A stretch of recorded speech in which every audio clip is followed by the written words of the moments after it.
Good morning, everyone. Thank you for joining our first workshop in the Aliso Canyon OII I-17-02-002 Phase 3 workshop. Today's workshop is being recorded, and we will begin the workshop now. ALJ Zhang, I'll pass it on to you. Good morning, everyone. Thank you for joining us.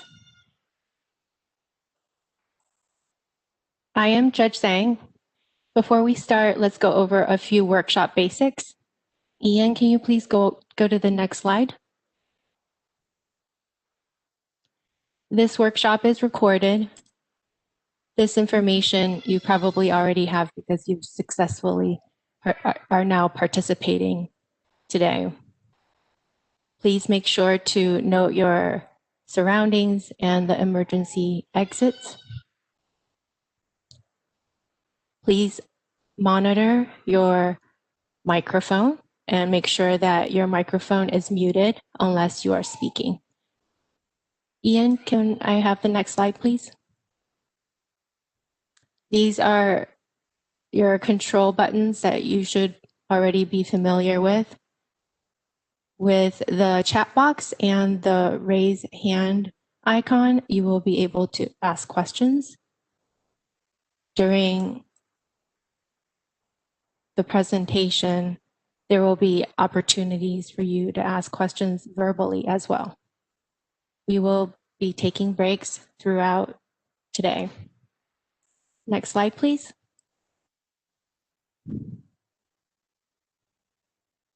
Just to make sure that everyone will be heard, chat feature is only for Q&A or technical issues.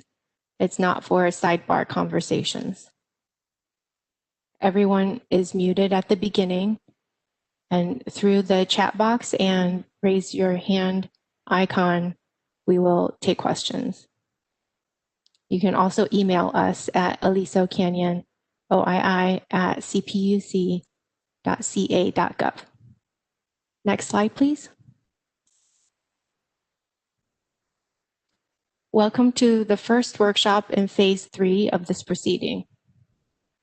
The Commission opened this proceeding pursuant to SB 380 to determine the feasibility of minimizing or eliminating the use of Aliso Canyon Natural Gas Storage Facility while maintaining energy and electric system reliability. In Phase 1, we determined the scenarios framework. Phase 2 involved economic and reliability modeling. We just had our last Phase 2 workshop. Since August of this year, FTI Consulting has been working on Phase 3 by identifying and modeling scenarios to close Aliso Canyon Storage Facility between 2027 and 2035. This is the first of the 2 workshops planned for Phase 3. During this workshop, FTI will discuss its assumptions and propose scenarios that could lead to the closure of Aliso Canyon. After this workshop, FTI will model closure scenarios and their cost.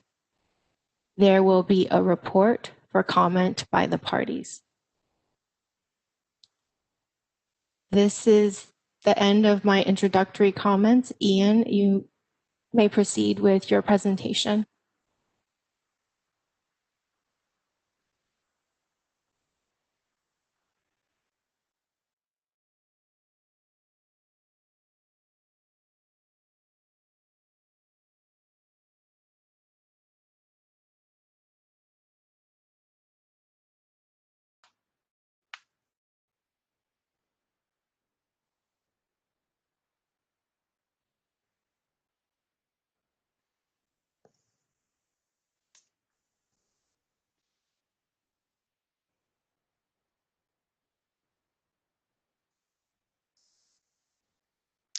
Good morning, folks. While we get set up, quick introduction. My name is Matthew DeCourcy. I'm a managing director at FTI's Power and Utilities practice. I'm also our engagement lead for this assignment, so I'll be walking through a brief overview before I hand it off to some of our subject matter experts.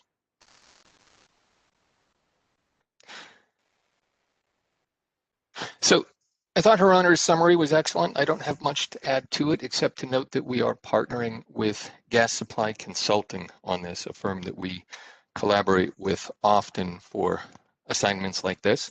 From a purely functional perspective, Gas Supply Consulting is leading our analysis of gas markets, our hydraulic simulations, and our analyses of deliverability, whereas FTI is the lead on power market analysis and simulation and economic and financial analyses. That is probably more rigid a distinction than is really warranted. We operate as a largely integrated team, and I think certainly from the perspective of the stakeholders, you won't see much distinction among the two firms, experts from the two firms as we go forward. And so these are the experts that are assigned to this project, or at least these are the principals. They're supported by additional staff at each of the two firms. This team brings a wealth of experience and expertise on gas and electric markets, engineering issues, utilities and utility management, and investment analyses. I'm not going to walk through introductions of everybody today in the interest of time. Today you're going to hear from myself, Matt DeCourcy. You're going to hear from Tim Sexton of GSC. You're going to hear from Mitch Terubis from FTI. And you'll probably hear from a couple other folks that appear on this slide during Q&A sessions and as sort of specific issues arise. Moving forward, I suspect we'll have other people who are attending today but are not taking on speaking roles representing the two firms and the CPUC on areas of their particular interest and expertise. So in terms of the scope that we have for phase 3, our mandate is to build on the analyses that Judge Zhang was talking about that were conducted during phase 2. Pursuant to a scope that's really ultimately defined by the Commission's December 2019 order, commonly referred to as the scoping memo and ruling. That order asks two primary questions. First, what are the infrastructure investments that would be required in order to retire Aliso Canyon? We know that the gas system and the electric system are dependent on Aliso Canyon to deliver gas to gas-fired generators during periods of high demand. We know that we cannot sort of do without Aliso Canyon right now. And if we did, we would come up with a shortfall of gas deliverability, which would translate or could translate to a shortfall of electric generation. So the question is, what are the kinds of infrastructure that we could build that would allow us to retire Aliso? And here, infrastructure means sort of the traditional use of the term, things like generation or transmission, gas and electric or storage, but also investments in demand-side measures like DR and EE, both of which could have a role to play here. The other question that we're solving for are what are the costs and benefits of the options that are available? It's not sufficient for us to simply scope technologies that could be deployed. We need to understand how they will change the market and what the sort of net returns or costs will be. So our overall objectives here are to define those investments, to analyze what their all-in costs would be from the ratepayer's perspective on a net-net basis. In other words, inclusive of the out-of-pocket costs to build these things, as well as the benefits that arise from changing markets and making markets more efficient, things like that. And then we're going to use that information, hopefully, to provide some guidance as to whether or not Aliso Canyon could be retired at what someone deems, the Commission deems, to be a reasonable cost, and if so, what are the investments that they should pursue to do so? So there's a couple important takeaways from our scope that are sort of called out in this blue box on the bottom here. First, our scope is necessarily solutions oriented, which is to say we are taking it a priority that we are able to retire Aliso Canyon. We're not asking the question of when can Aliso be retired. We are asking the question, if we choose to retire it at discrete points in time, what are the necessary preconditions in order to facilitate that without having sort of unacceptable reliability impacts? It's an important distinction. The other important takeaway here is that our scope includes both operational and economic analyses. We're going to analyze the system and we're going to do some investment analysis, which makes it a fairly complex undertaking. Here we see at a high level our phase 3 sort of work stream, or phase 3 work plan in terms of the analytical elements of the project. We've broken them up into 2 work streams, 1 and 2, which generally comport with the operational versus the benefit side of the analyses that we're going to be undertaking. Work stream 1 is the subject of today's discussion. It's the operational analysis, and we're going to talk about that in great detail today. Later, we'll take the output from work stream 1 and we'll use it as input to work stream 2, whereby we're going to first in work stream 1 analyze the markets, the gas and electric markets, and understand what those shortfalls are that arise if you retire Aliso Canyon and don't do anything else. We'll use that information to identify these investments that we're going to be testing that could resolve those reliability shortfalls, and then we're going to input those into work stream 2 to determine the economics and the finances of each of the investment alternatives that we're modeling. In coming up with the timing of this workshop, we had sort of 2 ideas in mind. First, it's a sensible break point in the work that we're doing. We have worked through most of work stream 1. We have preliminary results, and so this is a sensible time to come back and report to you folks our methods, our findings, what we've done so far. The other and probably more important element of this workshop is it's an excellent opportunity for us to seek and solicit feedback and input from the stakeholders, the participants who are in the market every day. We have what we think are good methods, good assumptions, good inputs. We're going to be talking through those in great detail. But at this point, most of the analyses that we've done to date can be changed, can be refined, can be updated based on the discussions that happen at this session and other sessions and as a follow-on and comments and things like that. Later on, we won't have that flexibility. So a big focus of ours today is asking for that feedback and that insights, and so please do share in the form of comments. In the form of comments we're going to file later in the form of questions, however is sort of most efficient. In terms of the steps that we're undertaking in workstream 1, there's really comes down to 4 primary elements. First, we're going to run a production cost model of the electric system to analyze how much gas is burned in order to maintain electric reliability, and how much of that gas is sourced from Aliso Canyon. In step 2, we're going to run hydraulic models for the gas system, where we will remove Aliso Canyon and leave all other factors constant. This will tell us whether a shortfall arises, whether we have enough gas deliverability. Lo and behold, it turns out we do not, which is what we had expected. And so from that, we can quantify what the delivery shortfall is. That brings us to step 3, where we add up that shortfall on a decatherm basis, on a gas basis, and also understand how that translates to a megawatt or megawatt hour basis on the electric side, so that we can pivot to step 4, where we say, okay, we've now quantified the problem that arises when we retire Aliso Canyon and don't make any other changes. What are the investments that we can make between now and the desired retirement date that would facilitate that would let us remove Aliso from the market, but simultaneously not have adverse reliability impacts? And then again, among those options, those will be passed over to workstream 2, where we'll test them for economics and finances and hopefully get some usable insight as to sort of which are the most economical in terms of highest benefit, lowest cost. So my colleagues today are going to talk a great deal about the inputs that we used for all of that, and I don't think it makes sense to belabor it too much right now, but I did want to talk through sort of the summary level philosophy of how we did it. Generally speaking, all of our inputs are based on the inputs used in phase 2, which are in turn based on the inputs that were used in the latest IRP.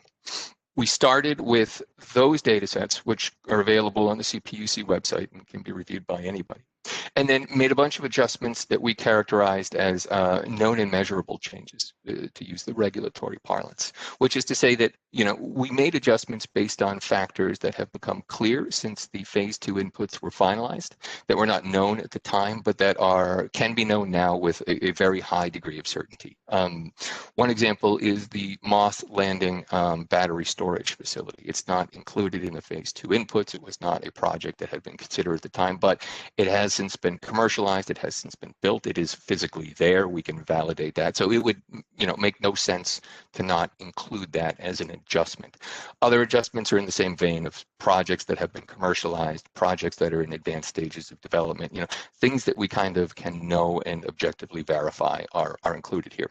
We also had a new California gas report distributed. We do use that as an important source of demand forecasting on the gas side, so that has also been incorporated here. So the end result is a set of inputs that we're using here in phase 3 that are based on the phase 2 inputs, but that are not necessarily precisely the same as those phase 2 inputs. And we've also been very, very careful to document the reconciliation among the two. There are a bunch of data sets that we either have posted or will be posting to the CPUC website that will allow anyone to go review not only the inputs that we used, but you can sort of walk them back to the phase 2 to see what was added, what was removed, why, unit by unit, case by case kind of basis. So as our owner referred to, we modeled 2027 and 2035, which is to say we tested scenarios to retire Aliso Canyon in those years. Our first constraint in defining those timelines comes from the scoping memo, which says that we need to analyze options to retire Aliso Canyon subject to 2 timelines, 2027 and 2045, 2 planning horizons they're referred to. Now, we interpreted that to mean that we have to develop analyses to retire the facility before each of those dates, not necessarily that we have to model those 2 years. With that constraint in place, we picked years sort of based on 2 objectives. First, we wanted to pick periods that were actionable. We don't think it adds much value to conduct a detailed analysis of how one might retire Aliso Canyon in 2021 because, our study won't even be complete until next year. It takes time to build this infrastructure. You couldn't do anything with our findings anyway. Likewise, an analysis, even if it has perfect insight and 100% accuracy of what investments you would need to make in order to retire Aliso by 2042 or something, is not really particularly useful for the next 20 years or so. The other objective we had is we wanted to sample different and distinct periods. We know the California market is changing. Some ways are sort of predictable and fairly well known. Other are less well known, and that's why we run the models. But we wanted to pick 2 periods in which we had sort of distinct and different market conditions so that we'd be able to test our results under a range of circumstances to make sure that our findings were robust under A, a wide range, and B, under the expected range that we think will be sort of evolving in the California market. So from there, we picked 27 and 35. 27 is at the front end of the first planning horizon defined in the scoping memo. 35 is sort of picked because it's later, but not too late. We think it's interesting. We think it's interesting to model in the middle of the 2030s.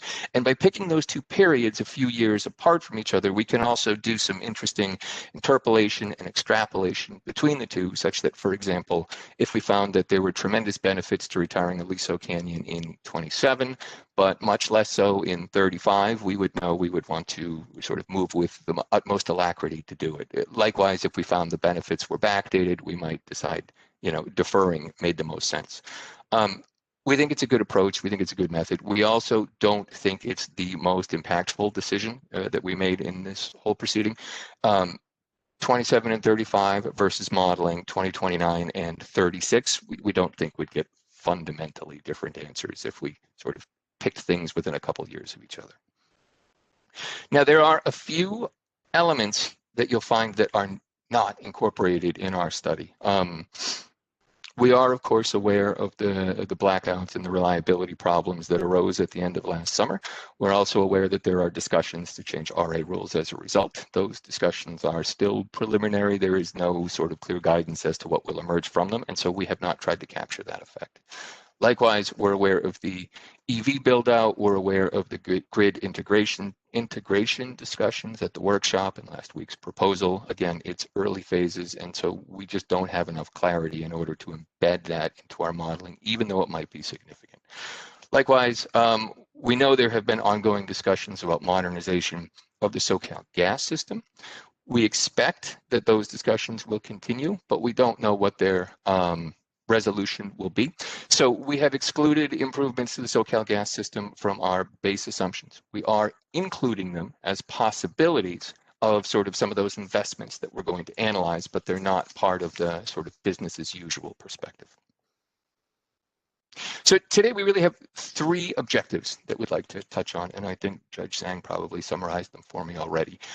First is reporting. We've been at this for a while. We have preliminary results in Workstream 1. It makes sense to come and report to you folks what we've been up to.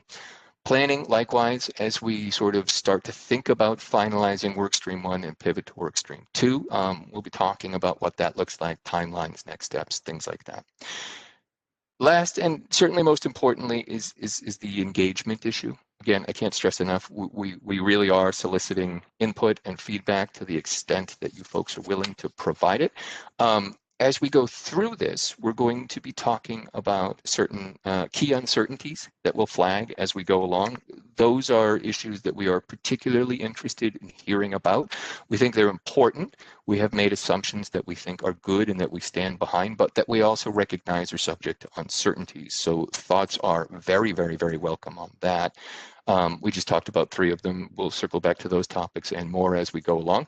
And then towards the end, we're going to ask for input, not only in general, as is typical with these proceedings, but on a handful of very, very selected questions that we're going to look closely at and think about as we finalize Workstream 1 and then sort of start to formulate our work in Workstream 2. So today we have sort of three primary sessions remaining after this intro. Mitch Darubis is going to be talking about our production cost modeling, our power simulation. Tim Sexton is going to be talking about the hydraulic simulation on the gas side. And then I will be talking about how we translated those results into that shortfall and then what our proposed solutions are, as well as what we plan to do sort of next steps going ahead. After that, we're going to have Q&A and an entire session devoted to it. And we will also be soliciting questions in each of these sessions individually. So with that, I'm happy to answer any questions now about sort of the overarching philosophy here and the approach at a high level. I would ask that if there are detailed questions about the specific topics, specific inputs, results, things like that, let's defer those until the subject matter experts are giving their own presentations, where it's probably a better fit. And anything that's on anyone's mind now that we would miss later on, we could pick up at the end, either at the end of the last presentation or in the standalone Q&A session. So with that, if there are questions, I'm very happy to field any. If there are any questions, please use the raise hand feature or type your question into the chat box.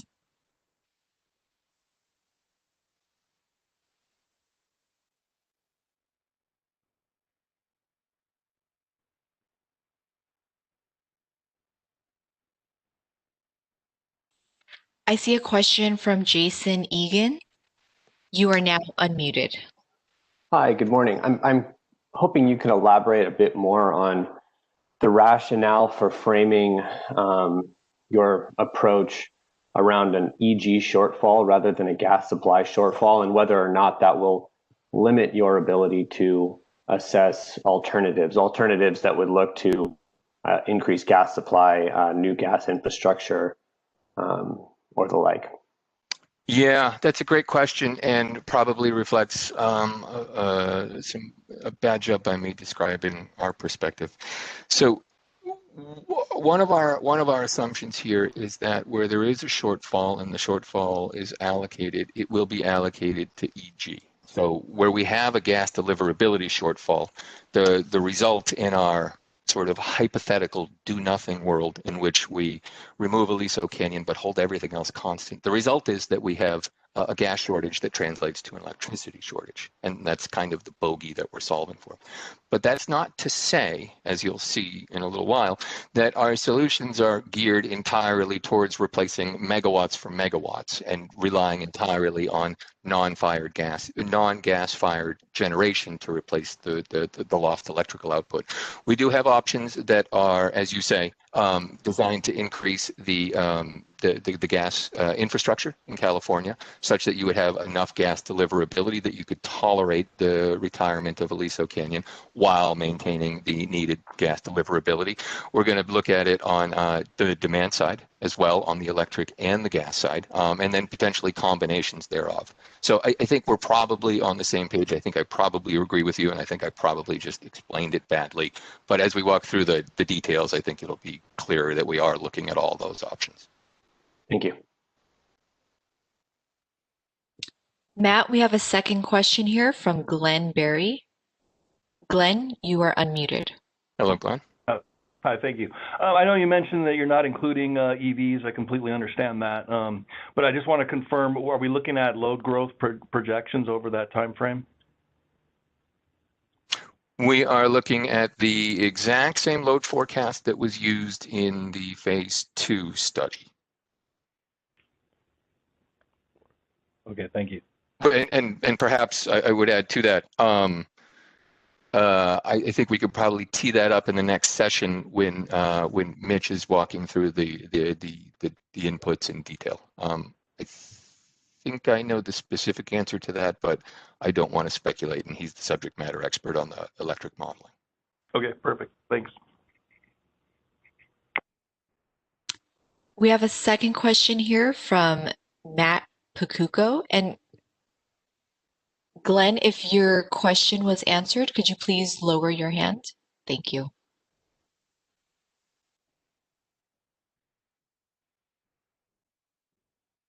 Can you hear me? This is Matt. I can. Hello, Matt. Okay, so you talk about the cost and reliability. Those are kind of two of the main issues. But in the blowout of 2015, 2016, the facility was shut down, not because it wasn't able to deliver gas anymore. It was shut down because there was a health issue going on. Now, since that can happen at any time, for a number of unknown reasons, not to mention, SoCal gas failures, earthquakes, and the like. Have you factored in the possibility of that place being shut down again for months, or even, as in the blowout, 1.5 years into the reliability issue? The possibility of shutting down Aliso Canyon? Because of a health issue, which was why it was shut down for 1.5 years, in 2016, 2017. Well, the answer to that is within our study, no, we do not consider that. What we do is we postulate the retirement of Aliso Canyon. Well, frankly, because that was the mandate from the commission's order. We do not speculate as to why it would retire. Our mandate here is to figure out what the investments that would be needed to facilitate that retirement. All right, thank you. I have two questions from the chat, and I think after these two questions, we will have to move on. And if everyone could please hold their questions for the Q&A after the next presentation. And Mr. Pacuco, if your question was answered, could you please lower your hand? Thank you. So Matt, the first question I have here is from Cal Advocates. The question is, regarding the choice of 2035 versus 2045, the IRP and the CEC's SB 100 docket both imply enormous changes in the electric resource stack, in customers' gas to electric fuel switching levels, and in potential gas rates between 2035 and 45. What is the basis for the assumption of the similarity between 2035 and 45? So their whole thing isn't why we shut down. Yeah. It's just, if it's shut down, it's X, Y, Z. Right. I think someone may not be on mute. Okay, so the question was, what is the basis for our assumption that 2035 and 2045 are similar? And the answer is, I'm not sure Oh, no, I'm not sure. I don't think I agree with the notion that we have assumed that they are similar. In the first instance, you know, we chose 35 over 45, in part because of that actionability issue, right? And so from there, we think analyzing 2035 is simply more useful than analyzing 2045. If we determined, again, what package of investments would be required to retire Aliso in 2045, there isn't much anyone could do with that anytime soon. And ultimately, our objective here is to support decision-making by the commission that will be made subsequent to the issuance of our report. As for the usefulness, aside from that, of 2035, again, we think 2035 is useful because it's well into the future and reflects a lot of those variables that were described in the question, how the market's going to change, how resource mixes are going to change, how customer behavior is going to change. And a lot of those inputs, all of them, I should say, are embedded in the assumptions that we're modeling because they all flow through the IRP in one way, shape, or form. So we're capturing all those important dynamics and we're testing two different periods in time, which we think is useful unto itself, and then it gives us sort of bracketed results that we can, again, as I said, use to interpolate and extrapolate between the two. So yeah, you know, the general premise of the question, I don't think I would characterize 35 as like a one-for-one substitute for 45, but I think we are capturing sort of the underlying key dynamics that are referenced of all those changes.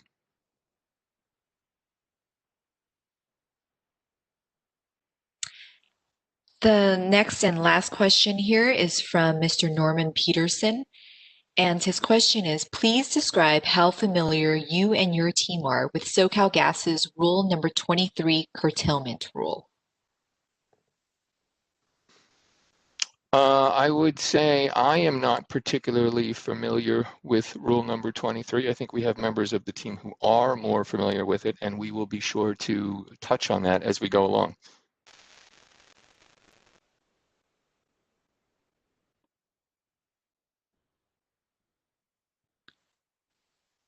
Thank you, Matt. You can continue. There are no more questions.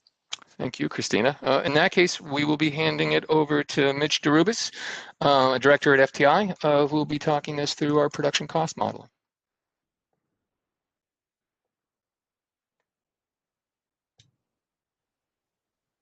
Hi, can you hear me?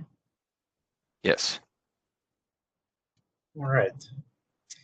As Matt said, I'm Mitch Derubis. I'm a director at FTI. I've been serving as a technical resource on the electricity market simulation portion of the engagement.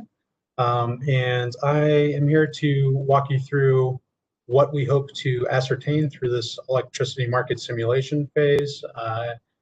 Very detailed picture of how we set up the model and how we integrated inputs and assumptions from the unified data sets and elsewhere into our Plexos model, and also walk you through some of the insights that come from the model solutions. So before we get started, the software platform that we're using for this engagement is Plexos by Energy Exemplar. It's a very well-known and widely used market simulation tool, especially in the West. It is an advanced piece of software that can co-optimize through a mixed integer program the unit commitment and economic dispatch of resources throughout California, and as you'll see in a second, also throughout the entirety of the Western Interconnect. It has extensive resource modeling, including renewables, solar, wind, hydro, geothermal, but also has especially detailed treatment of combined cycle gas turbines and storages like pumped hydro storage. It has the ability to define user-defined constraints, so it's very flexible, and it allows us to add some constraints that we definitely need for the model, and we'll talk about in detail in some coming slides. And we've run this simulation at the hourly level. You can also run sub-hourly simulations in Plexos if you so choose. And we've provided a link to the Plexos or Energy Exemplar website at the bottom of this slide. So for reference, on the left-hand side of the screen, this is a map of the 38 balancing authorities in the Western Interconnection, or WEC. You will see that in Energy Exemplar's Plexos WEC zonal model, which we're using, we actually have 34 zones. The difference arises from two things. There are some very small balancing authorities like WWA here and GWA that are rolled into relatively larger balancing authorities like NWMT. You see some of the same things going on here in the Arizona region. But then there's also a disaggregation of the of CAISO so that SCE, SDG&E, and PG&E are all given their own zones and treated as separate zones in the model that are, of course, integrated by transmission. And we're on slide 16 now. I'll try to announce the slide numbers, but I often forget, so I apologize in advance. Here, we just want to give you the idea that what we're doing in this particular work stream is aimed at looking at how the gas-fired units on the SoCalGas system operate and react in response to a peak winter load day. Specifically a 1 in 10 peak winter load. So we're looking at how much those units pull from the system, gas deliverability, and we're looking at how much energy those units produce. We are not worried about the system production costs that are coming out. We're not worried about the greenhouse gas emissions levels or the price associated with them. And we're not looking at how the gas offtake from the electric generation sector influences the rest of the gas market on these peak days. We will be doing a lot of that in workstream 2, but for workstream 1, we're very focused on how do these units react on a peak winter day, how much gas do they consume, how much power do they produce over the 24-hour periods in both 2027 and 2035. For calibration purposes, we have worked to calibrate the peak electric generation gas burns that are coming out of the Plexos model to the California Gas Report gas burns to make sure that there are, there's a reasonable similarity between the two. It's a calibration target.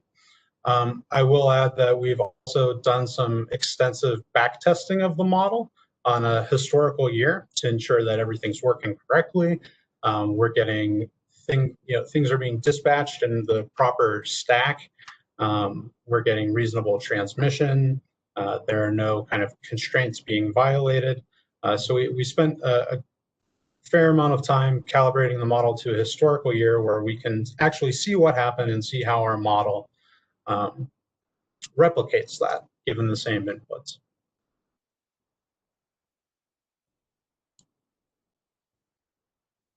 So for case development, we start with some assumptions and inputs, and then we attempt to calibrate the model to get these unit gas burns that we've been discussing. As Matt had pointed out earlier, it is our assumption that Aliso Canyon is in service for this particular piece of work. And what that means is that the gas-fired generators in the Plexos model are not gas constrained when we first run it. So they can demand as much gas from the system as they need in order to supply the electricity demand for any given hour on those 2 peak days. Again, we're calibrating to the peak day EG gas burn from the 2020 California Gas Report. And this is both an assumption and also something that we've seen from the results. There is still heavy reliance on electricity imports from other regions in California and from other states during peak demand hours or days. And we'll show you some detailed results on CAISO level imports towards the end of my presentation. The inputs, we're going to go through a very thorough discussion, so I don't want to spend too much time here. We'll talk about building load. We'll talk about demand side modifiers. We'll talk about generation units, transmission, wheeling charges, carbon. But again, for purposes of this first work stream, we're really just looking at the gas burns. Matt had touched upon the known and measurable changes. We will talk about those in a little more detail, but again, there are units that have been added or projects that have been canceled. We've made changes to the model inputs to reflect those, to better reflect reality. So the calibration phase, again, calibrating to California gas report numbers, we had to do make a couple of changes in order to get there, which we'll discuss further along. So that gets us our unit gas burns, which will then feed into the hydraulic analysis that will be covered later this afternoon. Mitch, I have a request from an attendee to please explain the acronyms that you are using. Thank you. Okay, let's go back a slide. EG, electric generation, CGR, California gas report. I will reference WEC throughout. That's the Western Interconnection. And I'll try to do better going forward with that. We get caught up in our acronyms sometimes. This is an overview of key inputs. I want to go pretty quickly through this because we're going to touch on it in detail. We have made our best effort and have succeeded in matching most of the assumptions going into this model with the unified RA and IRP datasets, which are also used by SERVM and Resolve for phase 2. That's utilizing the reference system portfolio, which is RSP there. We've matched units between the unified datasets and EIA 860, Energy Information Administration 860 dataset. We have made those adjustments, like Moss Landing, the battery that's been built, that Matt had referenced earlier. And another adjustment is we treat hydro generation and dispatch a little differently. We think it's a good change to make. On demand, we have used the IEPR 2018 mid-case demand forecast, which is the same being used in SERVM and Resolve, which are the models that have been run in phase 2 for capacity expansion and reliability analysis. And we've adopted many of the same transmission line limits, interface limits, and wheeling charges that were used by those two models in phase 2. And we have posted some publicly available data to the website. This goes over a lot of the generating unit characteristics, the load forecasts that we've used, the transmission line limits, the wheeling charges, and then it also contains some results that we'll be looking at near the end of this presentation. And the California Energy Commission 2018 Integrated Energy Policy Report is what the CEC IEPR stands for. Okay, so we're going to start talking about developing the first significant input into the model, which is load forecasting, and we'll start with what we're calling the base demand forecast. So this is a multi-step process that we have carried out with particular attention to detail to mimic what is being done in phase 2 and in those other two models that I've referenced. So we start with normalized consumption profiles by region, which are used in SERVM. What does this mean? There are 35 different years worth of synthetic load shapes that have been created to feed into the SERVM model. So we have 35 different yearly profiles to pick from. Each of those profiles shows a load shape for each of the regions over the 8,760 hours of the year. We need to pick one in order to do our analysis. So how did we go about picking a load shape? Well, because we are aiming to represent a 1 in 10 peak winter load day, we've aggregated SDGE, San Diego Gas and Electric, and SoCal Edison, SCE load profiles together. So we've aggregated their load. We looked at the winter days for all 35 years, and we selected the shape that contains the day with the 1 in 10 peak demand. So that gets us our shape. The next thing we need to do is to take that shape and figure out how does it change in 2027 or 2035. So to do that, we've used the annual peak load and energy. So peak load is expressed in megawatts, energy is expressed in gigawatt hours. We've taken that from the California Energy Commission's Integrated Energy Policy Report. That spans the time of 2018 through 2030. So for 2027, we're using exactly the same amounts as in the IEPR 2018 mid case. For 2031 through 2035, 2035 is our second analysis year, we've extrapolated both peak load growth and energy growth or declines based on a 5-year compound annual growth rate. So that's taking the last 5 years of the IEPR numbers, so 26 through 30, and then extrapolating forward for the next 5 years based on compound annual growth rate. So that gives us a target for what we need to meet in these future years. Then we need to take this kind of generic shape, which gives you an hourly profile, and we need to combine it with the targets in such way that we preserve the shape, but also have a forecast that meets those peak load and energy requirements going forward. And the way that we do that, there's a very useful document on the Unified Dataset webpage called Guidance for Production Cost Modeling and Network Reliability Studies. Within that document, there's a very nice detailed methodology on a load stretching algorithm, which allows you to take that shape and apply new peak load and new energy to transform it into a new load forecast. And that's exactly what we've done to arrive at our hourly base demand forecast for both 2027 and 2035. Now, there are also these things called demand side modifiers, which enter the system through changes in load.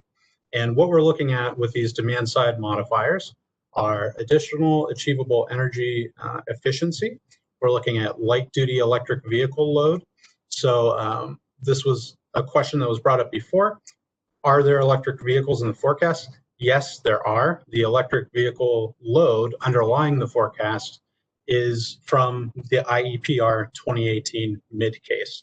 So it does not reflect the most recent executive order, but it is exactly the same light duty electric vehicle load forecast that was used in phase 2 and in SURVEM. The remaining load demand side modifiers would be time of use shifting and also behind the meter PV generation. So for each one of these demand side modifiers, we follow very much the same process as I laid out on the previous slide. We have these shapes, and then we have these targets in the future. We use the same load stretching algorithm to take the shapes for each of these demand side modifiers, combine them with their targets. Again, for 27, that information is known or given to us by the IEPR, and for 35, we extrapolate based on that 5-year compound annual growth rate. And we combine these two using the load stretching algorithm to get our demand side modifier forecasts. So what we have at the end of all this is we have a set of hourly base demand forecasts. So hourly for the entire years of 27 and 35, although we only look at specific winter peak days in each of those years. And we have the hourly demand side modifier forecasts. The way that these enter into the model, this is a little bit technical. It's inputted as a multi-band load forecast in Plexus. So it's saying, here's your base load profile. Here's your light duty electric vehicles. Here's your behind the meter PV, your additional achievable energy efficiency. And Plexus will combine those all together to produce one tidy load forecast for each respective region in the model. So that covers the treatment of load in the model. The next thing we're going to go over is transmission in the model. Two distinct pieces to this equation. There are transmission flow limits and hurdle rates. The transmission flow limits indicate the amount of power that can flow from one region to the other. We've used the transmission flow limits from the transmission flow limits and hurdle rates and SERV-M document that is on the Unified Dataset website. So if the Unified Dataset says that LADWP can export a maximum of 4 gigawatts of power to SoCal Edison, our model says that too. It says the same 4 gigawatts for all of these regions in question.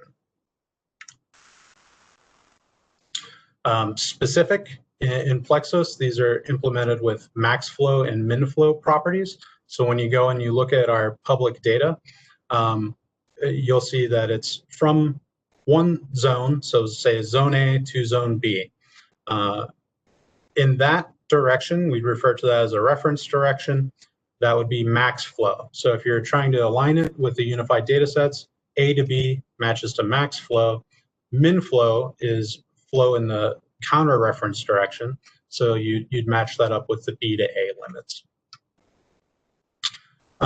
There's a kind of a special other type of transmission flow limit that can be implemented and should be implemented.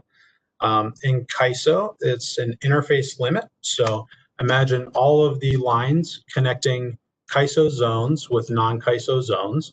You take all of those lines and you impose an additional simultaneous constraint on them.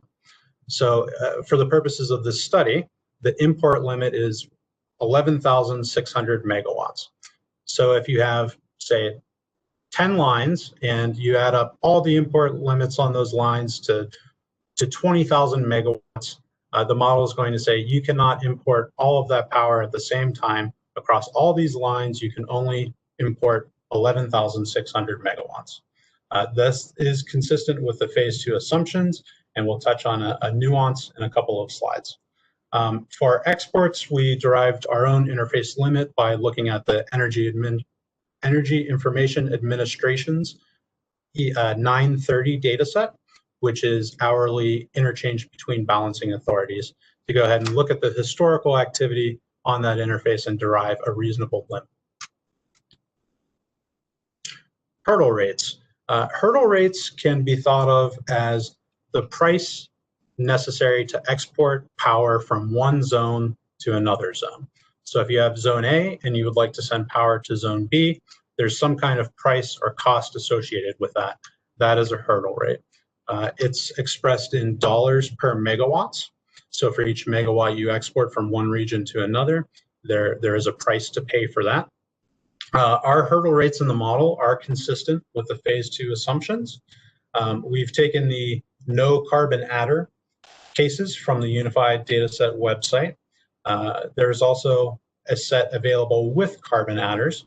We decided to take the no carbon adder entries and then layer on top of that the relevant costs of importing power into California and pricing that carbon in using the California Air Resources Board assigned emissions factors. So that says the emissions intensity basically of power imports into California, and then we multiply that against the California Energy Commission's 2018 IEPR low carbon price forecast. And that's the same carbon price forecast that is used in the phase 2 analysis.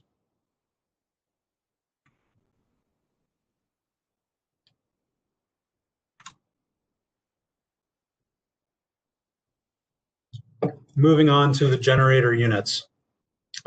This is probably one of the most time-consuming part of developing the inputs into this electricity market simulation model. A lot of hard work went into this, typing code to match between data sets, and then a lot of manual work as well. So the way that the Plexos model ships from Energy Exemplar is that it has a slate of existing generating units that is based on the information contained in the Energy Information Administration's 860 dataset.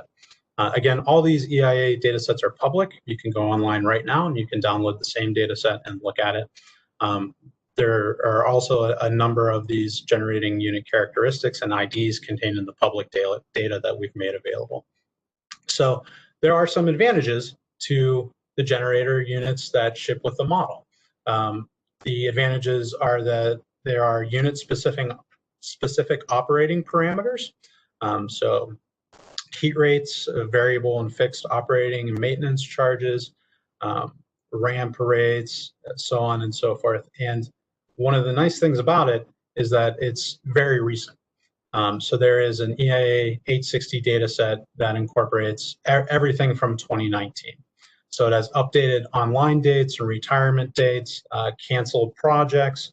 One of the disadvantages is that if you want to run a model for a very long period of time, where you have changes in load over time, changes in consumption patterns, then you need some kind of long-term change in the generation fleet in order to meet those changes throughout time.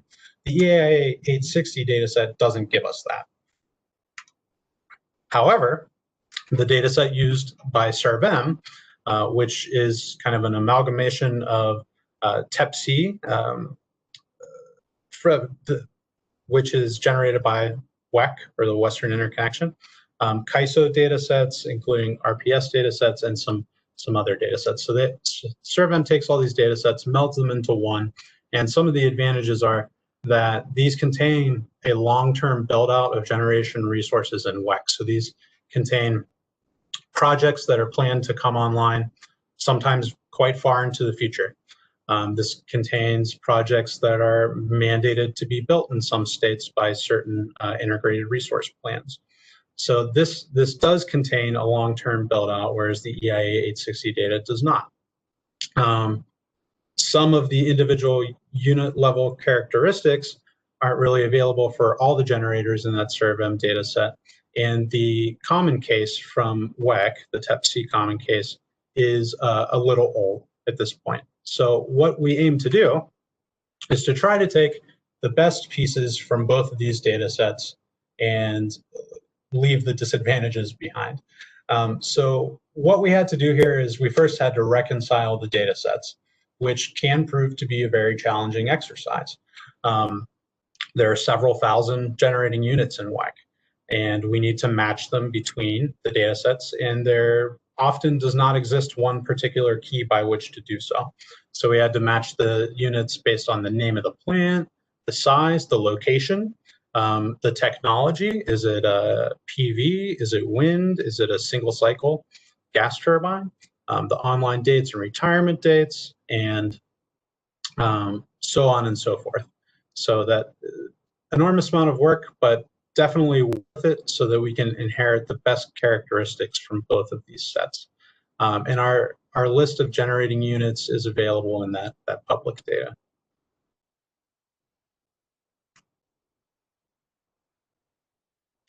So after this long matching exercise, we want to make sure that the work we did is good and that it gives us the result that we're expecting.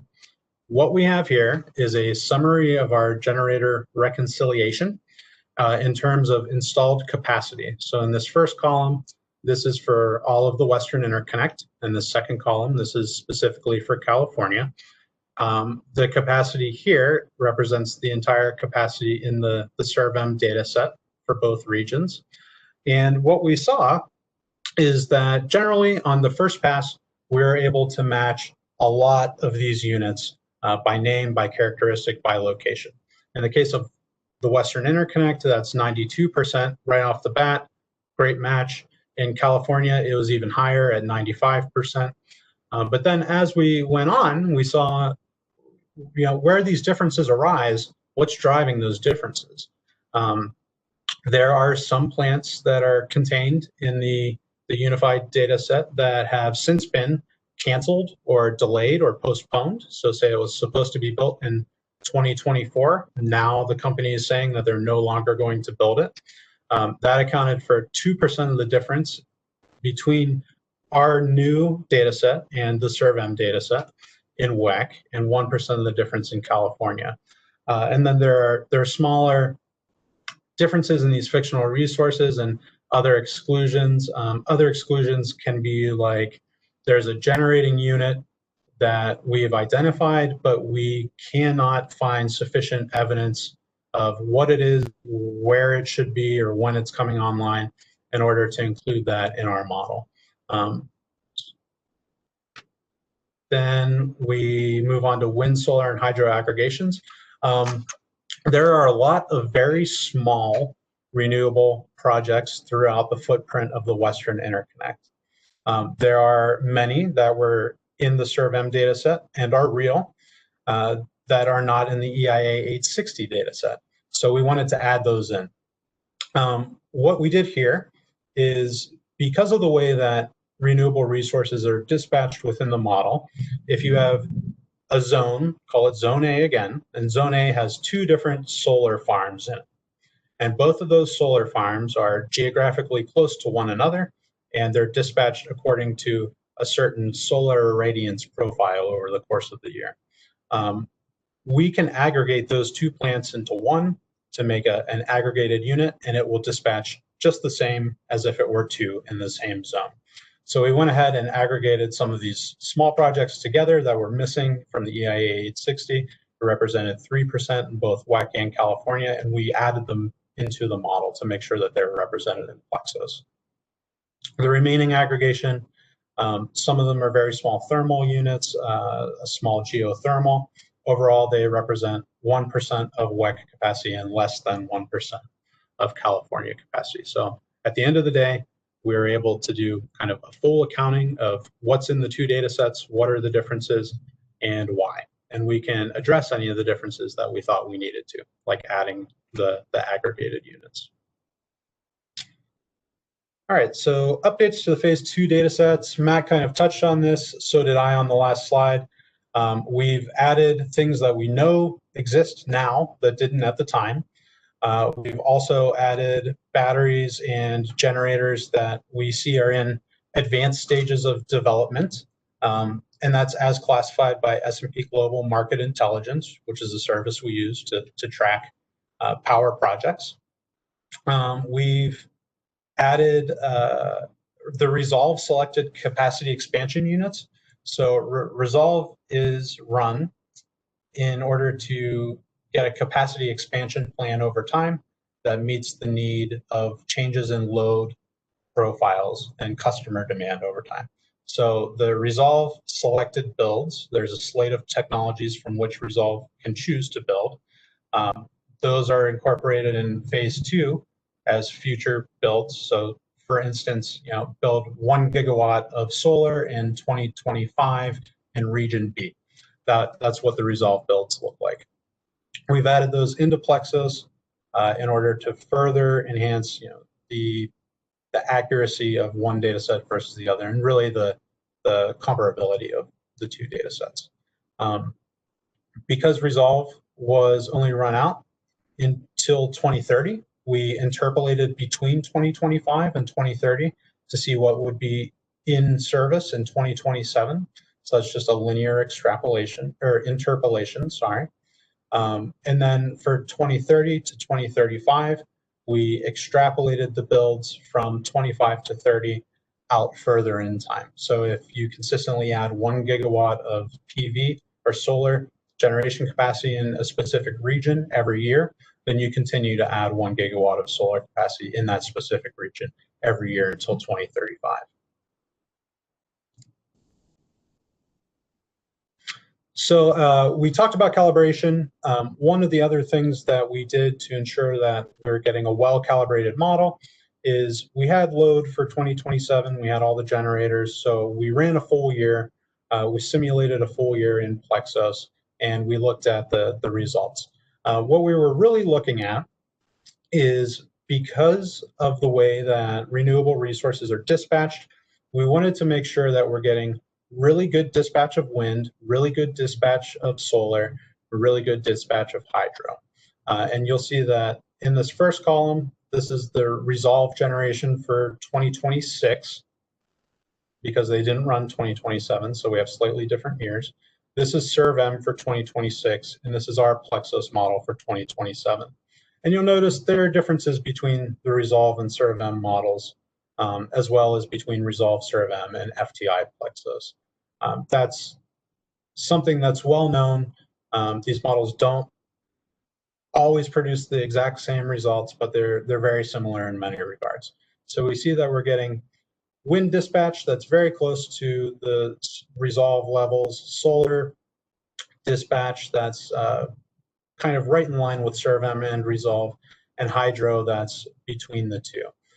There are some differences, most notably in gas generation. This is not a big concern to us because we're not analyzing the entire year of 2027. We're analyzing a peak winter day. Same thing for 2035. So when we go ahead and we tune the gas use and the generation for that specific day in 2027, these annual differences really don't mean much. And then in this chart below, so this is generation in gigawatt hours, this is capacity in megawatts. Again, we have very good alignment really between all three of these data sets. Keep in mind that the 2027 versus 2026 difference, it's not exactly the same year, so there will be some differences here and there because capacity is continuously added.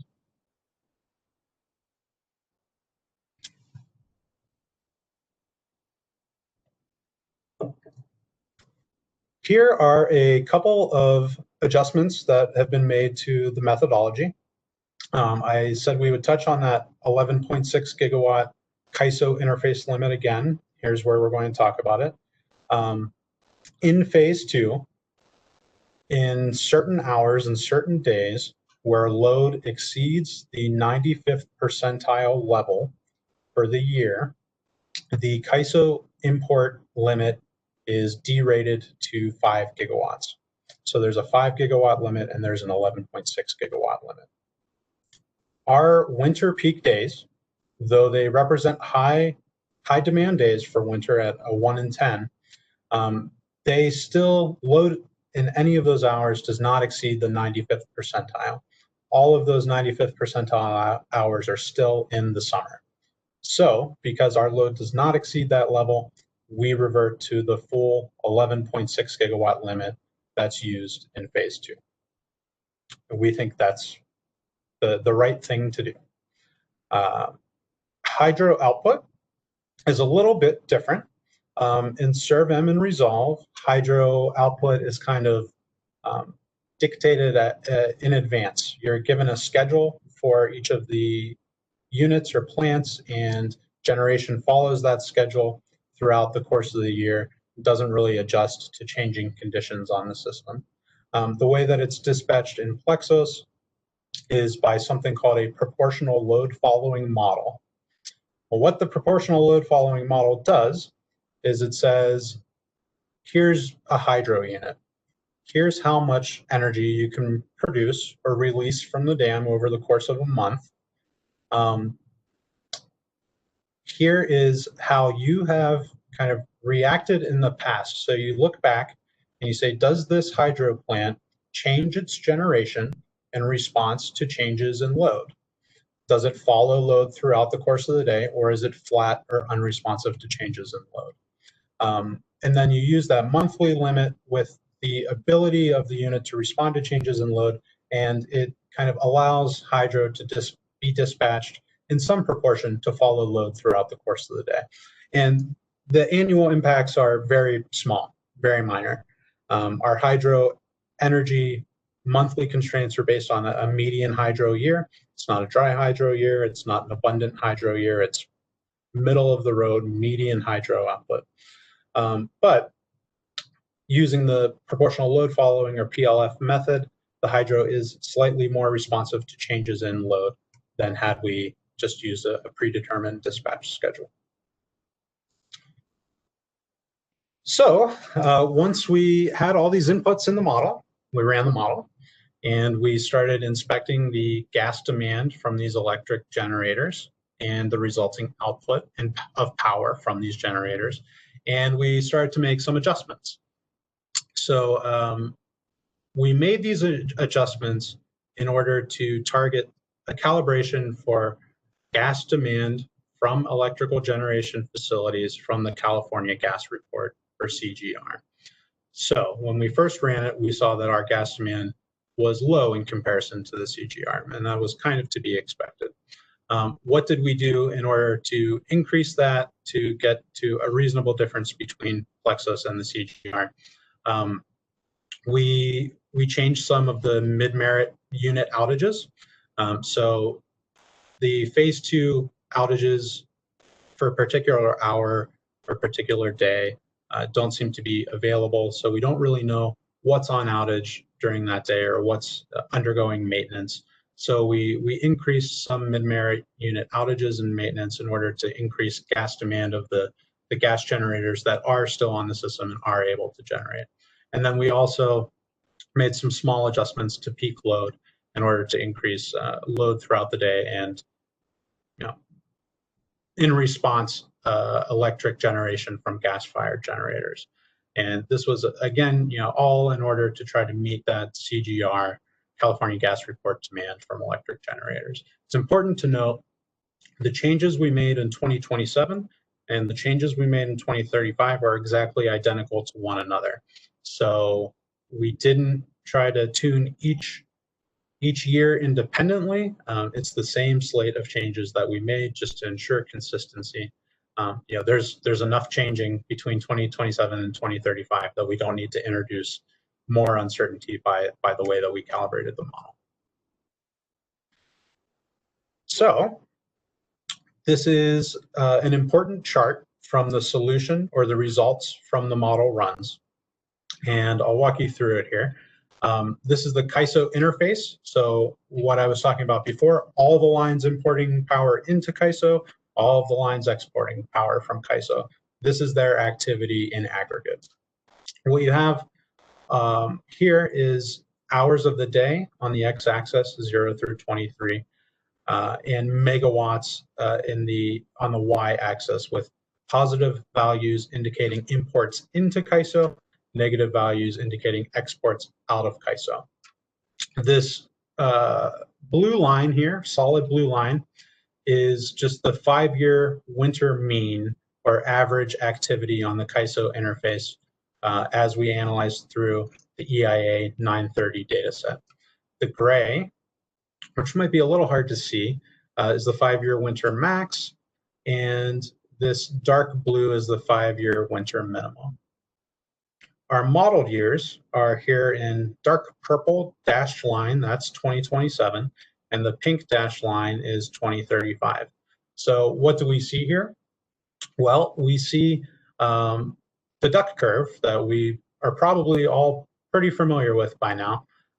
In 2027, we see imports into the hours of the day where the sun starts to rise. You see those imports fall off as solar output gains throughout the day, before rising again a little bit in the afternoon. And then we see a very large and dramatic increase in imports into CAISO between the hours of basically 17 and 21. So in the winter, this is when the sun starts to set. This is where peak demand occurs in this interval. And you're doing everything you can to quickly increase non-solar generation in order to keep load satiated. So we see a large increase in imports during those hours. And then we actually see during the hours of 21 to 23, in both years, we start to hit that CAISO import limit. So why is that? Load remains high in these hours despite being kind of later in the evening. You have light-duty electric vehicles that like to start charging quite a bit during the nighttime. You have no solar resources because it's late at night. And because of the magnitude and duration of these ramping periods, you've also depleted a lot of your 2-hour and 4-hour energy storage from batteries.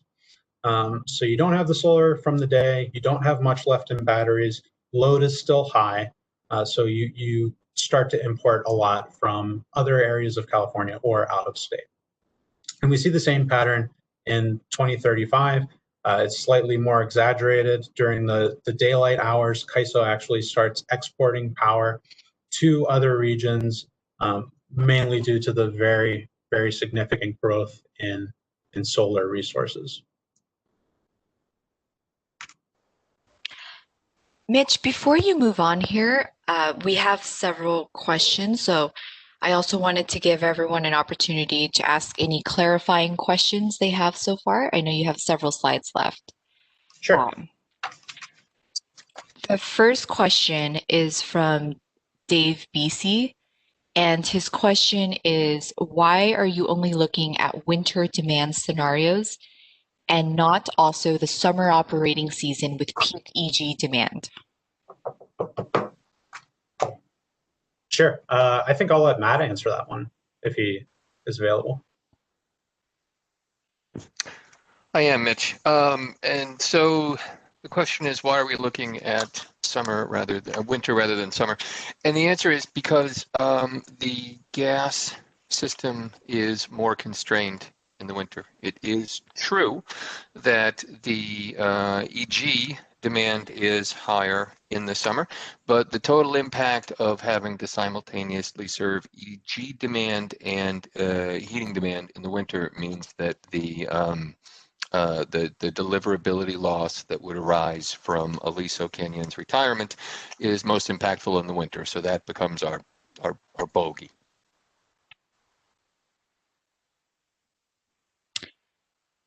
And as a follow-up question that's related, we have a question from Marcel Haubiger.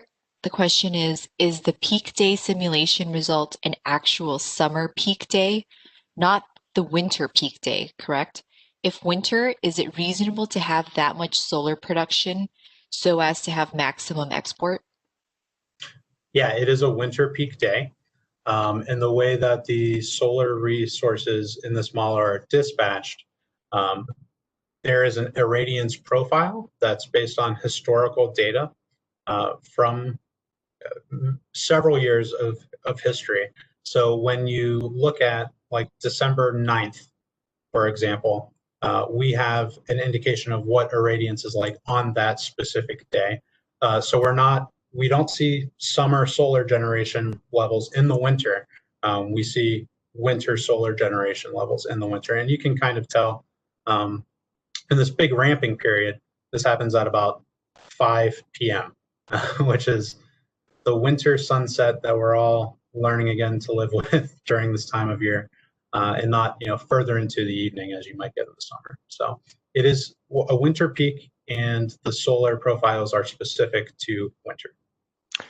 Mitch, if I could just add to that as well, to the extent that we're sort of eyeballing the reasonableness of the output of certain technologies, it's also worth remembering that for 2027 we have 7 years more of solar penetration. For 2035 we have 15 years more. So it's not necessarily reflective of system dynamics today. We're building more stuff in the interim, and that's reflected in those inputs that are being posted online that again are consistent with the IRP.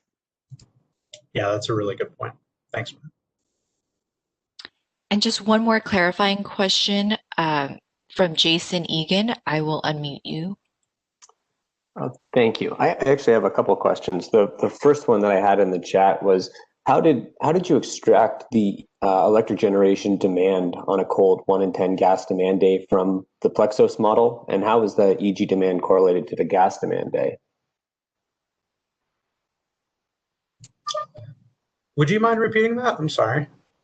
How did you extract the electric generation demand on a 1 in 10 gas demand day from the Plexos model? How is that, and then how is the EG demand correlated to the gas demand day? Sure. So in Plexos, all generators are linked to fuel categories.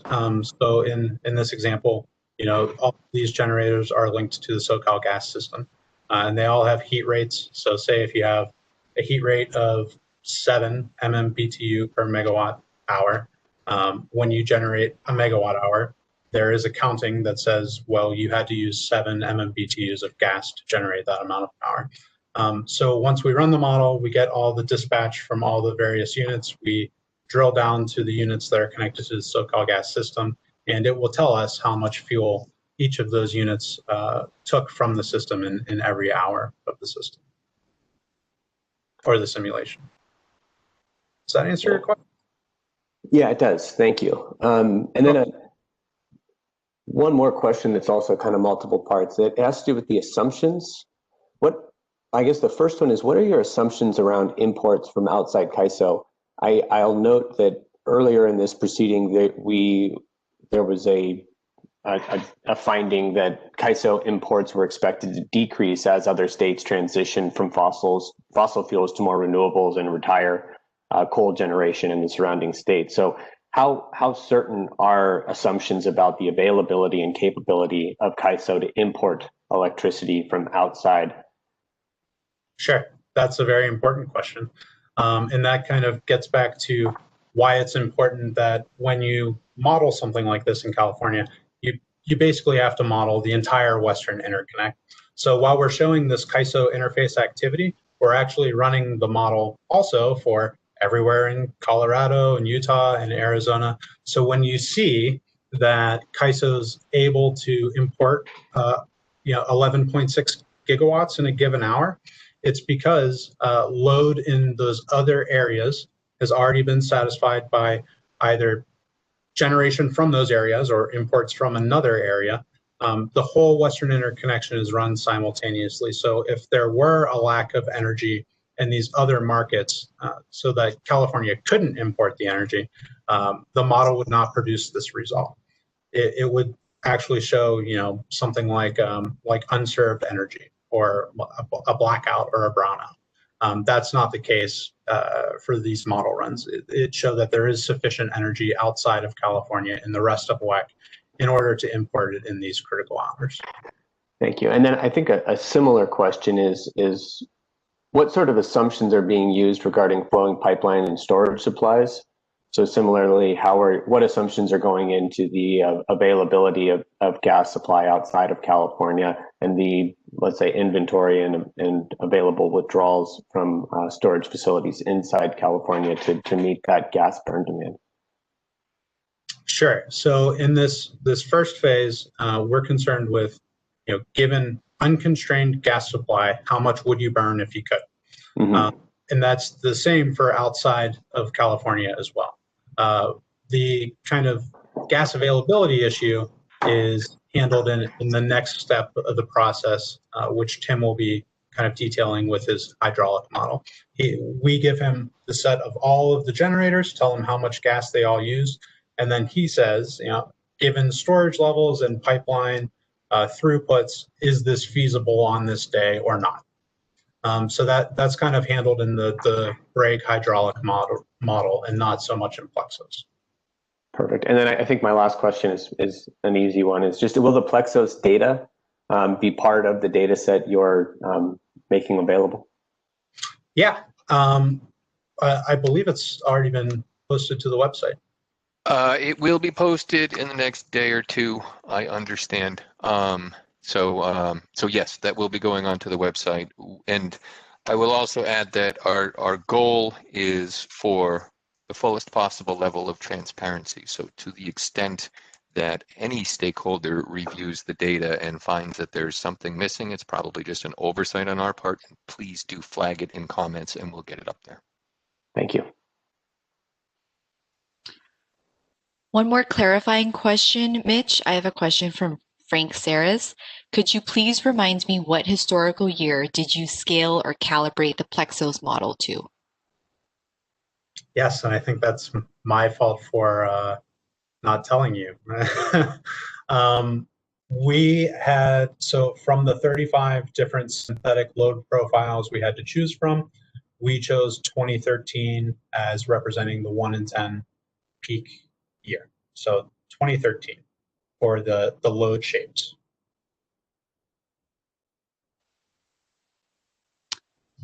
Okay, those are all the questions I have. We are scheduled for a break in about 11 minutes, so I'll let you finish your slides and see if we can fit in a few more minutes of Q&A. Okay, yeah, the slides won't take long, only a couple more. This is a comparison of the gas burn from electric generation facilities between FTI, the Plexos model, which are these black triangles, CPUC phase 2 results, which are these gray squares, the CGR, which are these red dots connected by a line, and then an extrapolation of the CGR in this red dotted line. And what you'll see is that for 2027, the gas burns for EG from our Plexos model are somewhat higher than the gas burns from phase 2 in 2025, but lower than the California gas report in 2027. For 2035, you'll see that the FTI Plexos model gas burns for EG are very, very close to those from the CGR extrapolation. And then you have this one other data point up here, that's 2030 CPUC phase 2 gas burn, which is higher than the CGR extrapolation and the 2035 and 2027 Plexos results. So that is basically just to say that the FTI results are within the range encompassing phase 2 and the CGR. All of these are kind of more similar than they are different. And we believe that we matched our calibration goals in getting similar gas burns for EG between Plexos and the CGR. And then the remaining slides are just some hourly profiles of gas demand from the SoCal system, from these electric generators. You'll see that you start the day with some base load serving power plants. In 2027, you kind of keep generation low throughout the daylight periods in order to ramp significantly once the sun starts setting and in the peak load time of day around hour 15. And then you have sustained high output until about hour 21 before dipping down a little bit in 22 and 23. In 2035, you see that you start at kind of a higher overnight baseload generation. Again, there is growth in nighttime load over these 8 years, mainly due to electric vehicles charging at night. In the daylight hours, you see a more pronounced kind of turn down of some of these facilities. Some of them shut off. Some take generation down to kind of their minimum stable level because not much additional energy is needed during the sunlight hours because of the large expansion in solar facilities.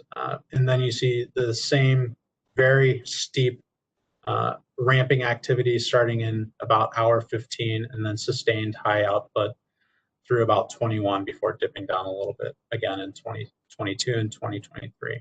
And the next slide just gives you kind of a more nuanced look at what's happening. So these are just, I picked some sample plants of various technologies. This is combined cycle natural gas. You can see that this plant in particular provides baseload power throughout the day. It doesn't change its output and changes to load. It's very likely a very efficient combined cycle plant. While some other plants run at minimum stable levels throughout the day, anticipating the large ramping period at the end of the day or sundown.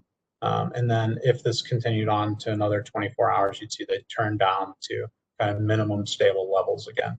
And they stay on at these minimum stable levels in many instances to avoid costs associated with startup and shutdown. The single cycle natural gas turbines are a little more flexible. You can see this one here is coming online at pretty high capacity factor to support kind of the first hours of solar integration throughout the day before turning off for several hours during the day and then ramping back up again at night, while some of these other single cycle units are operating more like the combined cycles in that they sustain some minimum stable level of generation and then ramp heavily during the end of the day. This is internal combustion and this is other natural gas technologies. You can see that there's a similar profile for all of them really. But that does change in 2035. You can see that you have higher baseload generation in the kind of the early morning hours, and then you see almost every type of technology is ramping down during the middle part of the day. So in 27, we saw some plants stay online throughout the day. In 2035, most have to kind of curtail their generation because it's not needed, because there's so much solar resource during those daylight hours. And that's really the same story for combined cycle, single cycle, internal combustion, and other technology. You see a little bit of maybe more responsiveness in the IC. It's really just a virtue of the technology. They're very, very easy to start and stop quickly. And that is it for my slides. I think we have time for some more questions. We have a question from Dave BC, and his question is, why did you end the day with EG demand higher than where you started? What would the curve look like for the next day? The Energy Division produced winter EG demand forecast for phase 2 with a morning peak as well. How does that reconcile with this?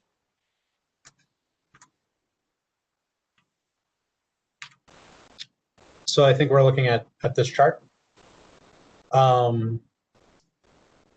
So you're saying, I suppose, why is gas burn higher in these hours than in some morning hours? I think it's due to a combination of things, as we kind of discussed before. This long ramping period into the peak demand hours of the day, where load is typically highest, much higher here than in the early morning hours. You have no solar resources. You have expended much of the energy that you've stored in 2-hour and 4-hour duration batteries. You're importing a lot, and sometime during this nighttime hours, those batteries are also going to recharge for the next day. A lot of them will recharge during these bright solar hours where there's an abundance of cheap energy. Some will also recharge overnight to meet any kind of potential morning peaks. So when it comes down to it, the load in our model is just much higher in hours 20 through 23 than it is from 0 to 3. So if you were to extend this out an additional 24 hours, you would basically see the same shape repeated over time.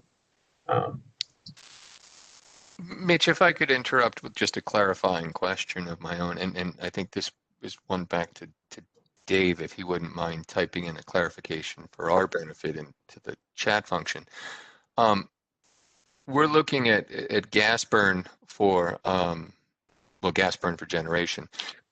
I think the question was about electric demand. And under certain circumstances, with the interplay of the generation mix and whatever, those two things don't necessarily have to track each other precisely. So was the question about electric demand patterns or about gas burn from EG patterns? Hi, Matt. Thank you, Christina, for unmuting me. My question is about the gas burn for the EG.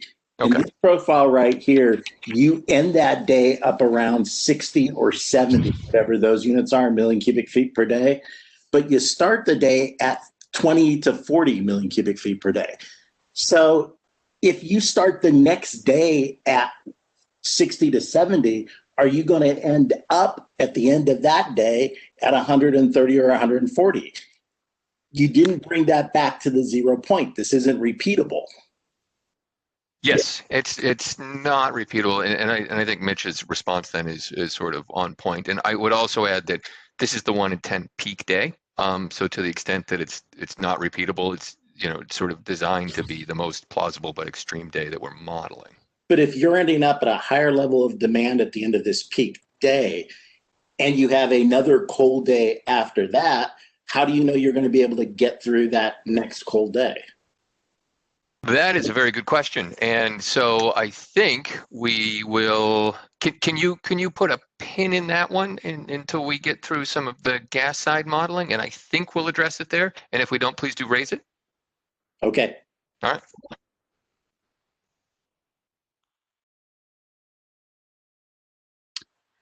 We have a question from Marcel Howiger. Would you assume a low hydro year significantly change results? Yes. Hydro is very important in WEC. So a significantly low hydro year would likely change these results. Yeah, I would. Okay, and a second question from Marcel. Don't peak days usually occur in multi-day cold snaps? I don't know. I'm not sure. I'd have to look at that. That's a good question. And Jason Egan, did you have another question, or is your hand still raised from the last question? In terms of Let me unmute you, teams, Jason. I think it's largely been positive. Okay, I just muted him again. I think his hand is still raised from his last question. So with that, we're at 11:10, and we can take our 10-minute break. So if everyone could please return at 11:20. Thank you. Thank you.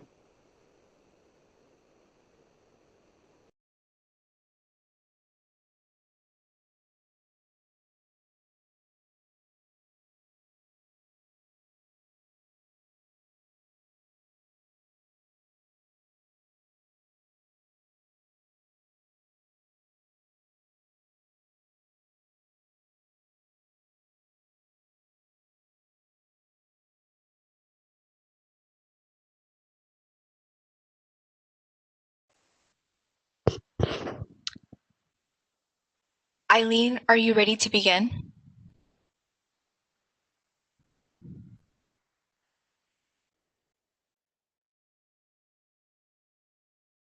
Yes.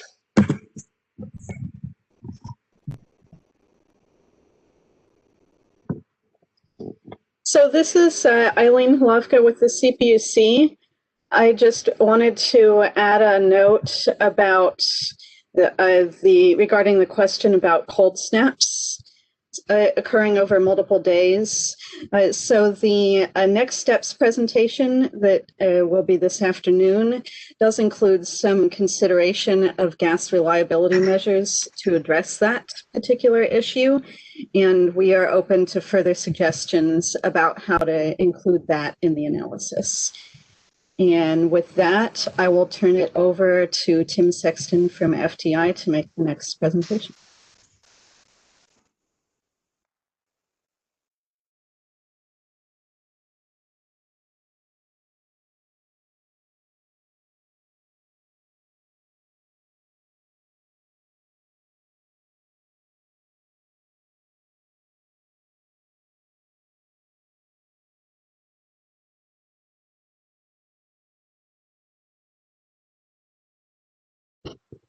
Tim, if you're speaking, we cannot hear you.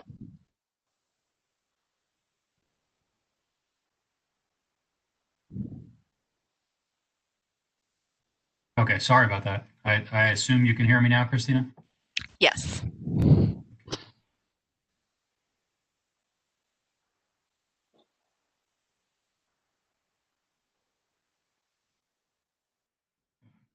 right, so I'll start here.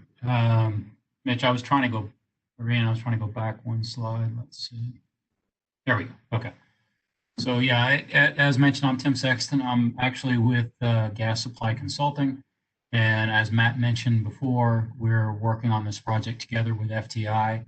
Our role as Gas Supply Consulting is on the gas side and evaluating the infrastructure and the capabilities of the system to meet the demand as well as the markets moving forward. A little bit of background on Gas Supply Consulting. I'll kind of jump through this pretty quick. But we've been doing these types of hydraulic models for many years. We've modeled many interstate systems across the United States, probably 30, 40 interstate systems that we've modeled. Our models are used we've used them in many FERC proceedings over the years on behalf of both pipelines as well as on behalf of shippers, evaluating third-party pipeline systems. And as Matt mentioned before, we have a few of us working on this project, myself, Anthony Broussard, and Kim Bissell from Gas Supply Consulting. And finally, I guess, as I said, in addition to hydraulic modeling work, we do a lot of advisory services with operational, commercial, regulatory functions across the gas industry.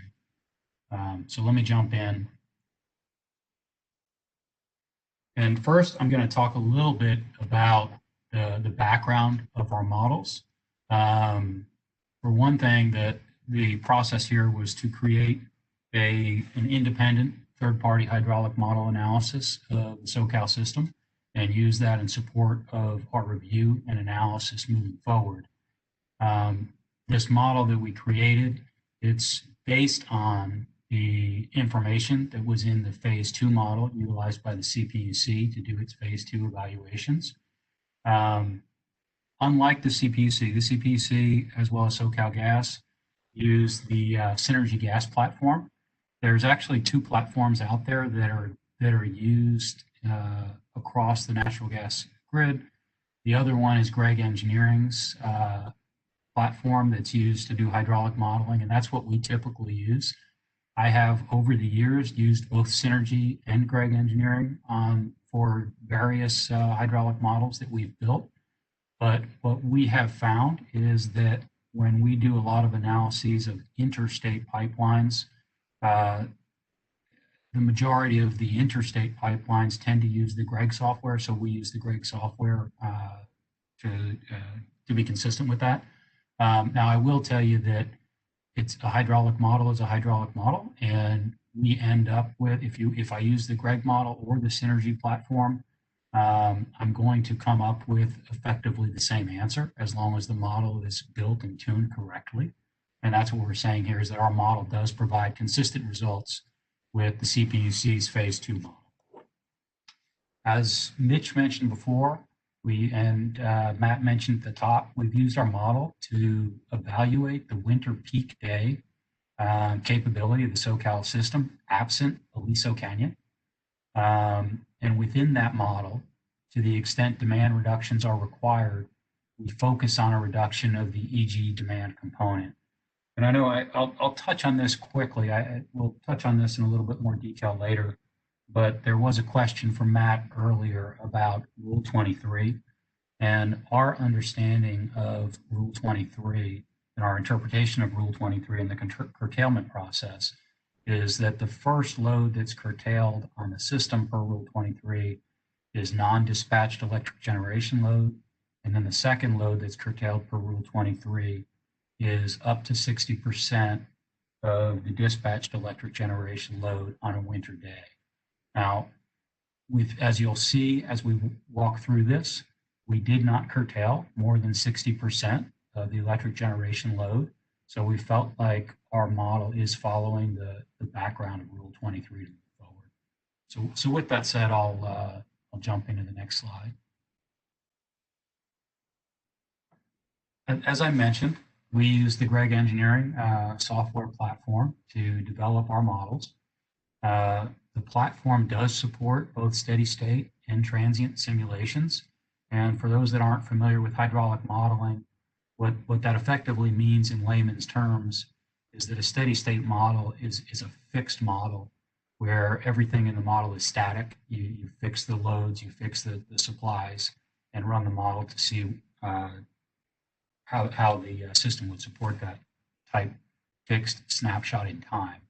A transient simulation incorporates hourly demand profiles, and so the demand decreases and increases during the day to follow the load curve.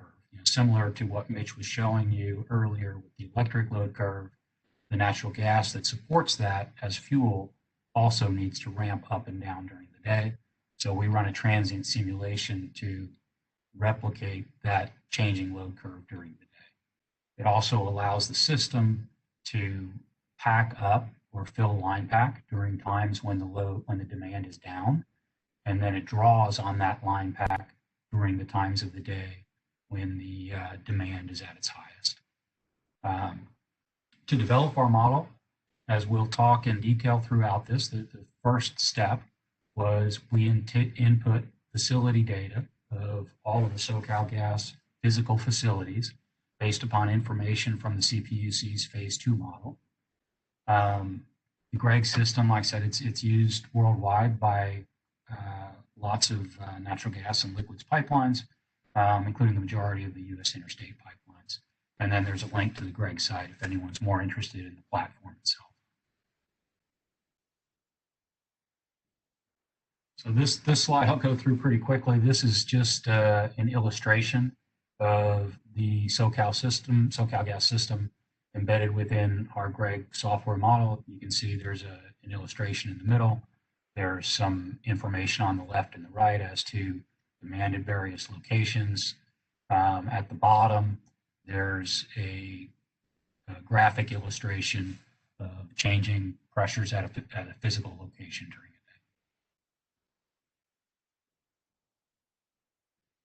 a day. So now I'll step through our process to create the hydraulic model that we ended up using to do these evaluations.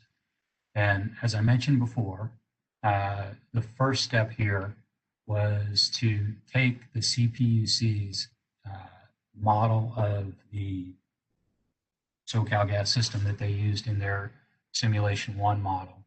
And effectively, we took that model and we converted it from the Synergy platform to the Greg software platform. The second step after the conversion was to kind of pick through the actual model and make sure that it was a good conversion, a clean conversion. And so we took a look at the facilities, we took a look at the regulator settings, the compressors, the gas properties, the flow equations, the compressor equations, just to make sure that everything was consistent between our model and the model that the CPUC used within the Synergy platform. Once we verified and made sure that our model conversion was appropriate and consistent, the next thing we did is we obtained from the CPUC a steady state model result of their Simulation 1 model from phase 2 at the midnight time step. So effectively what it is, it's the snapshot of the deliveries that occurred in their model at midnight. And we replicated that model to make sure that our model provided the same results. Once we did that, the next step is we loaded the hourly profiles in the Simulation 1 during the day. So now we're moving on from midnight and creating a full day simulation to create a full transient hydraulic model. And then the last step is we took that base model and we updated it for loads and demands that are projected to occur in 2027 and 2035. So we can use that hydraulic model in these workstream 1 evaluations. So I'm gonna walk through in detail each of these steps to kind of give you a little bit more background on how this was done. So the first step is our tuning process. And that is, as I said before, effectively, we took our model and we input all of the deliveries, all the demand that occurred at midnight in the CPUC's snapshot midnight analysis. So effectively what that means is all of the receipt and all of the delivery quantities are fixed in our model, consistent with the CPUC model. All the facilities are consistent. The pressure control equipment, we made sure that our regulator discharge settings, our compressor discharge pressure settings are the same as what was used in the CPUC model. With those, and we go to the next step, with our supplies and our delivery quantities identical to those in the CPUC model, and with our receipt pressures identical to what was set up in the CPUC model, and with our compressor and our discharge outlets, our compressors and our regulators discharge outlets identical to those in the CPUC model, then we ran our model to see if there were any variances between the delivery pressures that were showing up in our model of the SoCal system versus what was showing up in the CPUC's model of the SoCal system under those same identical conditions. What we found is that we were very, very close across the system. And I would tell you, at this point, when I try to replicate a third-party system in the past, we will look at any changes that need to be made to the model to make sure that the results are the same. In this particular case, the results were nearly identical across the system by just making the conversion and putting in the deliveries and supplies the same as the CPUC did. We did have one or two locations where our delivery pressure was about 5.5 to 6 pounds different than that in the CPUC model. So what we wanted to do was make sure that none of the delivery pressures were different than the CPUC model by more than 5 pounds. We wanted to minimize any differences. So I did make one very minor adjustment to the pipeline roughness or the friction on the pipeline in one small segment of pipe up in the San Joaquin Valley area. That ended up correcting or tuning the model to make sure that all the delivery pressures are now within 5 pounds or 5 psig versus the delivery pressures that were projected under the same identical conditions in the CPUC model. So that then created our final base tuned model that we're going to use moving forward. And you can see in our final base tuned model, we had an average steady state delivery pressure of less than 1 pound difference across the system versus that in the CPUC's model of the identical conditions. So you can see that's very, very insignificant in the grand scheme of things. And the largest single delivery pressure variance is less than 5 pounds. And I guess what I would also mention is that 1 pound variance on average, what that's representative of is we took the absolute value of every delivery pressure difference across the system and then took an average of those absolute values. And the variance on the average was less than 1 pound across the system.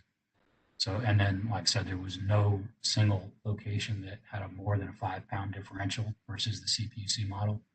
So with that done, we felt like at this point, we have a model that provides consistent results with the models that were developed by the CPUC in phase 2.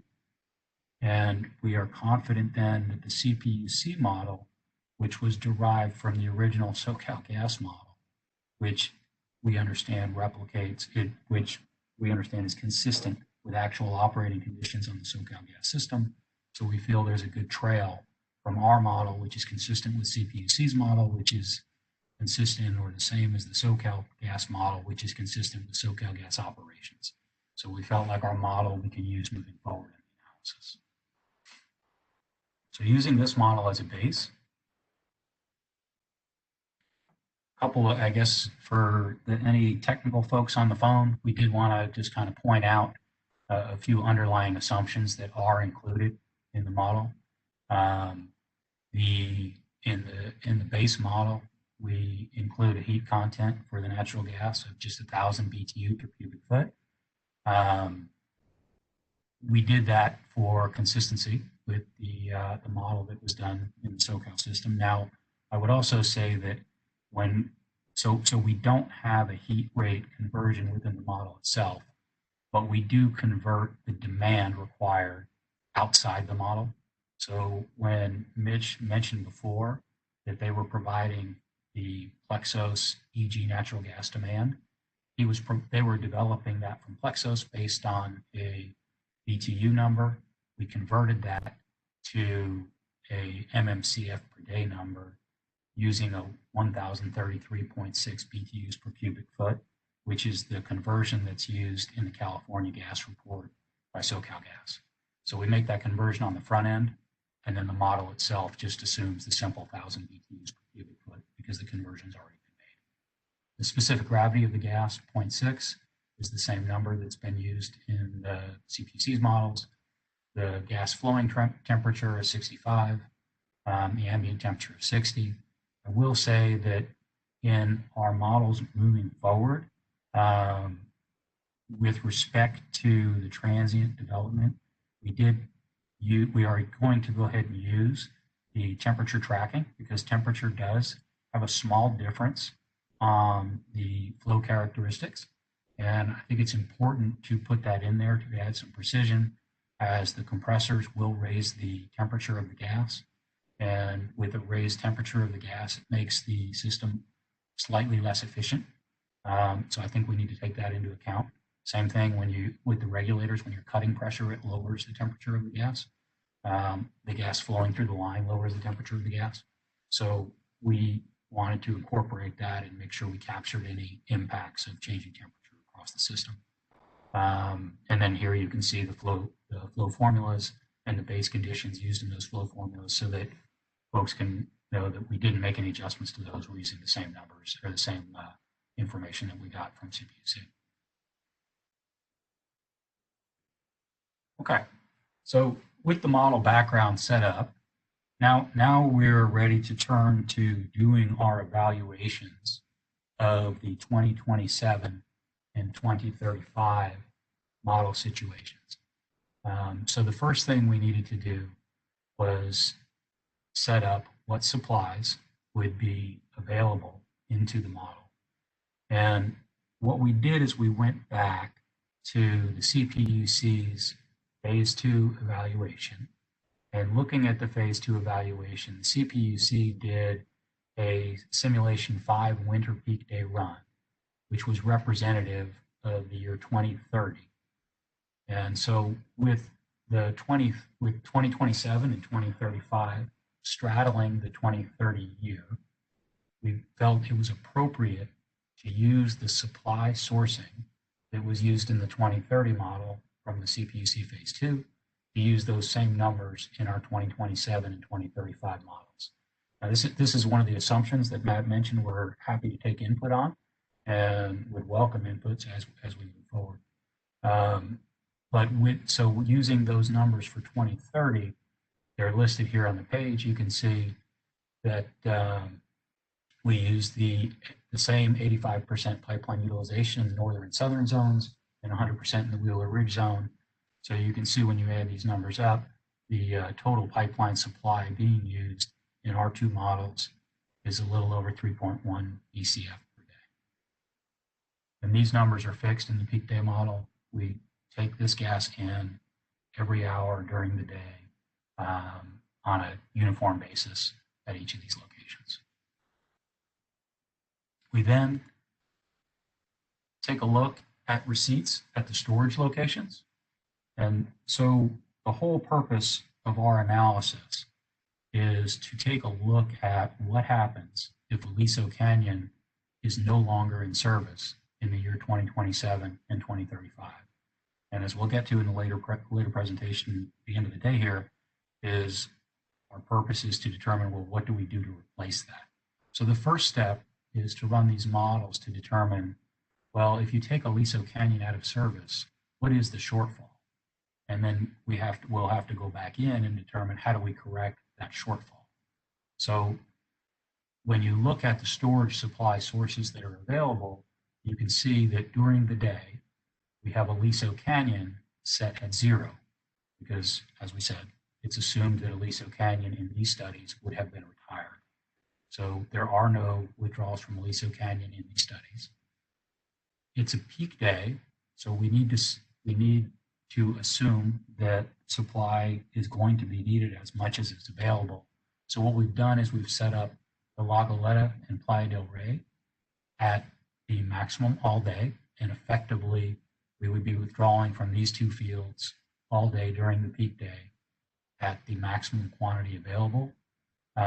As noted in the second note at the bottom, these are based on an assumption that there's a 90% inventory level available at those fields.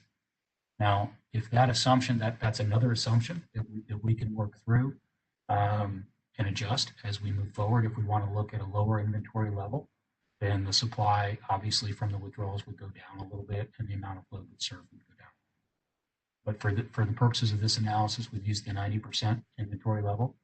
So you can see La Goleta, we have 228 million a day being received on withdrawal, and Playa del Rey, 299 million a day.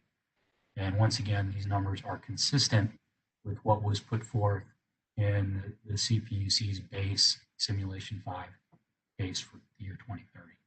And then finally, with Honor Rancho, in our models, we've used Honor Rancho as effectively the swing supply during the day.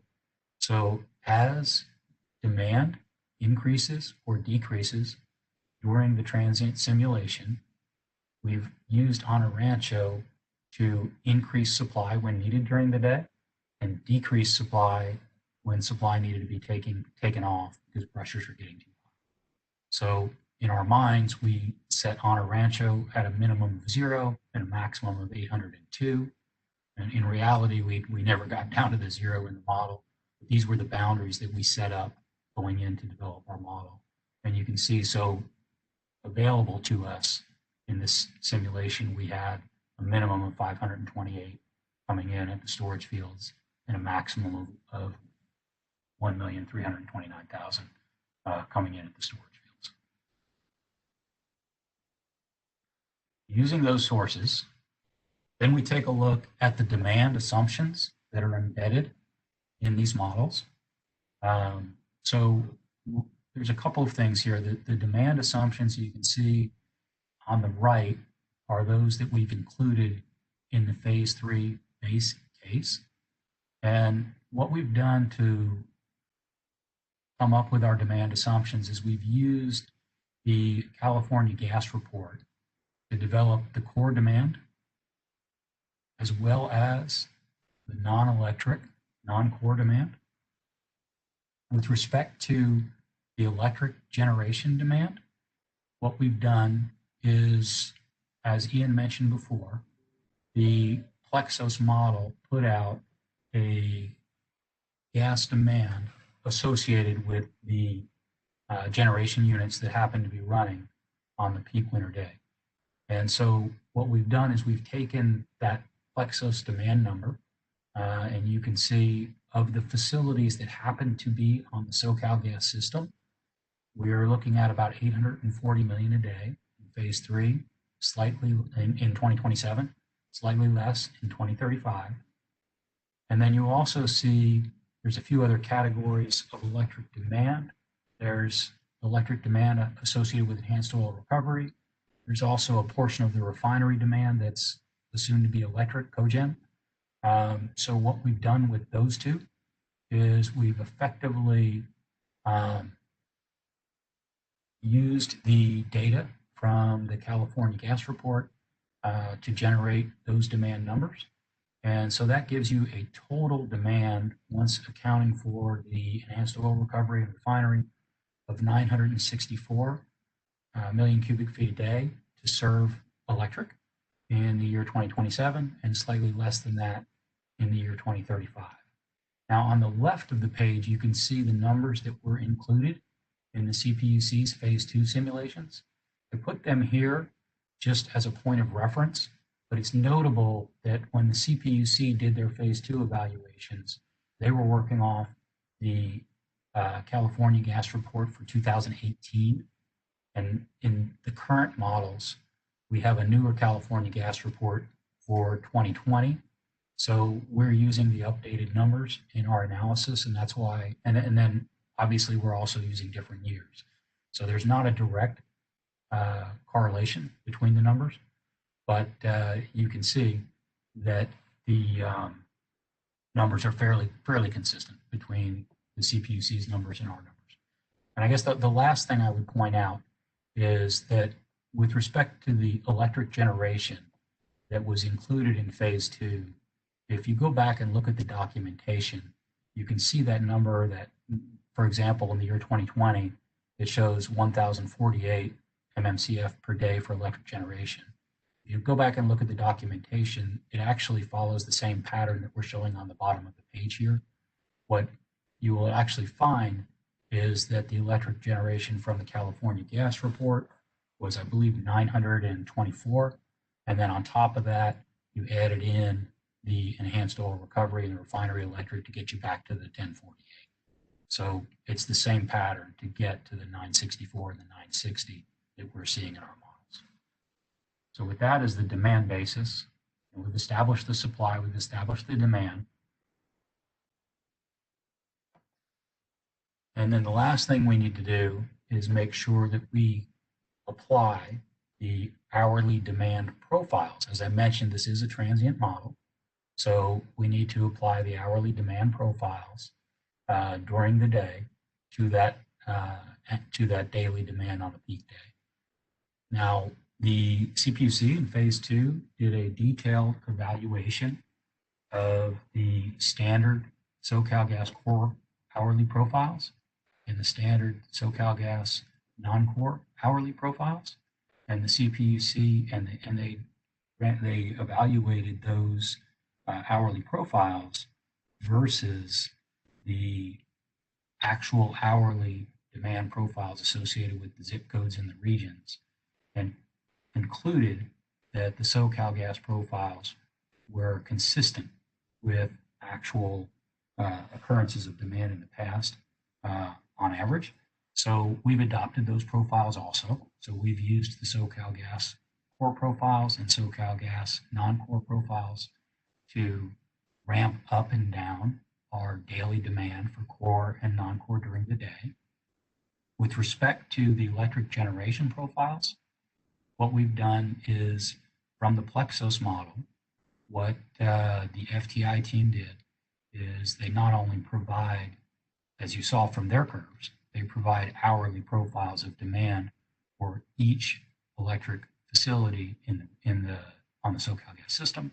So we use that hourly profile of demand for each of those specific facilities within our model.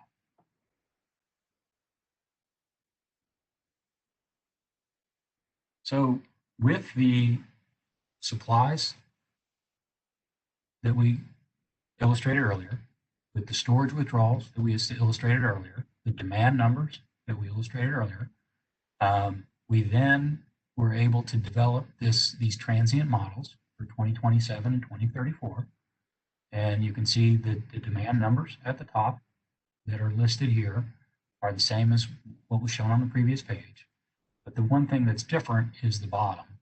And that what you're seeing there is that in 2027, based on the demand that exists in our model and the hourly profiles, we could not use the system to serve the 4.735 million cubic feet a day of gas demand embedded within the model.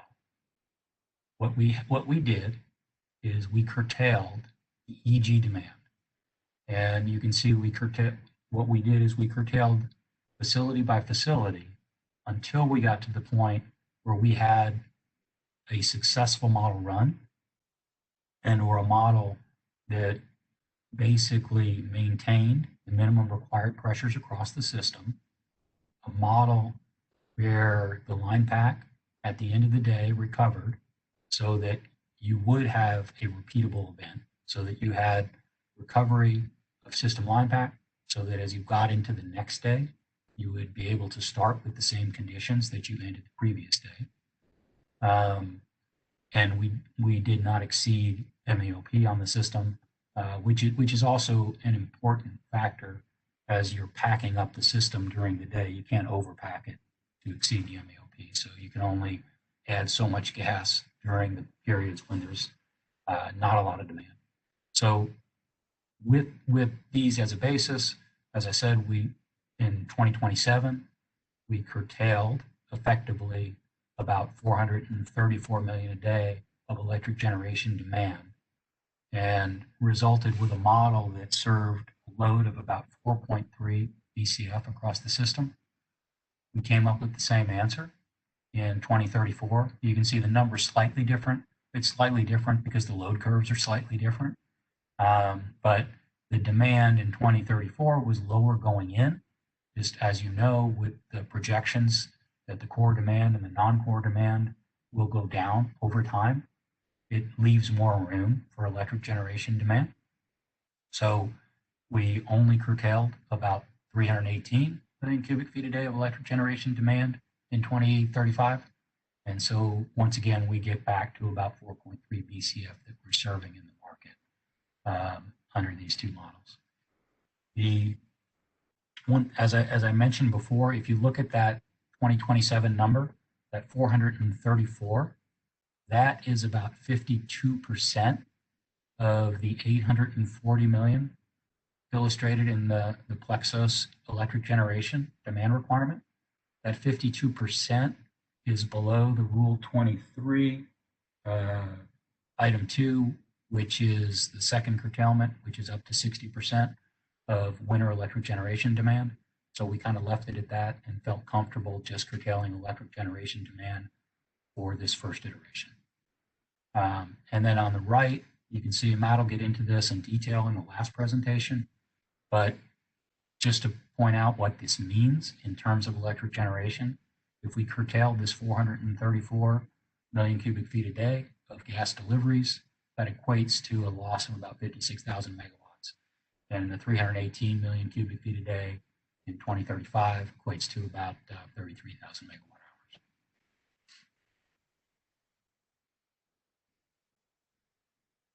I'm going to show some of the detailed results. These are going to be results that are similar to what you saw in the CPUC's phase 2 of hydraulic evaluations. I wanted to kind of show our results in a similar format so that folks would be familiar and comfortable with how these operate in the models. And so this is just an overview of the 2027 hydraulic model. And what you'll see here is the system deliveries.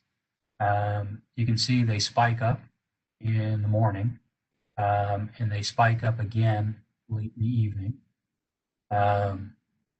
So you can see that in here, and this is a one-day cycle that you can see in the large graph at the top.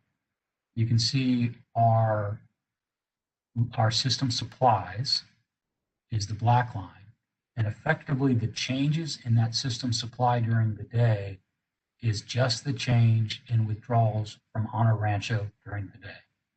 All of the other supplies, as I mentioned before, are left fixed. So we have uniform receipts at all of the receipt points from the from upstream pipelines. We have uniform receipts from La Goleta and Playa del Rey, where we see the change in receipt supply is at Honor Rancho, and it's just changes in the withdrawal quantity from the field during the day. And then finally, the red line represents the system-wide line pack. And you can see as deliveries spike up, the line pack goes down because you're sucking gas off the pipe. And then you have the opposite effect. As deliveries decline, the line pack increases again as you're packing the pipe back up, and that pattern repeats itself during the day.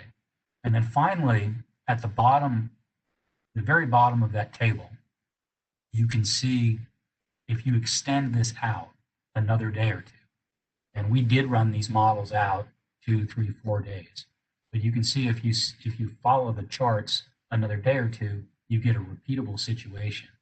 And so the question before about what happens if this peak day occurs over a cold snap that occurs 2 or 3 days, what you'll see here is that the pipeline system should recover and should cover this because you've got a situation where we run the model assuming peak day conditions for 2 or 3 days. And so with line pack recovering, you can support that eventuality. On the right, you can see we start the day right around 2.54 million cubic feet in line pack. You end the day 24 hours later at the same point.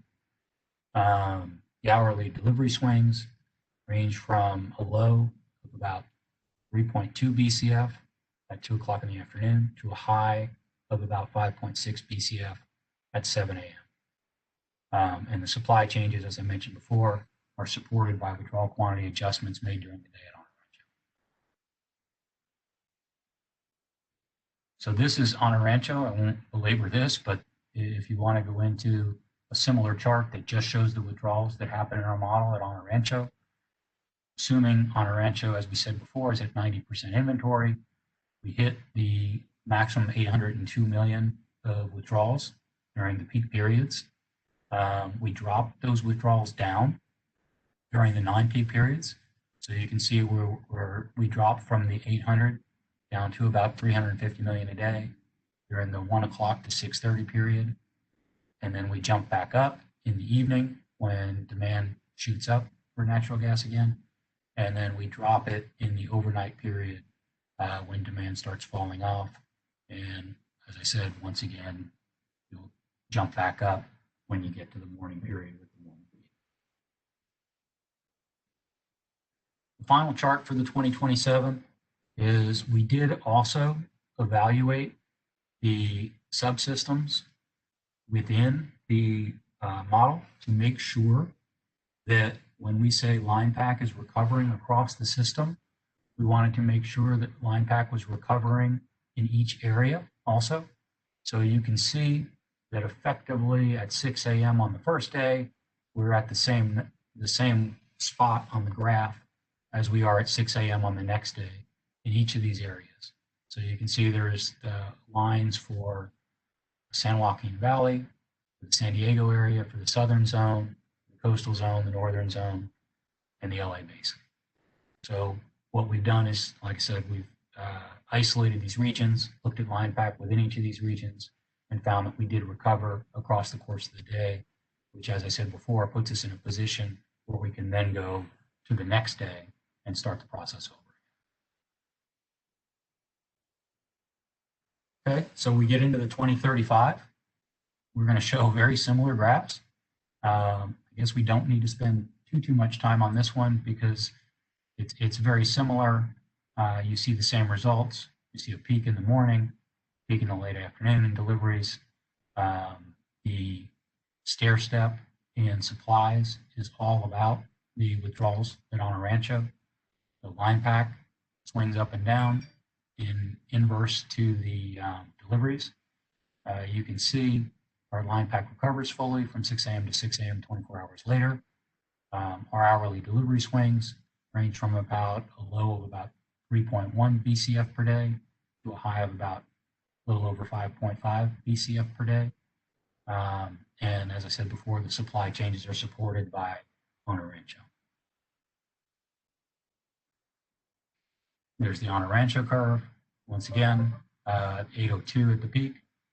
And we're minimizing that to 340 during the low point during the day and minimizing it to 630 in the evening as we need to come off a little bit so that we don't hit the MAOP as we pack the pipe.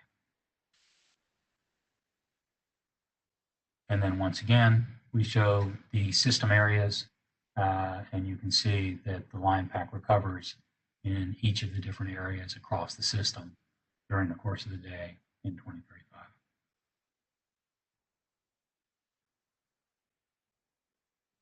Okay, so here's just a full summary of the hydraulic model results. You've seen the detailed graphs. So within our models for both 2027 and 2035, all of the core and the non-core deliveries were maintained in the model.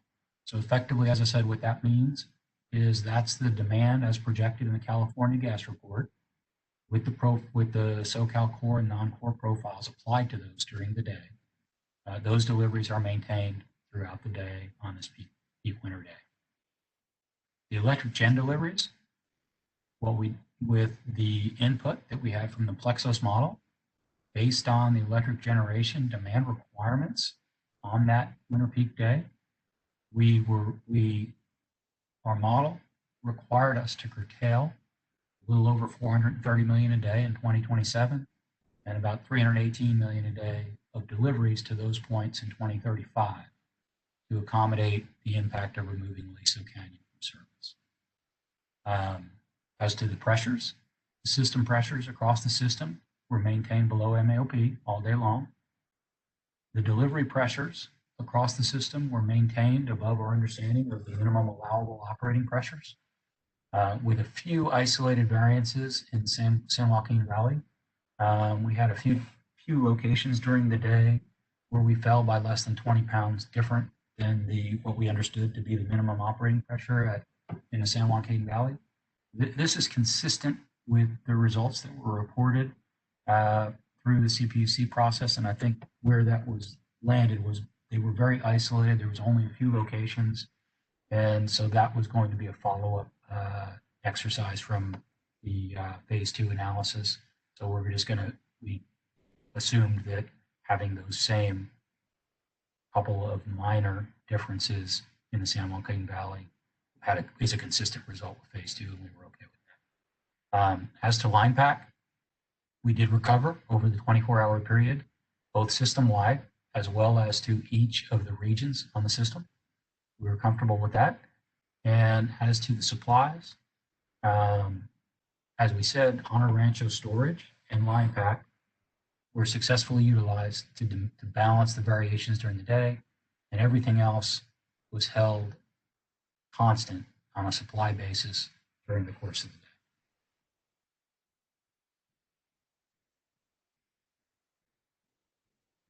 Okay. Now, what we will mention is, so the result of this study at this point is that with the removal of Aliso Canyon, we've effectively, once again, proved that the system can't provide all of the natural gas deliveries that are required during these 2 years without some sort of ancillary enhancement.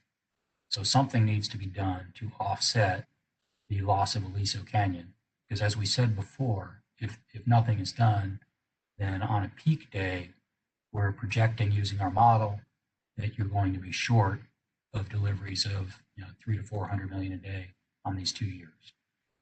So in order to offset that, there needs to be some sort of exercise moving forward. So that's kind of where we are at this point, is that we will be running these models when we start talking about infrastructure solutions.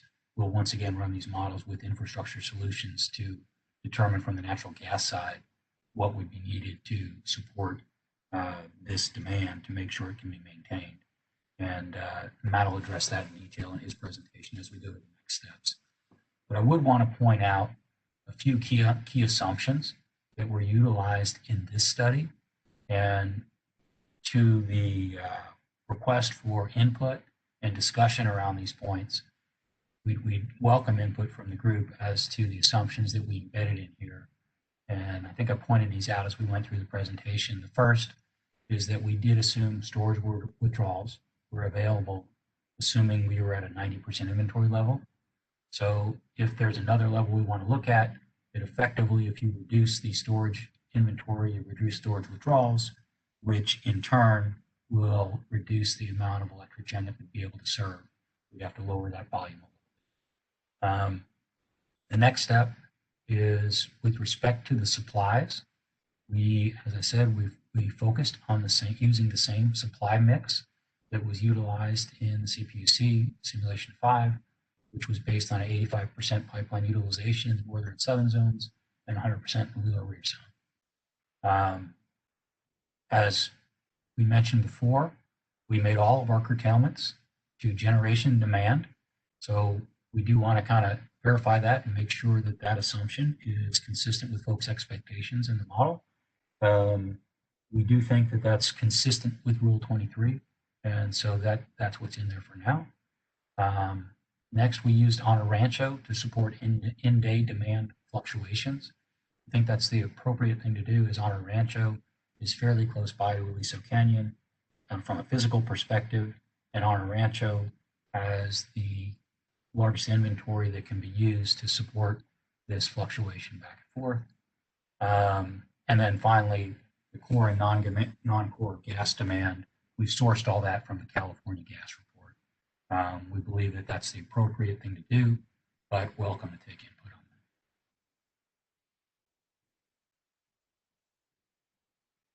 that. I think I've reached the end. I may be a little bit early, but I think we've gotten to the end of the hydraulic analysis. If folks have questions, I can kind of open that up.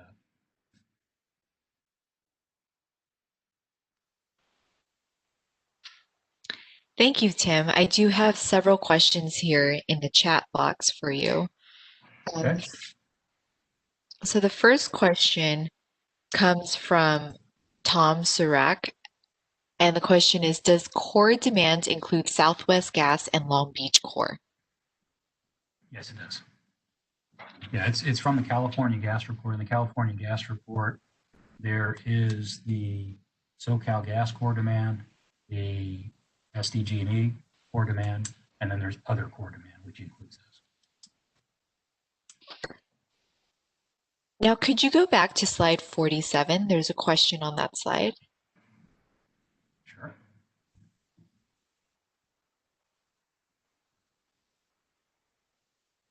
Assuming my technical aptitude will let me do that,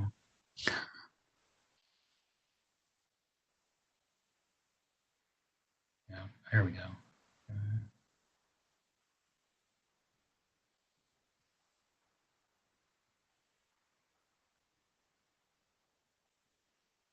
Maybe if Ian could help out. Yeah, he may. Ian, can we get, if I throw it back to you, Ian, will you, or can you take it back and see if you can get back to 47?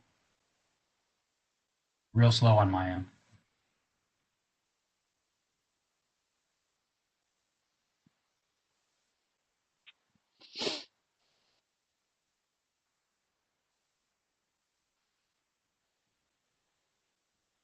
And the question is from Mr. Norman Peterson.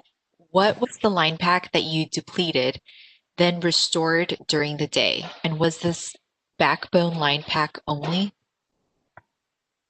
Well, we can look at the line pack graphs, and I think as you go to, Ian, maybe flip forward now. And we'll go to, I think it's about, there we go, right there. So you can see the line pack number, that's the red line that goes across the page. And you can see on the first bullet on the right, that shows how much line pack across the system changed. And then if we go to 2 slides later, slide 50, this is the line pack within each of the regions. And you know, I didn't list the quantity, but effectively you can see that we were recovering line pack in each area across the system. And if you could go back to slide 48, Okay. Mr. Peterson has a second question on slide 48. Okay. This slide shows 2,554.7 MMCF line pack at 6 a.m. Is this total system line pack for backbone, local transmission, and distribution combined? Yeah, this is total system line pack. This is a physical number. It's not real. It's not allocated by customer or service. It's effectively, well, let's take a step back. I guess this is the SoCal gas system model. So if you're asking, does it cover, you know, small distribution systems off of the mainline model? And the answer would be probably no. This is the same mainline model that was used in all the CPUC phase 2 studies. So it's consistent with that type. And if you could go to slide 49. The question here is, can the current SoCal gas pipelines downstream from Honor Rancho support this hourly load following? Yeah, this is what we used in the actual model. So we were receiving this gas at Honor Rancho in the model and pull away based on the demand that happened to be at that time in our core demand, non-core demand, and EG load that we had. And the last question from Mr. Peterson has to do with slide 55. Okay. And he asks, please explain your assumptions of 85% pipeline utilization in the northern and southern zones and 100% in the Wheeler Ridge zone. As I mentioned before, what we tried to do was be consistent with the assumptions that were used in the prior studies. And that 85% utilization number was a number that was used in the CPUC models. And so as was the 100% number. The 85% number is assuming that, you know, that is the number coming in at that location. We've got the physical numbers showing up on the supply page. And I think, Ian, that might be sheet, what is that, 45 or so? We might have just passed it. I'd go one or two previous to this. There we go. So there's the supply sources there.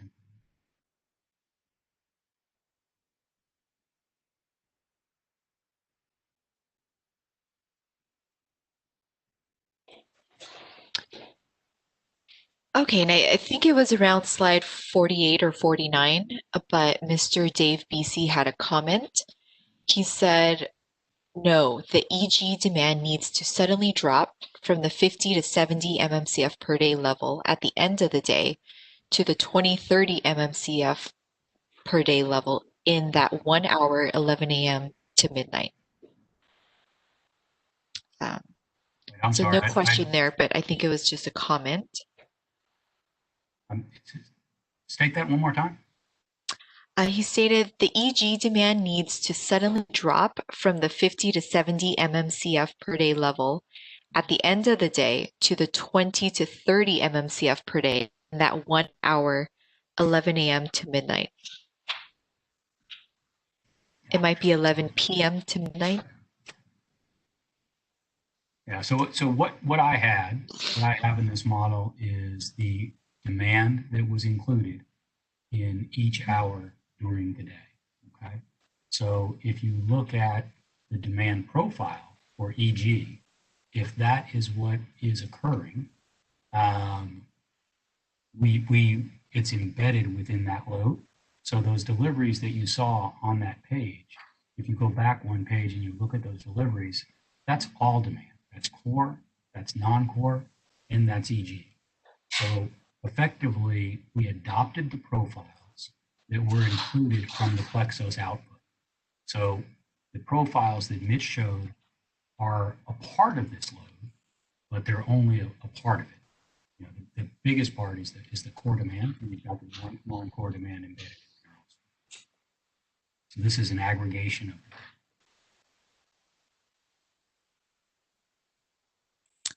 Now, Tom Surak had some questions, and I think this question has to do with this slide 48. What would the blue lines look like without any EG curtailment? Shift them up. you would shift them higher, right? Because the deliveries would be increased on average. You know, as you know, the deliveries would be increased on average by about 400. What was the number? 418 million a day. Now, that would get peakier at different times of the day. So we would still see a peak at 7 a.m., but you may see a little bit more of a peak in the nighttime hours as that duck curve would take effect. So we may see the peak increase more on the late part of the day, but on average, the whole thing shifts up by 400. And by the way, frankly, that's the overall demand, including that EG, that we're going to be solving for as we move forward with an infrastructure solution. Thank you, Tim. And then towards the later slides, when you're listing out the assumptions, he had a comment stating that, this is from Tom Surak, he had a comment stating that 90% storage inventory level is extremely optimistic if Aliso Canyon is not available.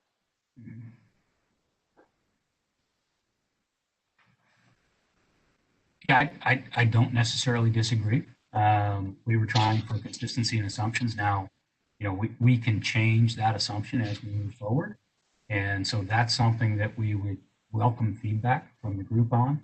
And if we want to see this base situation as to what occurs without Aliso Canyon, we can run it with the inventory lower, which reduces those withdrawals, which in turn would reduce the EG that's served, i.e. increase curtailments on that day. So, you know, we're more than happy to do that if there's an assumption that we can all kind of get our arms around. Now, with that said, as we move forward and look at any infrastructure enhancements, we're going to have to incorporate some assumptions as to the existing facilities, and we'll do some analysis, some reliability analysis around those numbers. But in this base case, we're more than happy to adjust the baseline. Our next question is from Mr. Issam Najm. His question is, will the gas system infrastructure modifications to be considered include restoring the capacity of the existing pipelines to their original level prior to the Line 235 rupture in 2017? Well, I don't want to preview too much of Matt's presentation, but the answer to that, without disturbing Matt, is that yes, that will be one of the things we're going to be looking at, is restoring, and probably, you know, very high on the list of options to consider. And the next question from Mr. Najm is, will the gas system infrastructure modifications to be considered include removing the bottleneck in the pipeline between Honor Rancho and the Los Angeles Basin to allow for maximum usage of the northern zone capacity while maximizing flow from Honor Rancho?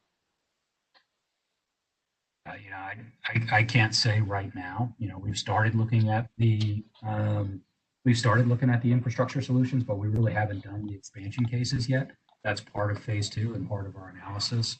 You know, we do know that incorporating the existing facilities that can be just brought back through pressure is something that we're definitely going to look at. Looking at the bottlenecks, yeah, we'll look at bottlenecks across the system, so we will look at that, but we haven't done any detailed review of that yet. Tim, if I could add to that, and Christina, yeah, that's on the it's on the list, and we'll talk about this in the next session.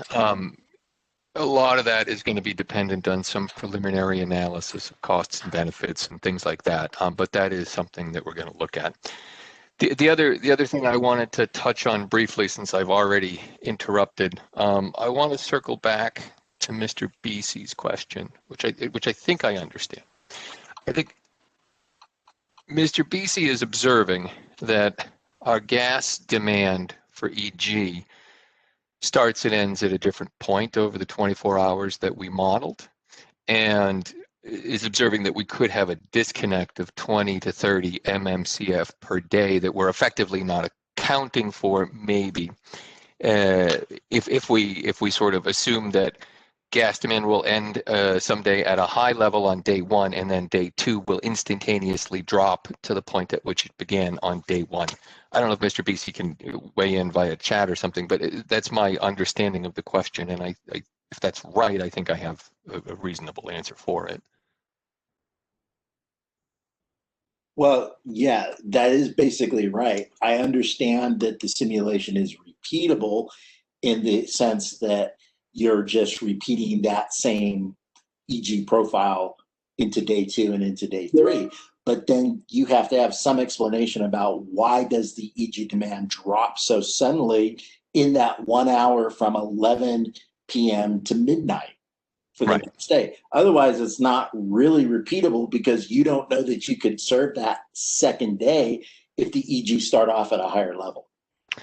I agree. I agree entirely. And so, I mean, I think you've correctly identified what is basically a modeling artifact, where we have kind of a piece that we're putting in multiple times that shows seams between it. Now, we think that this is not an impactful difference in the modeling. We think that, you know, we are undercounting by that 20 or 30, but that we don't think it affects the results. That said, it's a really good observation, and we're going to take that back and test it, confirm that, take pen to paper and summarize how we confirmed it. And we're going to look at sort of the distribution of cold days and the impacts on the modeling. And we'll post something on the CPU website. We'll do that before comments are due, so that stakeholders will have an opportunity to take a look and weigh in on it through the comments. So I think I'm inclined to agree. I don't think it's impactful, but it certainly is worth running to ground. Thank you. And now we have a question from Jason Egan. You're unmuted, Jason. Thank you. What assumptions were used around the availability of out-of-state gas supplies? I think it goes maybe to slide 55, the significant assumptions. And maybe to put a little finer point on it, does your analysis assume that gas will be available at the border in sufficient quantities even during extreme weather events? Yeah, right now, this analysis is focused on the SoCal gas system and its capability to move this gas. And so we've fixed the supplies coming in. We have not done an evaluation of the upstream pipes at this point. Is that something you intend to do? I think it's kind of in line with my question earlier about the availability of imports from outside of CAISO. I mean, how realistic is it that gas supplies will be available from out of state? Sure. No, that is something that we intend to do, and we've started some reviews of existing infrastructure upstream, and that will be something we do as we go through this process is evaluate the capabilities of the upstream pipes to deliver to the SoCal system, to the border, as well as evaluate the contracts that exist on those pipes to know what capacity may or may not be available on this day.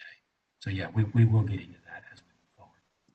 Excellent. So that's the capabilities of the pipes as well as whether or not the pipes will be required to have gas available. I guess the circumstance I'm considering is if you have extreme weather in California, it's likely extreme weather in the West. And if gas is used in Arizona or another neighboring state, it won't be available at the border. No, that's right.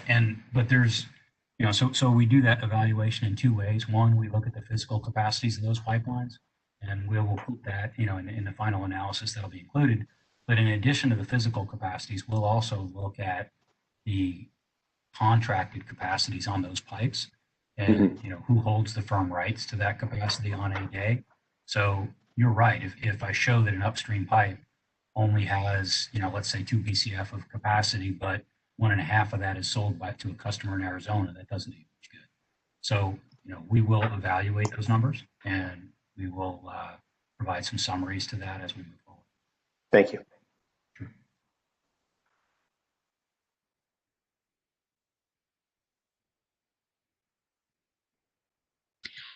We have 5 minutes left for Q&A. So if anyone has a question, please raise your hand or you can type your question into the chat. And as a reminder, these slides are on our Aliso Canyon website. I've put the website into the chat box, but it's cpuc.ca.gov/Aliso OII.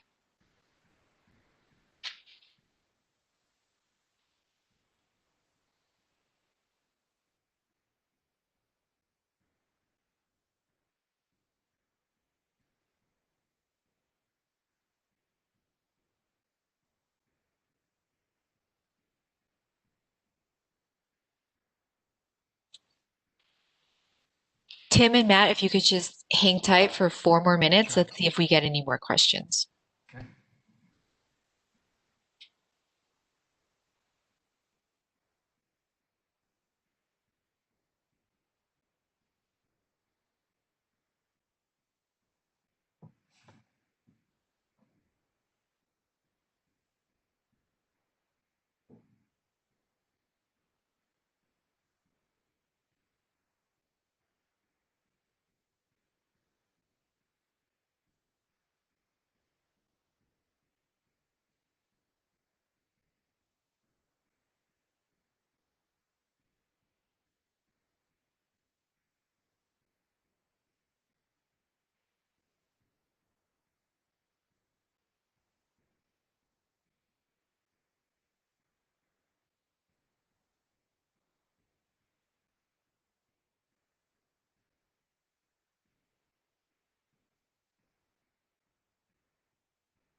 I have a question here from Charles Sponberg. Will there be assumptions for outages of the replacement energy sources during the very cold day event?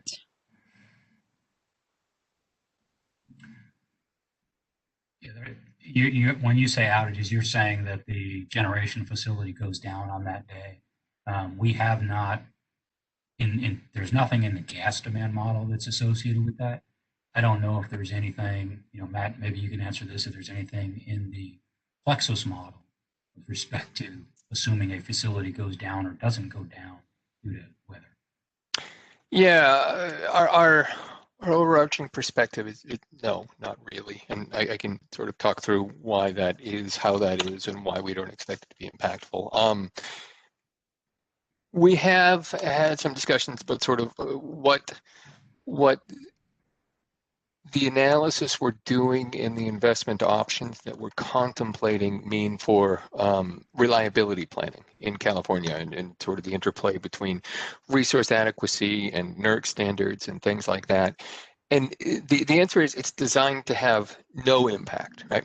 So there is a configuration of resources that gets built year by year going forward that's the result of all of the system planning rules that account for load and uncertainty and outages and lots of other things. And so our analysis is keyed on the operational impacts of an Aliso retirement, whereby we have a shortfall of a discrete amount of gas, and then we have the resulting loss of a specific amount of gas-fired generation. Our study is designed explicitly to replace exactly that amount of lost gas deliverability and/or lost electricity. So really, from like a long-run planning perspective, we would be neutral in terms of reliability, except for some very small impacts around the margins insofar as we're changing technology types, which would have different sort of correlated outage rates and things like that. I would also observe that on the electric gen side, because demand is higher in the summer than in the winter, our problem here is not really outage at electric generators that arise from like typical mechanical problems that you would see in the summertime. Generally speaking, we don't have a critical amount of generation. We usually have an extra generation around. Our problem is the gas deliverability.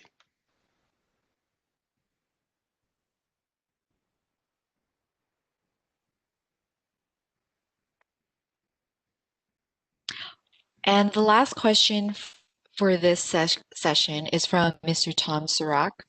The question is there any margin built into the modeling for necessary operator flexibility due to uncertainties? Yeah, at this point, there is not. I think what you're, I can't tell you whether the minimum operating pressures that we understand need to be maintained include some sort of operational balance or operational cushion or not.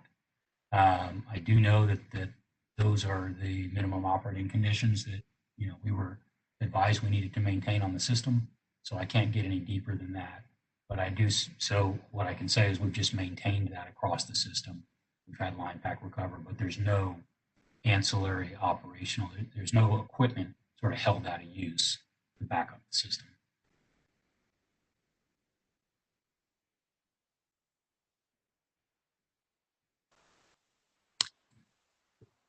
Thanks. And that was the last question. So we can begin our lunch break or stretch break. If everyone can please return in 1 hour, that's at 1:30 p.m. Thank you.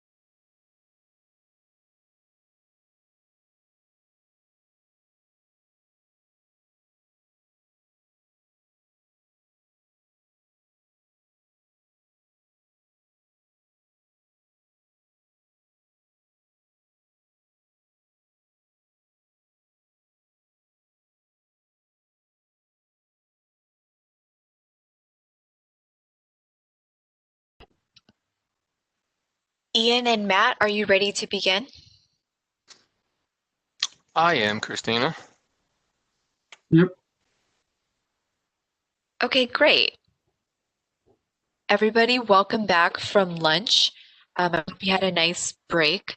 Our next section here is the Aliso Canyon replacement scenarios and future analysis. This will go for an hour and a half, which includes the Q&A at the end. Matt, go ahead.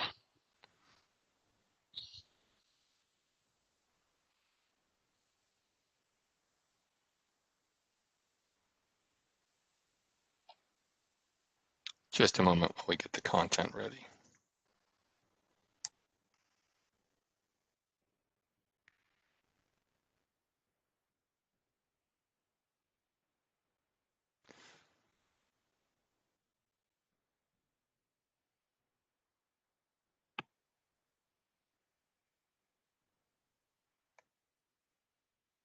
All right, I think we're set. Okay, so as Christina said, this is our last structured discussion, in which we're going to talk about how we take the results of all the models we've talked about today and distill them down to some investment options, and then also next steps. Where do we go from here? So Mitch walked through the production cost modeling to talk about how we got our gas burns. Tim walked through the resulting hydraulic modeling in which we calculated a gas deliverability shortfall that's denominated in decatherms. Recall that we had made the decision that the shortfall would all be allocated to electric gen. And so what we're left with is a problem that's currently defined in decatherms for these peak days that we have to solve by either replacing the decatherms that we can't deliver without Aliso Canyon, replacing the megawatts or megawatt hours that we can't generate because we don't have enough gas, or doing a combination of both. So what we're going to do is we're going to take the results of the modeling, the output from the hydraulic model. We're going to convert the decatherm shortfall to a megawatt shortfall. And a note right up front, we're doing everything's keyed to a peak hour condition, which is to say that we're analyzing the maximum problem that we encounter. So that's what we're calling the most critical hour. And so when we talk about generation, it's actually denoted in megawatts because it's megawatt hours per hour. Megawatt hours divided by hours, actually megawatts. If it becomes confusing, please don't hesitate to put a virtual hand up and we can talk through it. Anyway, so we're going to take the decatherm shortfall, we're going to convert it to a megawatt shortfall based on sort of the thumbnail assumption that all of the shortfall would be met by replacing it with electric gen. So we bound the magnitude of the problem on both the gas side and the power side. And then we'll define combinations that solve one of those problems or a combination of two, which is to say, we'll replace all of the lost gas, we'll replace all of the lost electric gen, or we'll replace a combination of both so that we come out to the right total. So here, the first two boxes really just define the processes that Tim and Mitch walked through earlier. So, at the first step, we calculated our gas burns using the production cost modeling. The output served as an input to the hydraulic model from which we calculated our delivery shortfall. That serves as an output, that output serves as an input to our deliverability shortfall analysis, in which we take those decatherms and we convert them to megawatts. Now, there are a few different ways for us to do that. What we've chosen to do is we've chosen to say that the shortfall in gas deliverability would be allocated among the generators based on the efficiency of the individual units, which is to say we would curtail the least efficient units kind of in order, and the gas available would be allocated to the most efficient resources. A couple observations on that before we move forward. First, that is just one of among several options that we could have pursued. We tested a couple, for example, geographic location and things like that. We curtailed the plants farthest away from Aliso Canyon. We found that it's a measurable difference, but it's not significant, so we don't think it's particularly impactful. I would also observe here that we're very happy to get into a discussion of kind of the commercial elements of gas curtailment and what order things would be curtailed in, and who might have entitlements and who might not. And part of our analysis there was that anybody who has a contractual relationship with anybody, we're looking 7 and 15 years into the future. So to the point where any resource could be insulated from this particular market dynamic by a contract. We don't even know that it would be sort of in effect at that time. But the biggest and sort of most specific observation I would make about this allocation method is that, we've talked a lot about the delivery shortfall and how we model the system without Aliso Canyon and no other changes. It's important to bear in mind for purposes of these discussions that is strictly a hypothetical. There is no universe in which we expect or would in any way recommend or think that the CPUC would allow for Aliso Canyon to retire while no other changes are made to infrastructure anywhere. And so, discussion of the notion of, well, what's the order in which we curtail the resources? It's all kind of angels dancing on pinheads to a degree. It affects our assumptions, it affects our findings, but it's not sort of anything that's grounded in any specific reality. That said, we think the approach of using heat rates makes a lot of sense. We think again, in that hypothetical alternative universe in which this actually happened, the system operator for the gas side and the system operator from the electric side would probably be inclined to take steps to minimize any sort of actual electricity shortfall. And one way to do that would be to make sure that the most efficient resources get the gas that is available. So the result of that procedure, wherein we took the output from the hydraulic model and ran it through this little calculation, is a critical hour amount of unserved generation or unserved gas, right? And here we've defined again the critical hour as the hour with the biggest shortfall. And we're presenting both of these values based on that hourly basis. So the gas delivery, MMCF for the hour, it's a strange measure that we're not familiar with. Again, from Tim's presentation, the 2027 curtailment was 434 MMCF per day, or about 50% of the system. 2035, the curtailment was 318 MMCF per day. The ratios are about the same between the daily curtailment and then these hourly curtailments. And then those translate to a generation output for the critical hour, which is to say this is the problem that we have to solve. So if we want to retire Aliso Canyon in 2027, right, we have to make sure we have enough deliverability on the gas side to replace a max hourly 32.6 MMCF during the most constrained hour, 434 MMCF per day on the peak day, and support 4,216 megawatts of generation during that hour. We don't have to solve both of those problems. We only have to solve one of those problems, or a combination of those two in the right ratios. Now, here we've walked through our objectives and philosophies regarding how it is we picked the investment portfolios that we're going to be looking at and evaluating. Rather than sort of read this entire text-heavy slide, I will summarize it by saying that our philosophy is that we don't want to be sort of arbitrarily precise and create issues of potential false precision. We don't want to make a lot of arbitrary assumptions. And basically, we're trying very, very hard not to guess. Our objective here is to point in the direction of the types of resources that would have to be procured, that would be most efficiently procured from an economic and a financial perspective. And then we assume from there that there would be some kind of competitive procurement process whereby the utilities would undertake the same sorts of things that the utilities tend to undertake, such that we recognize that our forecasts are subject to uncertainty.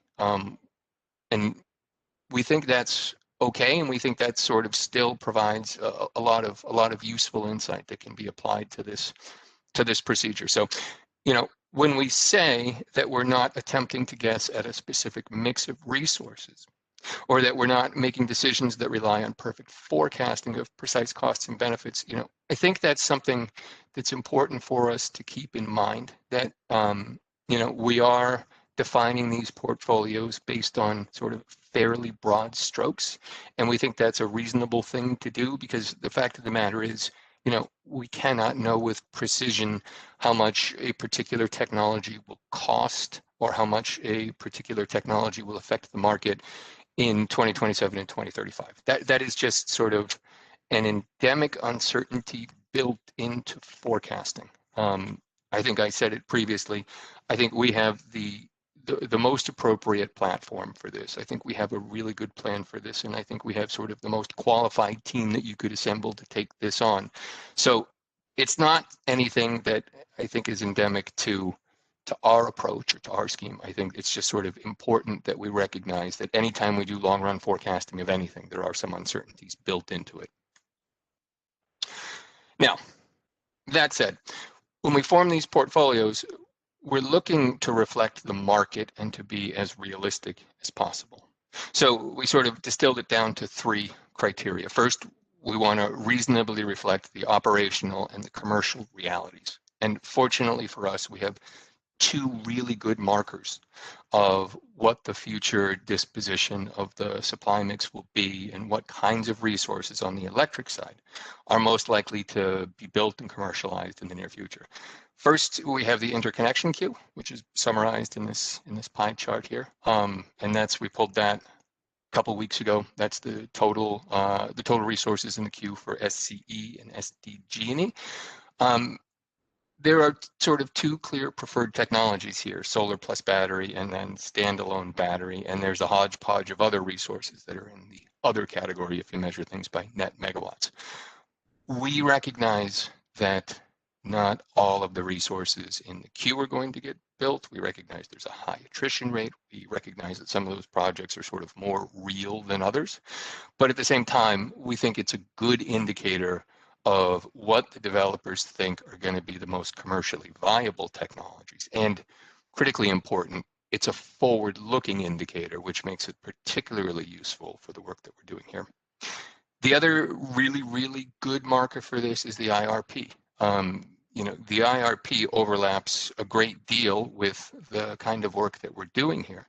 And we think the analyses embedded in the IRP go a good long way towards defining either an advantageous or approaching an optimal mix of the kinds of resources that the utilities are going to go procure moving forward, and that will be brought to the market in California. So we keep a close eye on those 2 benchmarks as we develop our portfolios, which we'll see shortly.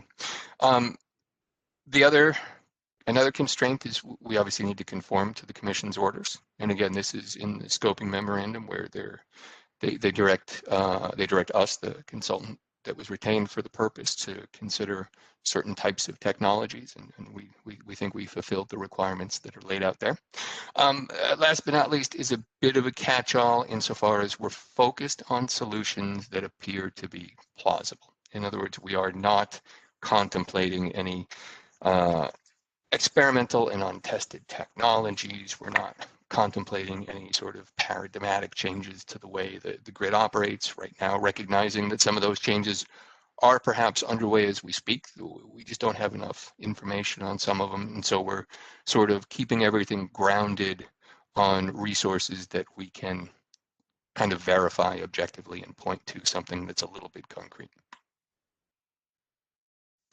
So I think this points to a discussion we had earlier today. I think Jason had a question several hours ago of sort of what are the kinds of investments that we're considering, and really they ultimately fall into 3 buckets. Again, because we can replace decatherms, or because we can replace megawatts, or because we can reduce demand for either, we have sort of several different kinds of options. On the supply side, we can build new gas infrastructure. We could build pipelines. We could upgrade the SoCal gas system. We could expand storage potentially if we wanted to do that. Likewise, on the electric side, we can build generation, we can build storage. The scoping order favors renewable generation and the technologies that provide for renewable generation. So it gives us a pretty wide swath of what we can consider on the supply side for electric infrastructure. And then on the demand side, we can look at gas or electric or both. DR and EE programs are pretty far advanced in California. I recognize there are sort of different levels of implementation and penetration for gas and for electricity, but there's a whole bunch of options, and there are a whole bunch of data available about those options. So they're options we're going to strongly consider. And so with that, we have, for consideration as something of a straw man here, 5 proposed investment portfolios, or I might say 4, and one that's TBD. 2 gas, 2 electric, and 1 that we'll define later on. Moving from left to right, as we see here, one option is to, again, have a decatherm replacement perspective and upgrade the gas transmission system. And this is really just gas infrastructure writ large. So we would be looking at things like restoring the SoCal gas system. We would be looking at things like interstate expansions. We would be looking at things like alleviating constraints. I think someone mentioned the east-west constraint around Honor Rancho. We would be looking at that and analyzing from all of these sort of what are the potential costs and benefits. And we're going to flesh this out with some specificity based on some preliminary research that we're doing on the cost side and some data that we have on hand on the benefit side, on the sort of market prices side. The rationale for this one, it seems to be clearly permissible under the order. There are some options where we could build infrastructure that not only clearly addresses the Aliso Canyon problem, but also addresses a potentially related problem that I'll talk about momentarily regarding system flexibility and management of imbalances. And in many ways, the gas infrastructure scenario is kind of the simplest. We're going to remove a quantum of gas from the market. We're going to replace it with a quantum of gas of the same size, and then we'll see what the costs are and what the benefits of doing it would be. But it's clearly very neutral in terms of some of the system planning perspectives and some of the interplay with other infrastructure that we've talked about today in a way that I think, whether it proves to be the most attractive option or not is certainly something that should be considered and sort of becomes a touchstone for the other cases. So moving to the right, we're going to consider demand side gas. This will be a combination of DR, EE, and building electrification. We are in the process of compiling some cost data that is going to help inform our thinking on how we establish that mix. Based on some experience to date in the California market, which we are familiar with, if not deeply familiar with, I wouldn't be surprised to see that this focuses more on the C&I sector than on residentials, but we'll have to see how that shakes out. All the same, the idea is that we will reduce demand on the gas side sufficiently to allow for the Aliso retirement. Again, moving to the right, 2 electric cases. One is a case of new DR and storage resources that are going to be defined basically in the mix assumed in the IRP. Again, the IRP provides us a very, very useful forward look that moves towards economic optimization of these kinds of resources, costs and benefits. And so we think that's a useful case that we ought to test. And so we're gonna add sufficient amount. We're gonna basically scale up a fixed ratio of new DR and storage such that we'll be able to provide enough megawatt hour replacement to retire Aliso. Now, an interesting question will, I'm sure, arise as to where exactly we put those resources, and the answer is we are still fleshing that out, and we're not entirely certain of it. Input and thoughts are welcome. I also see a request here to spell out some acronyms. DR is demand response. It is basically energy curtailments kind of that are controllable when demand increases. Some operator has the ability to call for reductions in consumption of gas or electricity. EE is energy efficiency, things like insulation and stuff like that, that just reduces energy consumption kind of across all periods. CNI is commercial and industrial. There are generally sort of three categories of customers: residential, commercial, and industrial. CNI is the non-residential classes, the businesses and industries and things like that. As I look, there's a couple others on here.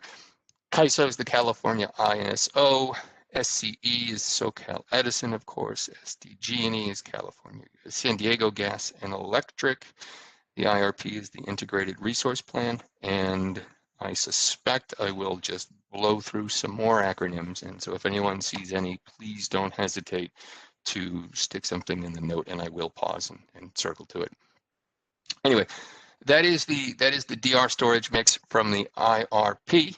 And then moving on to the right, this red one, we're going to create a similar case based on what's in the interconnect queue. The megawatt shortfall will be met by a mix of resources based on the current ratios in the queue, if not necessarily the current megawatts that are in the queue. And again, we think this gives us something that approximates a business as usual perspective, insofar as it seems to be the most likely possible set of infrastructure builds that are most likely to materialize, again, based on the fact that, this is where the developers seem to be exerting their efforts. Last but not least, the TBD case.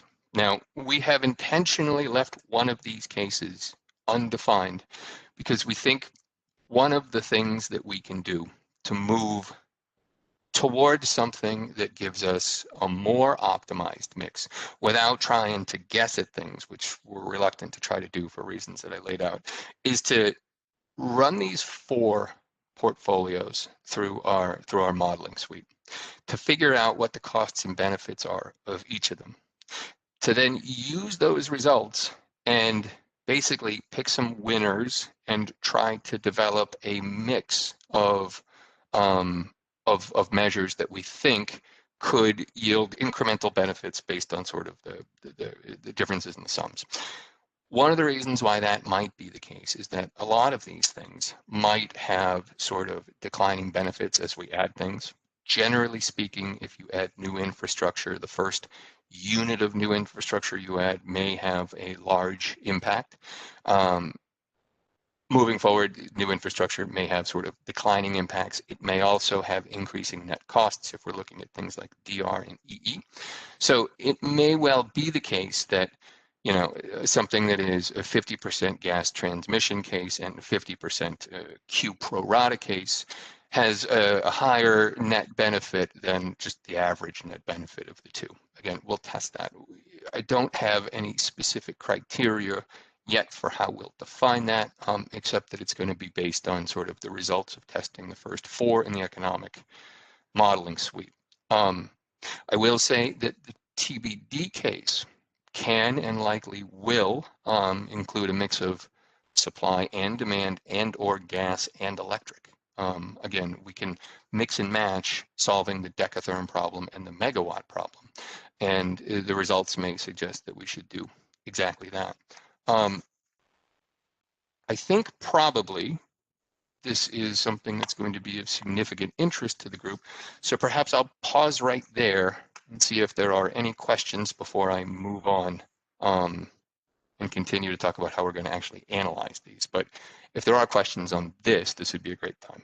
And before we get to that, I will also say this is obviously going to be an impactful set of inputs to our analysis. So this is one of the things that we would be very eager to hear feedback on in the comments and in discussion today.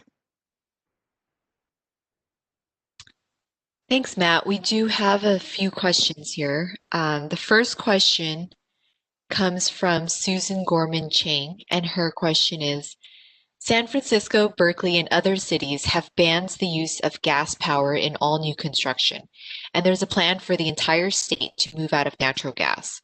Have you considered this? Why even entertain gas options? Christine, could you read the first part of that again? Sure. San Francisco, Berkeley, and other cities have banned the use of gas in all new construction, and there's a plan for the entire state to move out of natural gas. Have you considered this? Why even entertain gas options?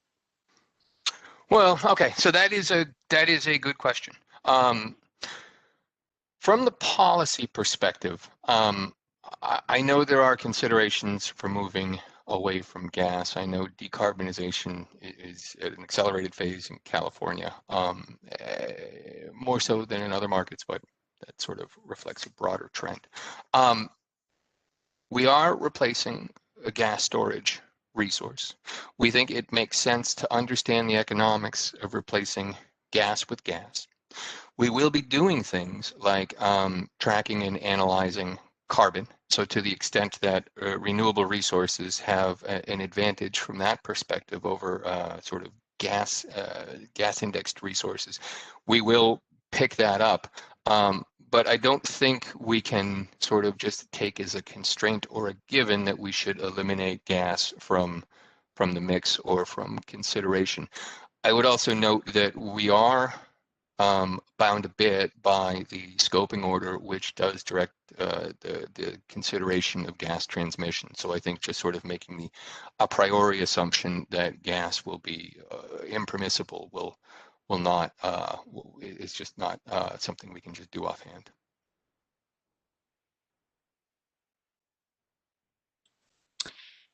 And Susan has a follow-up. New gas or new infrastructure systems for gas risk being stranded assets. Yes?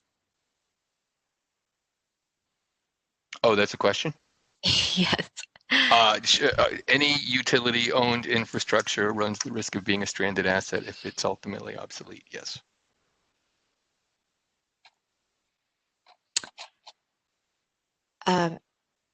And Susan Gorman Chang has another question. Have you also considered that there will be a fee or a tax on carbon coming on the state or federal level? No, actually, I have not. And that is because we haven't specified the inputs to workstream 2 yet. When we get there, I mentioned earlier, we have a handful of specific questions that we're going to be looking for input from the stakeholders for. One of those is precisely this: how should we value carbon moving forward? We're aware of lots of different options and lots of different ideas that are out there, but we haven't settled on any one. The next question is from Christian Lambert.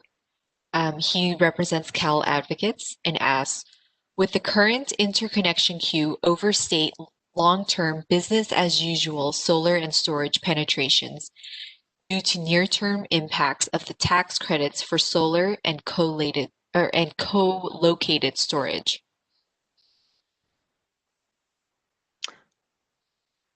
I don't believe so. It is true that there are some tax advantages to certain types of renewable resources. But that's really just kind of a small part of a much, much broader picture. You know, we've seen things like the PTC and the ITC come and go, and we see that renewable resources are generally doing quite nicely. It is our expectation that solar and to a lesser extent wind and sort of just renewables in general, sometimes coupled with batteries, sometimes not, will continue to be the preferred resource of consumers and utilities and CCAs, and we think that's sort of the fundamental that's driving it. So no, I don't think that. Again, we are very open to being convinced of otherwise. So if there's sort of any data or input or suggestions that we could incorporate, we're happy to do it. But right now, my perspective is that the fundamentals driving those types of resources are much broader than any one incentive.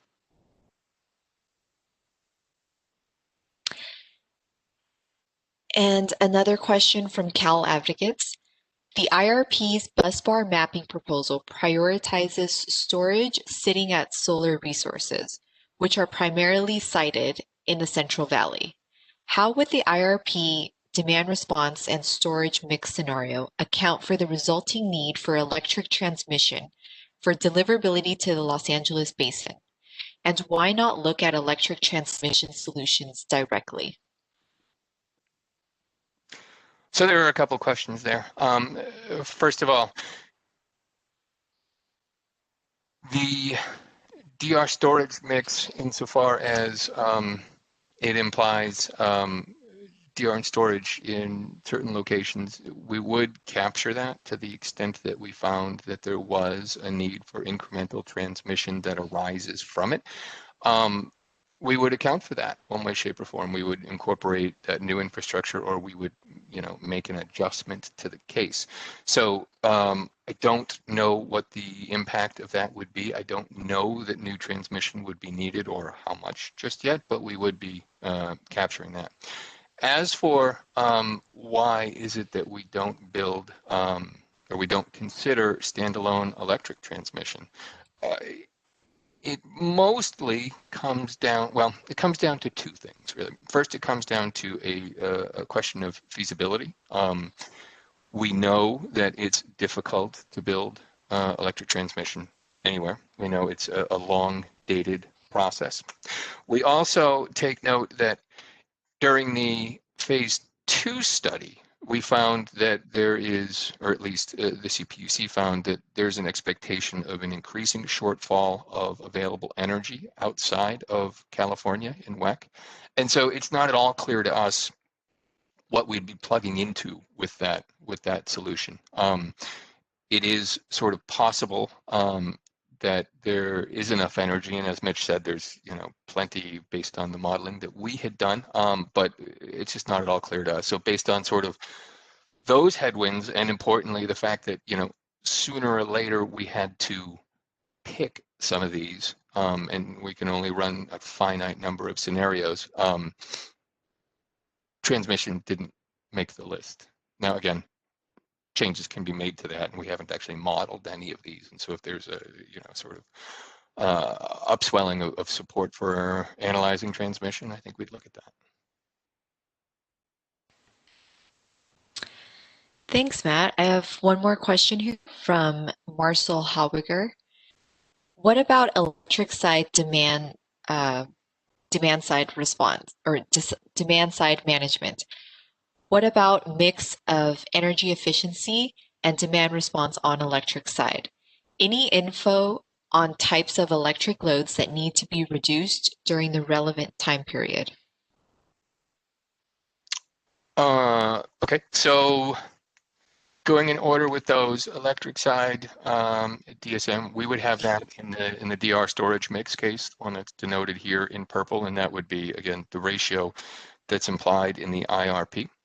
We would also have EE built into that, although we are not proposing in these scenarios any incremental EE specifically beyond sort of what's already embedded in the IRP case, but we would be adding incremental DR. As for the question of any info on types of electric loads that need to be reduced, is that to say which customers would have to have their demand reduced?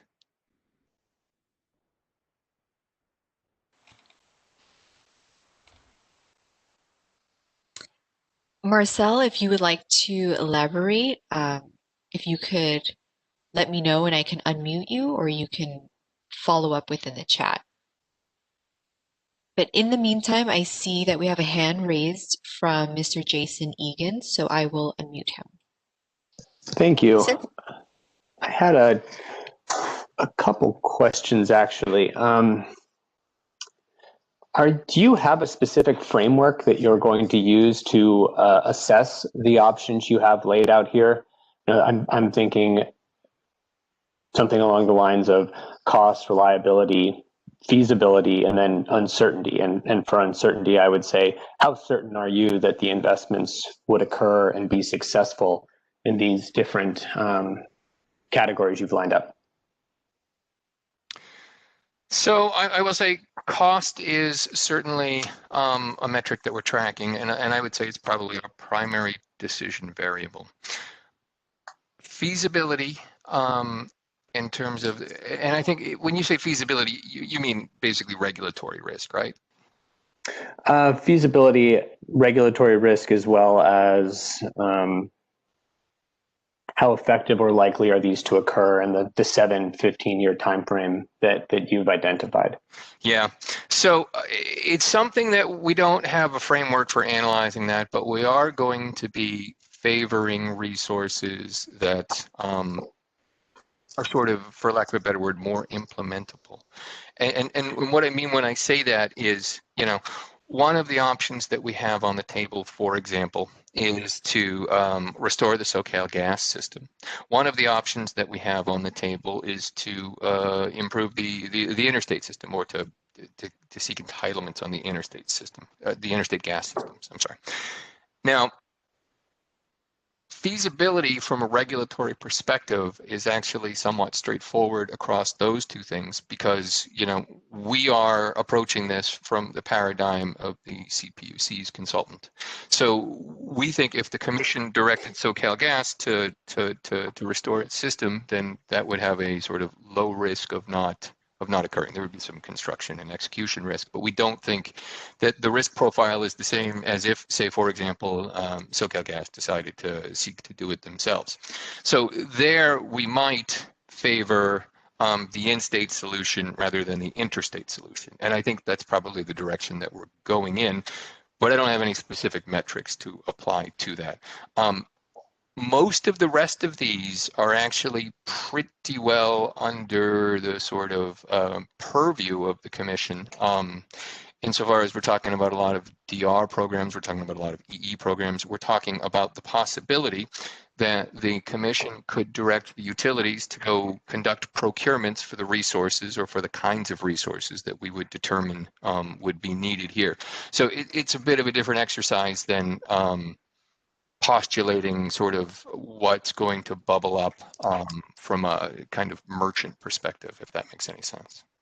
Yeah, it does. And then on the uncertainty side of things, I guess maybe a different way to look at it is kind of a bird in the hand versus two in the bush. I mean, are you going to look at how effective some of these potential investments could be versus how known to be effective existing options might be?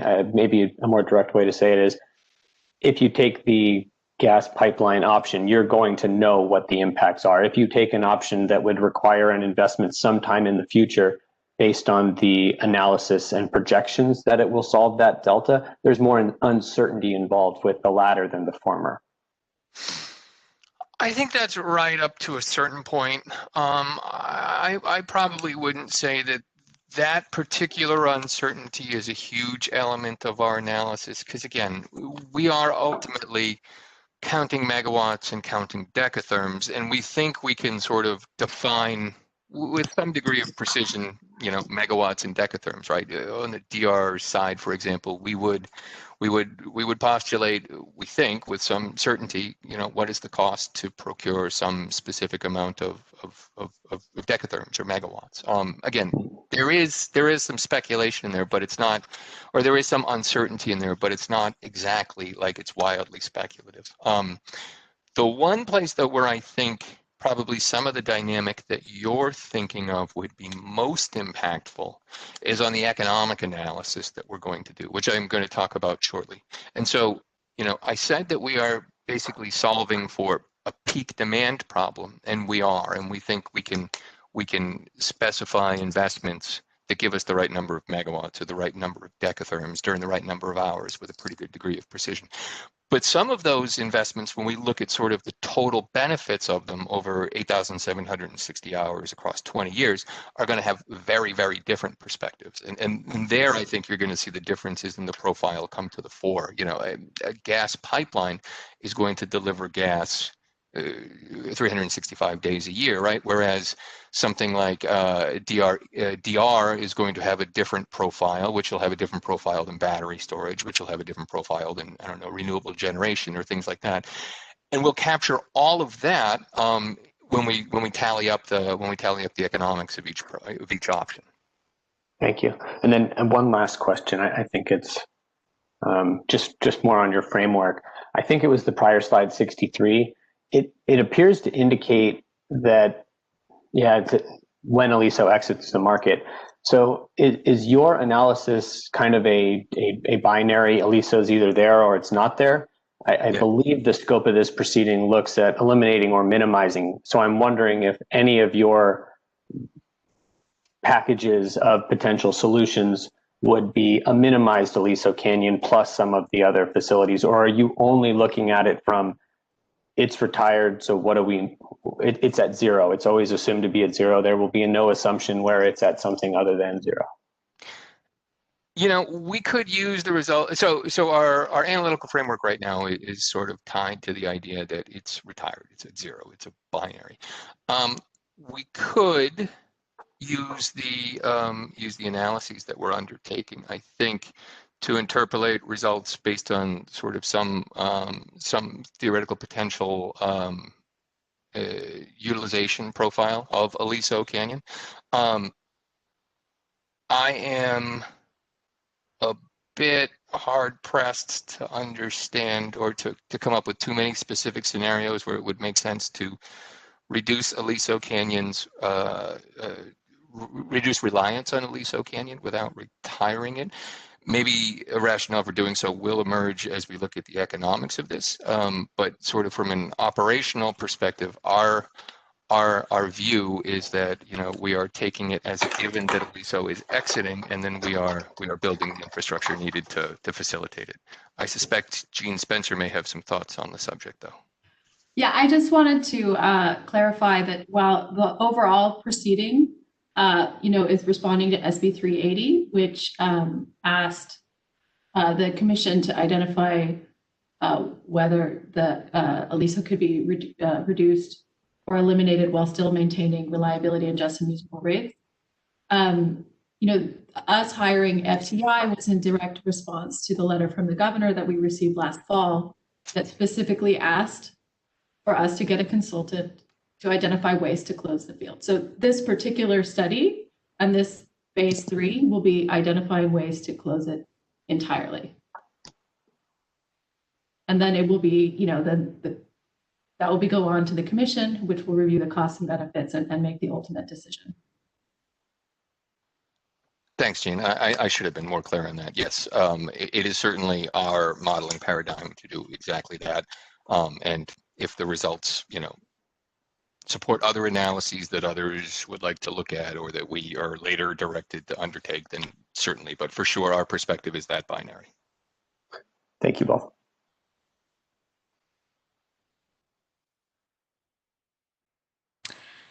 Matt, I have a clarification on the previous question.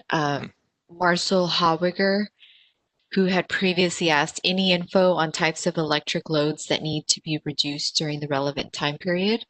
So by type of load, they meaning what types of end uses, such as residential heating, non-residential process, etc., operate on cold winter day that could be reduced or shifted. So the answer is there is significant amounts of information on that. I have none available at my fingertips just yet because we haven't dug into this piece of it. We intend to rely heavily on the data that's been provided by the utilities on these kinds of programs to figure out exactly that. We'll need to know obviously the disposition of loads. We'll need to know what the costs of the programs have been. We'll need to know what the reductions have been. We'll need to sort of unitize things so that we can create functions whereby we say for every increment of demand we reduce, there'll be cost of this or that. We will be working through all of that, and I think we'll be grounding it all in sort of verifiable data, but we haven't done it yet.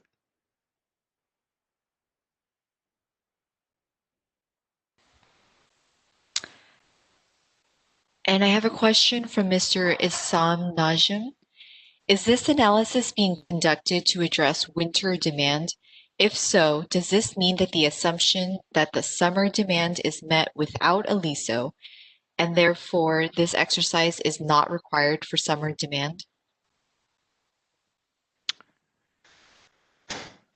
Yes, sort of at a high level, yes. And from there, you know, the way we come to that is that, again, we are interested in analyzing the conditions in which the gas system is sort of most constrained.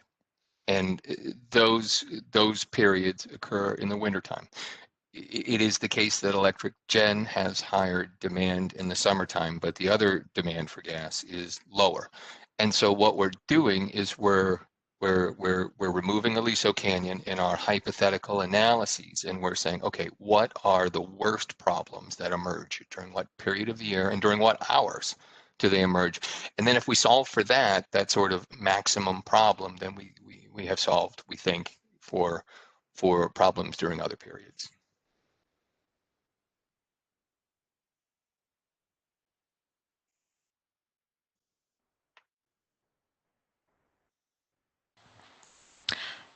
Okay, I do not see any more questions. I believe I have one from Mr. Roth that says the plan is to eliminate methane in the fuel portfolio of generators. Isn't standby generation desirable, given that there will be an ongoing need for home heating gas year-round? And shouldn't this be wrapped into your considerations? I'm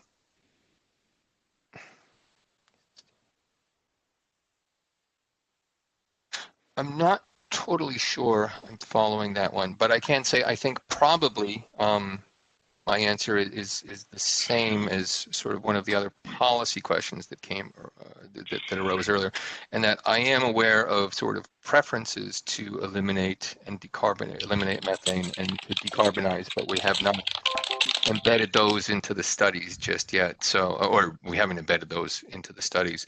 So I think we're not modeling the elimination of methane necessarily, at least. Some of these cases will reduce methane. When we do so, we will reduce emissions. When we do so, we will recognize a benefit for doing that, and we will roll that up into the analysis that we're going to do at the end. But we're not taking it as an assumption that we're going to basically pivot away from gas as a matter of policy.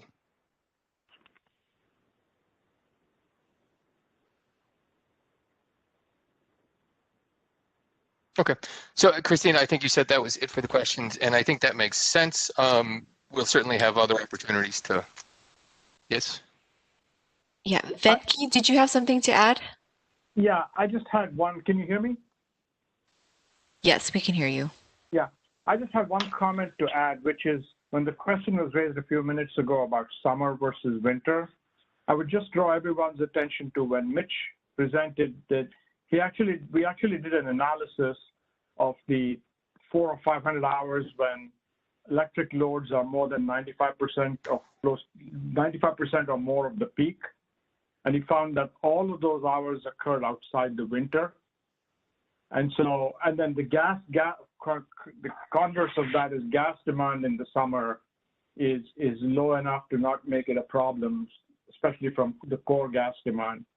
So I think that's part of the explanation for the summer versus winter question. It also is relevant to yet an earlier point which was made about the availability of electric resources outside of CalISO.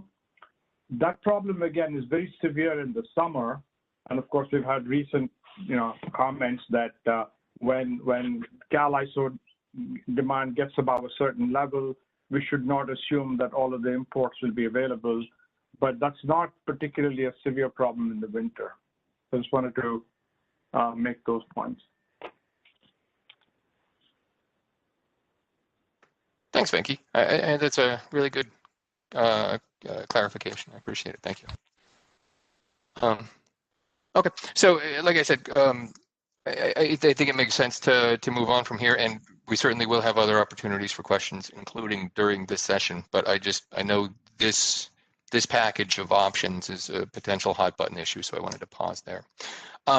It's worth noting additionally that we have the possibility of another constraint that we'll have to make sure we abide, and that is the issue of system balancing. Now, my understanding, which is a little bit limited, but I think somewhat informed, is that as the system operator manages the system, imbalances arise sometimes, which is to say that the amount of gas that's brought onto the system is occasionally different than the amount of gas that's removed from the system. These are called imbalances on gas transportation systems. And I guess when I say occasionally, I mean probably every single day, but the degree to which they are large and impactful is the frequency of that can be occasional. One of the ways that the system operator can manage imbalances is by utilizing the injection capability at Aliso Canyon during the non-heating season. So this is a non-wintertime problem. This is something that's different than all the other elements that we've been looking at. And so what happens is that if we were to remove Aliso Canyon, the amount of injection capability that the system operator relies on to balance the system and to sort of maintain flexibility on the system is necessarily diminished. So it may be the case that we have to find other alternatives to support system balancing. What we're going to do with this is we're first going to analyze the problem, right? We know what the imbalances have been historically. We know what the availability of Aliso has been historically. We can project what the availability of injection at the other storage facilities will be moving forward. We can also overlay on top of that declining gas demand and declining gas consumption and make some inferences perhaps on how that would impact imbalances and the need for it. And we can use all that information to sort of come up with a bogey for whether we have an imbalance problem. We know that SoCalGas's Rule 41 defines 345 MMCF per day as kind of a minimum injection capability, beyond which measures are taken to tighten imbalances on the system. Those measures recently changed, and the manner in which those imbalances or the manner in which those measures are implemented are sort of not relevant to this discussion at the moment. The important takeaway here is that 345 MMCF per day bogey. And so what we would do is we would say, okay, well, in a world without Aliso, how far away are we from that capability? And then we would consider some options. We know, or we think, that it would be relatively straightforward to increase compression for injection at Honor Rancho, because they are operating at less than full capability. So we conclude from that, most likely, that you could restore the injection capability, get about 50 MMCF per day, we think, back there without running into any well integrity issues or really any sort of substantive impacts on the system. We think that would be the case. If that's not enough, if it turns out we still have a problem going forward, we could look at sort of commercial kinds of solutions, whether SoCalGas would be able to contract with some other party to help manage imbalances, whether that would mean holding entitlements somewhere off of its system and or potentially storage entitlements off its system and or potentially transportation entitlements to access it. And we would note here that because this is a non-winter problem, there is potentially some slack capacity on the SoCal system and on the California gas system to move gas around sometimes, maybe. We'll analyze it. It could also be the case that something like an OBA, an operational balancing agreement, could be executed with with some of the parties that they interconnect with, whether it's a pipeline, theoretically even PG&E, we could look into it, whereby, you know, SoCalGas would be able to trade imbalances with counterparties at some cost and sort of manage this problem that way. There could also be some tariff solutions, and I use that solutions term lightly here, whereby, you know, the tolerances associated with imbalances are reduced, which gives shippers an incentive to stay closer to balance moving forward. We know that that's an approach that has worked on other pipelines. It is not without cost to those shippers. It is sort of bereft with problems as a result of it, and not popular for obvious reasons, but something to consider. The important element of this, we think, is that for the most part, potentially with one exception that I'll get to momentarily, but for the most part, this problem, if it exists to whatever degree it exists, applies equally to all the scenarios that we currently intend to model and probably all of the ones that we would consider modeling. And so it's not part of any one investment package. It's a problem that would have to be solved for any of them associated with the retirement of Aliso Canyon. And effectively, it becomes almost a transactional task on the decision to retire Aliso if a cost arises from it. So all of this is to say that, you know, we are aware of the important role that Aliso plays in the management of the system, and we will be making sure that we don't sort of inadvertently recommend that the CPUC make the system unmanageable, and in so doing, we'll estimate the costs to maintain that. So we flagged our most important uncertainties as we've gone along. Again, these are the topics that we most would like to hear feedback on. And in terms of the content that I have walked through today, I think our most important uncertainties are, first, our approaches to calculating that megawatt shortfall. We think it's a very reasonable approach to look at unit efficiencies. There is, it's not a typo, but there is an error in the second bullet here, which says SHR, system heat rate outlook. That should be unit heat rate outlook. That's how we did it. We allocated the hypothetical gas shortfall based on the efficiency of the resources. If there are alternatives that the stakeholders collectively prefer, we'd like to hear it. If there's alternative methods, if there's alternative philosophies writ large, we'd like to hear it. And then, of course, I suspect I don't even have to ask for input on this one, but we would like to hear input on the configuration of the investment portfolios, including the specifics of what we had suggested, including any ideas of how we would analyze the options that we laid out along the lines of what we did lay out, how we could methodologically work through those to figure out what is the preferred or how we value each option. And then, of course, thoughts on our deferral of specifying the fifth scenario, the TBD scenario. We think it makes a lot of sense, but others may see it differently. So please do weigh in. Now, at this point, it probably makes sense to have a brief walkthrough of workstream 2. Again, this will be the next phase of the project.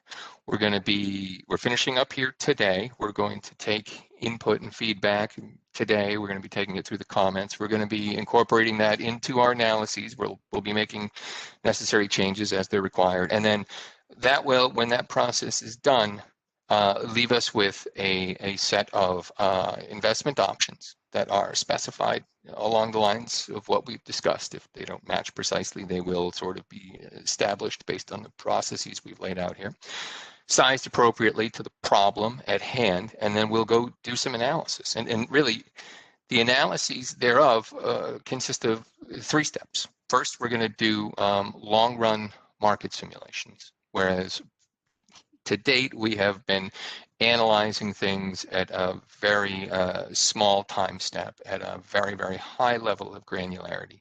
Moving forward, we're going to be simulating these markets over 20 years. We're going to use Plexos to do that on the electric side in a slightly different configuration and obviously with different inputs. And we'll be using GPCM on the gas side. GPCM is an economic model that basically is an analog to Plexos, as you know, Plexos is to electricity, GPCM is to gas. It will tell us, it will give us forecasts of delivered gas costs, inclusive of changes to infrastructure, inclusive to changes to pipelines, and inclusive to changes of demand and all the other variables that go into it. We maintain a GPCM database and basically an FTI GPCM base case on an ongoing basis. We will take those, we'll take that case, we will update any inputs that need updating to comport with the phase 2 as adjusted for phase 3 input set that we're using here. Run a base case, and then every time we change the infrastructure in California, we'll run that through both the Plexos model and the GPCM model to capture the impacts on gas and electric markets. Basically, the most likely outcome here, we think, is that as we build more resources, energy prices are more likely to fall than not. You build new generation, it puts downward pressure on energy prices. From that, a benefit arises. Offsetting that benefit is the costs that we'll analyze in task 2. All of this infrastructure costs money. We're going to be relying on research from public sources to parameterize the cost, the out-of-pocket kind of capital cost, plus any financial costs that are incurred along the way. We will put those into some very, very simple financial models where we'll just be taking cash flows in and out that we'll use to calculate the net present value of each of these portfolios. That will include the benefits attributable to the case, again, reductions in energy prices if applicable. That will include, we think, some benefit of reducing carbon. We will be applying a price to carbon, and so for any option that displaces carbon, we will capture the effect of that. And then it'll be offset by, those benefits will be offset by costs, basically the cost to build. And then each of those, the sum on a discounted basis, will tell us if there is a positive or negative net present value of the investment, and we'll rank those in order at step 3, which will give us some insights as to which of these options that we're going to analyze are the most economically and financially efficient. And that will be sort of the primary output of workstream 2, and will be the primary output of our study that will sort of underlie our findings that we report to the commission. We will be doing a number of other sort of supporting tasks in work 2. This is really the analytical walkthrough. We'll be analyzing things like regulatory gaps. We will be commenting on things like risk profiles. We will be sort of discussing uncertainties associated with things. We think those are mostly going to be qualitative considerations. We think we're going to tie most of the rankings of options to economic and financial outcomes based on the procedure that we have here. And to the extent that tiebreakers are required, we think those would probably be the manner in which we incorporate things like uncertainties or things like risk profiles and elements like that. But most of it will be tied into the economic and the financial outcomes. And so our timelines for doing that are laid out here. These are very indicative for purposes of really discussion only. These should not be taken as gospel just yet for a couple different reasons. First of all, because they're simply not finalized yet. As we get into 2021, we will be locking these down. Second of all, we are aware that there's an administrative timeline, an administrative deadline for the completion of this work by December 21. This schedule, you will note, it leaves us with a great deal of slack to hit that. If at some point along the way we find that there is a productive use for that extra time, we may decide to take it, and in so doing, some elements of this schedule may slide with the end date moving towards December 21. I think as we go along, the CPUC will be updating the stakeholders as timing changes arise. I'm not sure precisely how that would work. I would think it has something to do with the Aliso OII website, but don't quote me on that one. That would be a question for the CPUC. I would also note here that these three milestones that are denoted in the purple, these are the only ones that involve the stakeholders. All of the other elements, aside from today's workshop, all of the other elements here are internal deadlines that we're providing as an FYI, and we think it's useful and interesting content. But the next time we would expect to interact directly with you folks would be in May of next year, when we issue a draft report, and then when we hold a workshop on workstream 2. Now, one of the specific questions that we flagged for feedback is, does that work, or should we embed more touch points, more workshops like this, or some other method of interaction between now and then? We're open to ideas, and we're available for those sorts of meetings as the need arises. But this is the timeline as of now. And so with that, any questions on next steps, or I think I would say any questions on next steps specifically. And then I have one more thing to walk through briefly, and then we will open up questions to any topic we have covered today. So I think probably for organizational purposes, if you wouldn't mind restricting questions right now to next steps, we can then move on from there. So Matt, I have a question from Mr. Tom Surak. He says, please explain the significance of 345 mmCF per day injection. Is that only looking at Honor Rancho's capabilities? No. So SoCalGas rule, I forget which number it is now.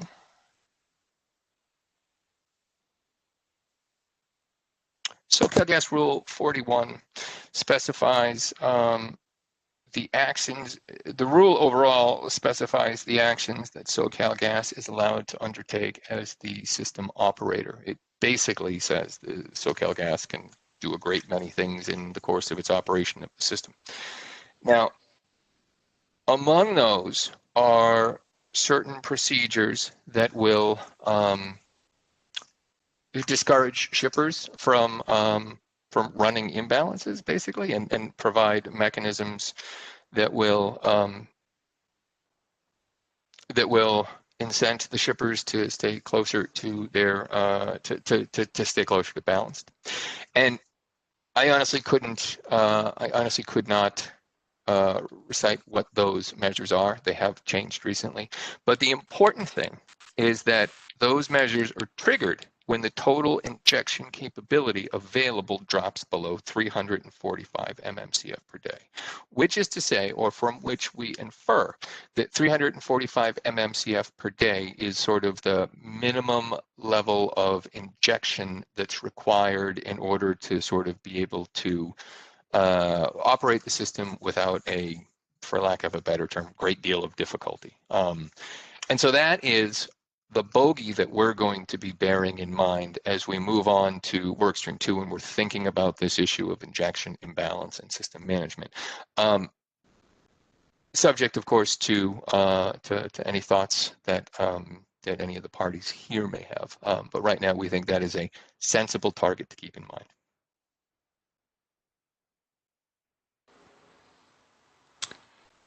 And the next question is from Christian Lambert of Cal Advocates. If you could say on slide 65. So this slide references more restrictive imbalance rules and was explained with further reference to tariff changes. Does that include examination of balancing rules for core customers? Meaning, will the analysis take that as take the new core balancing rules that just went into effect as a given, or will you consider further changes? It's not clear to me what you are envisioning as the extent of the re-examination of the balancing rules and associated tariff changes. Yeah, it is frankly not clear to me either yet because we haven't done it. So I do not know. You know, it is almost certainly, it is most likely the case, I would say, that tariff changes would be kind of the least preferred option in terms of sort of how you would manage an imbalance problem, just for a variety of reasons. So I think we'd be likely to exhaust other possibilities before we even looked at the imbalance issue. And then, you know, from there, what changes we would have to contemplate would necessarily be a function of sort of how big of a problem we're required to solve. So I understand the question, and I can appreciate that the answer may not be particularly satisfactory, but we don't have an outlook yet on what we would or would not consider. The next question is from Mr. Issam Najim. Will you ensure that salvage values of remaining assets at the time of Aliso's closure are accounted for in the economic analysis? Could you read the beginning again? Sure. Will you ensure that salvage values of remaining assets at the time of Aliso's closure are accounted for in the economic analysis? I will ensure that they are considered. Of course, if you know, if there is a premature obsolescence of resources that have been approved by the commission, then those assets become stranded, and there are certain implications for it. So I will say that we will look at that, and we will consider how to deal with that. We understand that issue, and we understand the ways we would deal with that. I would not commit to any particular treatment of it yet because we simply do not know what that will look like, what the results of that research will be, nor do we know, nor do we have any way of, nor can we speculate right now, I guess, as to what the salvage value there could or might be. So you know, that's a long way of saying we are going to look at it, but I don't know what's going to come of it. And he has a second question. I assume this is in relation to rules such as Rule 23 and 41. Since the rules you quote were developed based on the current system, will you provide alternatives that include changes to some of these rules that would make the solution workable? Well, I can tell you that part of our scope here is going to be to conduct a regulatory analysis after we've identified sort of the infrastructure solutions that are required and maybe even preferred. And what that's going to encompass is we're going to say, okay, we have what we think are preferred alternatives for investments that the state could make, that the California Commission could direct the utilities and other market participants to make. And we think these make sense because they deliver benefits. From there, we would be looking at regulatory gaps that, if otherwise uncorrected, would prevent the implementation of those recommendations, whatever they may be. And so, you know, that would be the place where we would sort of look at things like tariff changes or changes to the operating rules or whatever they may be. Now, that said, other than the potential to look at something regarding imbalances, I cannot think of any other changes to the SoCal rules that I would expect to be looking at now.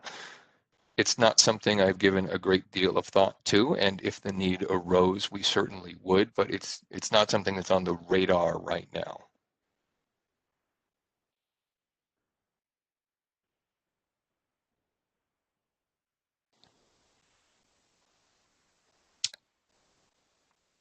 And I see a hand raised by Marcel Haubiger, so I will unmute Marcel. You're unmuted. Thank you. Actually, I had put my question in, which was just, I wasn't clear on the timeline if there will be opportunity for written comments on the assumptions you've described today prior to the issuance of the draft report in May 2021. Yeah, that's a good question. That's one of those topics. That's why we have raised this topic as something to weigh in on. As the schedule sits now, the answer to that is no. We would be issuing a draft report. I think Jean might have thoughts. Oh, yeah, I was going to say the answer is yes. So hopefully that's it. I thought we discussed this. My assumption, and it sounds like we need to clarify, and we'll make this more clear, is that there's an issuance of the draft report. Parties have a chance to comment on the report, and then there will also be a chance to comment at the workshop, and then those comments will be considered in the final. Oh, good. Yeah, I agree with that entirely. Yes. Can I just to follow up, Matt, if I'm still unmuted, Jean, when you say issuance, there will be. Did I hear you say there would be comments after the issuance of the draft report in May, or comments after this workshop? And I guess my recommendation would be, if you can, to even allow short comments sometime within the next 4 weeks that might help inform the work for the draft report. Yeah, that's just my suggestion. Hi, this is Judge Zhang. In the ruling noticing this workshop, we stated that informal comments should be filed by Tuesday, December 1st. And I will go over this at the end of the presentation. Thank you very much. My apologies. So just to clarify all of that then, so the way, at least my current understanding of the timeline, and perhaps I shouldn't be the one commenting on it, but here we go anyway. Stakeholders to this proceeding will be filing comments within 2 weeks to discuss the issues that we've talked about here and anything else that comes to mind. There would not be another opportunity to comment then until after the draft report was issued.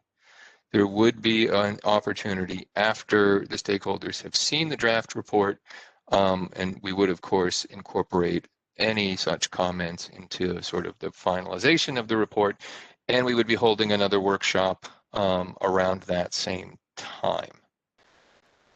And that might even be a question from me to the CPUC team. Does that align with everyone else's understanding? Currently, as the schedule stands, we have the informal comments that should be submitted on December 1st. Afterwards, if the parties decide there needs to be additional comments, they can file a motion. But the next step would be for the draft report to come out, and we will attach that to a ruling, which will set forth the time period for the comments. And then after reviewing the comments, there would be a decision adopting the report.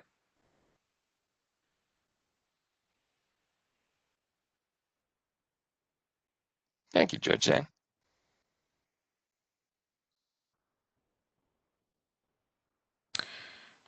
I have a question from Mr. Tom Surak. First of all, Marcel, if your question was answered, could you please lower your hand? Thank you. And Mr. Tom Surak's question is, I'm unclear as to why the prior analysis, which addressed electric generation deliverability limitations, focused only on on-rancho withdrawals, but the 345 mmCF per day injection threshold just discussed includes all storage fields. Please clarify. As that is, I believe, a question about the phase 2 analysis, I'm going to defer to the Energy Division team on this one. Matt, this is Tim. I think maybe that question was actually referring to the fact that we used on a Rancho only to cycle up and down during the day in the hydraulic analysis. And I think if that's the question, the answer is that the other storage fields, Vital Ray and La Goleta, were both used to support demand in those models. It's just that they were maximized all day long. So all three of those storage fields are utilized in the hydraulic model to serve market.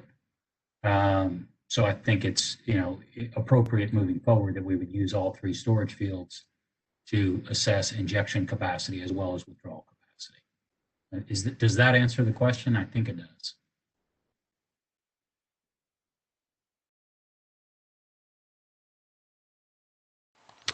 Yes, it answers the question. Thank you, Tim. Thanks, Tim.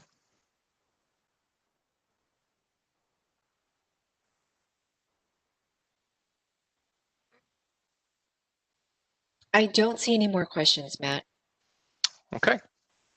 So then, last but not least, as I said earlier, we welcome comments and input and thoughts on anything we've talked about, but we have gone through and selected a handful of what we think are important topics that we'd really like to hear about. They're listed here. They're also, if they're not posted yet, they will be posted on the CPUC website as a standalone document. And I believe they're going to be posted as a Word document. So to the extent that anybody wants to almost treat it like a form and fill out responses to any question they see fit for attachment to comments that are getting submitted, so much the better. I don't think it makes sense for me to read these aloud. I will walk through these ones in the different blue color because those are the ones that we had flagged as sort of the most important. So, among the other things we'd like to hear, all the other things on these slides, and then all the other topics that we've covered today, plus anything else anyone wants to raise. We're particularly interested in hearing about our decision to include the upgrades to the SoCalGas Northern Zone. This is the restoration of the system to the old operating pressures.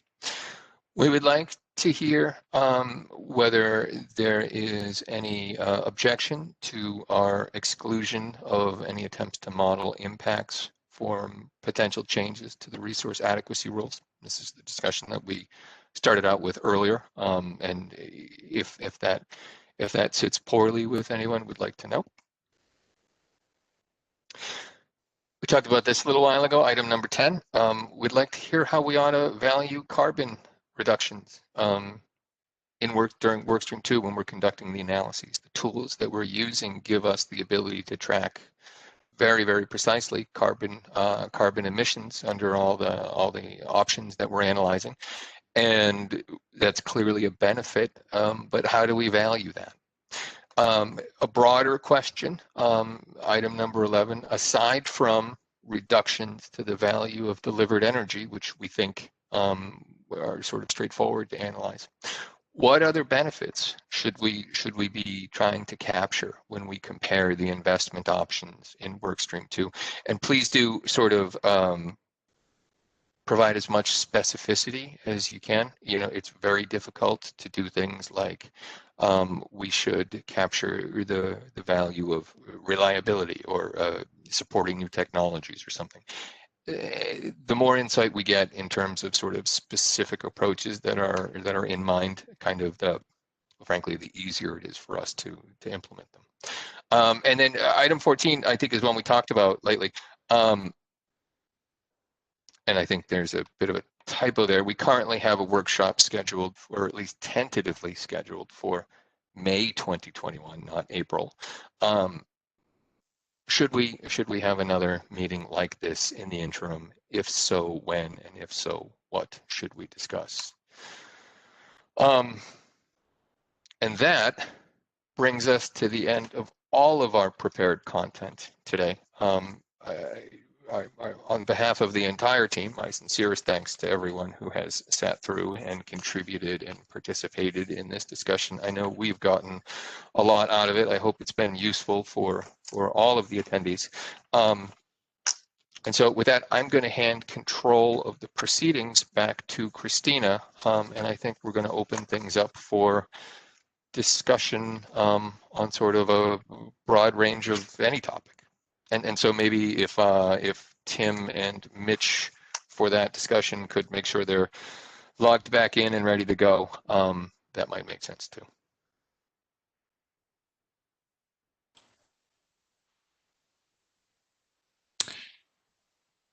Thank you. I do have a question from Mr. Tom Surak. He said, what percentage of storage field well availability was assumed when deriving storage withdrawal rates?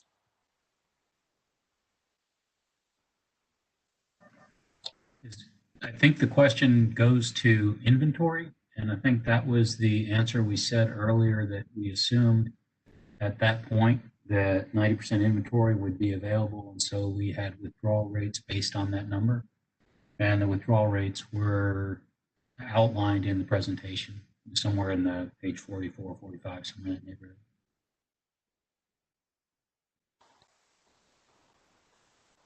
neighborhood. Christina, before you move on to the next question, I also had one additional announcement that I was supposed to get to, and I want to make sure I knock it off my list before I forget. We are asking for the written comments. Stakeholders will also have the ability to post informal comments and questions to the project team at an email address that will be, I believe, displayed on the CPUC website. It's the Aliso Canyon OII at cpuc.ca.gov email address. I suspect many of you may be familiar with it. So moving forward, if there are questions or thoughts or ideas emerge even outside of the formal commenting process, a note can be sent there. We can see it. All responses, I believe, are going to be publicly posted. I do not believe, although Christina and Jean can correct me if I'm wrong, I do not believe that we will be posting the identity of the question asker, but we will be posting the question and the response for everyone.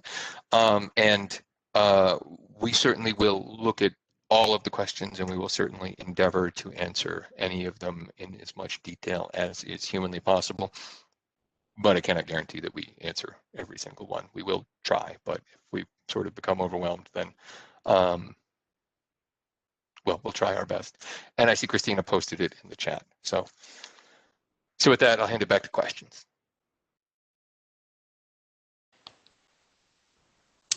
So Tom followed up and said, no, it has to deal with SIMP. That's the Storage Integrity Management Program.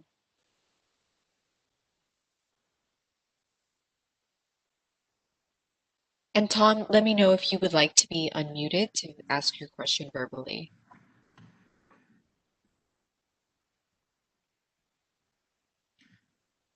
Yeah, and frankly, so the question is the storage availability. Is that? Let's go through that. Maybe that question one more time, Christina. Sure. What percentage of storage field well availability was assumed when deriving storage withdrawal rates? Oh, I understand. Okay. I don't have that answer off the top of my head. That's something we need to follow up with. The storage numbers that we used, as I mentioned before, we were trying to be consistent with what was used in the baseline cases in phase 2. So we extracted the withdrawal rates based on the 90% inventory level from the CPUC phase 2 study. So we'll need to go back and circle back around that answer. I understand the question now.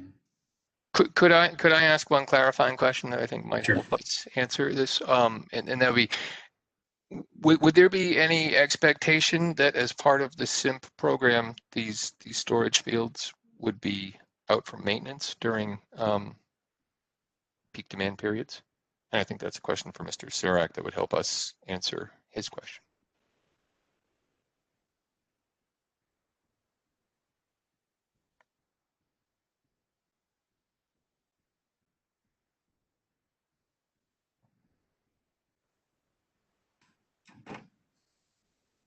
And I'm not sure we have to hold up the proceedings either. If Mr. Sarek wants to sort of weigh in on the chat, that's fine.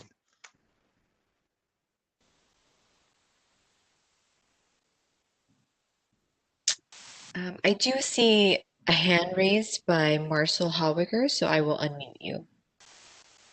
There you go. Thank you. I don't want to be barking up the wrong tree, but so I just wanted to follow up on an earlier answer concerning the Plexus modeling to determine EG demand and the assumption of a normal, I think it was, or mean hydro year. I think the answer was that hydro conditions could make a large difference to the need to run fossil plants, and I'm wondering whether how easy it is to run some additional Plexus simulations, assuming a low hydro conditions, and does that really matter for modeling a one peak winter day?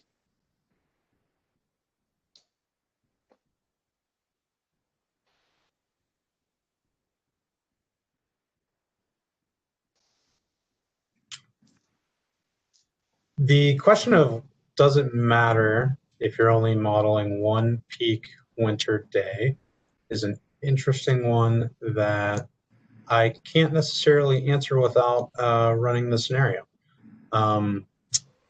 Because of the way that hydro is dispatched with the proportional load following model, it could be the case that you may have low hydro output for the month as a maximum energy constraint, but because of the proportional load following model, perhaps you get a higher proportion of that hydro dispatched on that peak winter day. It's something that we'd have to run it in order to answer that question, but it's a good question. I might have a couple other thoughts on that. In the first instance, it's important to recognize, I think, that when we're running a 1 in 10 demand cases, right, we already have a pretty good amount of conservatism built into the scenario, so we can always sort of layer on other assumptions, but we're necessarily modeling a fairly averse case.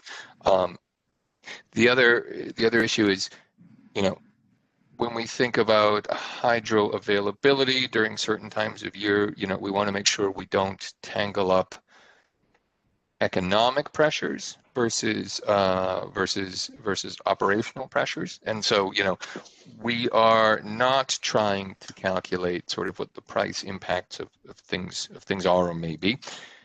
And so, it seems like, based on the results that we have a good amount of non-California energy that's available for import into the state during the periods that we're modeling. If we changed our hydro assumptions, would the resource mix that's being imported change? Yes. Would the prices for that energy change? Yes, probably. Would we necessarily land up with a shortfall as a result? That's a very different question, and I'm not sure one logically follows the other. I understand what we're saying, and directionally, sort of it's most likely to do one thing, but I would caution against sort of drawing straight lines between dots too simply, if that makes sense. Thank you.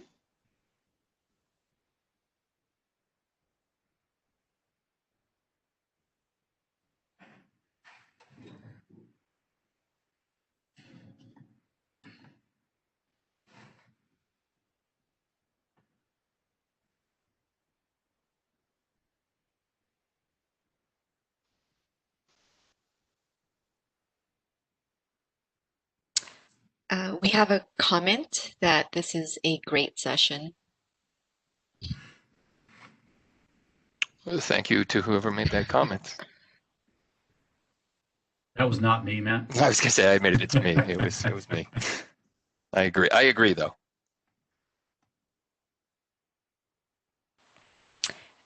It was made by Miran from Boeing.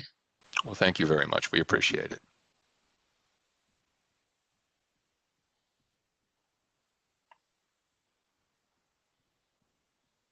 As a reminder, if you have any questions, you can raise your hand or question in the chat box.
I don't see any more questions. I'm wondering if ALJ Zhang wants to begin the wrap up next steps and see if there's any more questions at the end of that.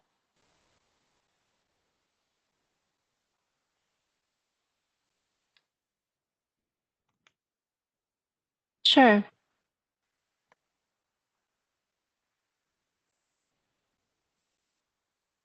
After the workshop today, the recording will be posted on the CPUC Aliso Canyon website.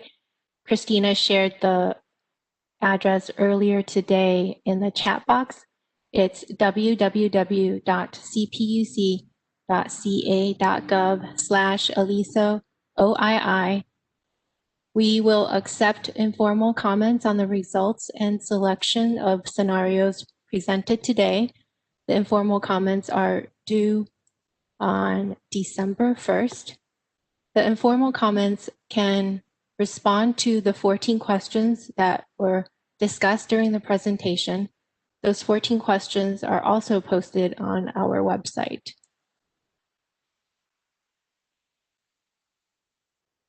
After receiving the informal comments, FTI Consulting and Gas Supply Consulting will review and model the scenarios, ultimately producing a draft report. This will likely occur around May of 2021. Parties will have another opportunity, but this time it will be informal written comments, which will become part of the formal record. Any other events that happen after today will be given notice via a ruling or email through the service list. Are there other questions regarding this proceeding?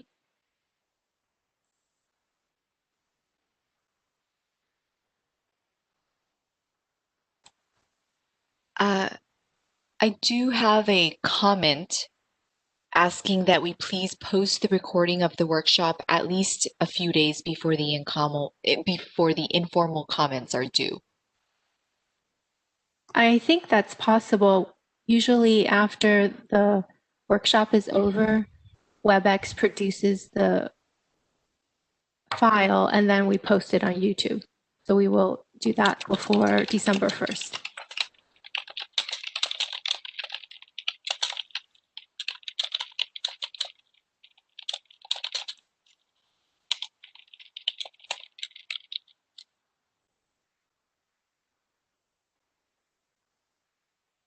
And we have one more question from Lisa at the CPUC. She says, on page 70, item 2, the question asks whether it is reasonable to exclude upgrades to SoCalGas's northern zone in the base assumptions.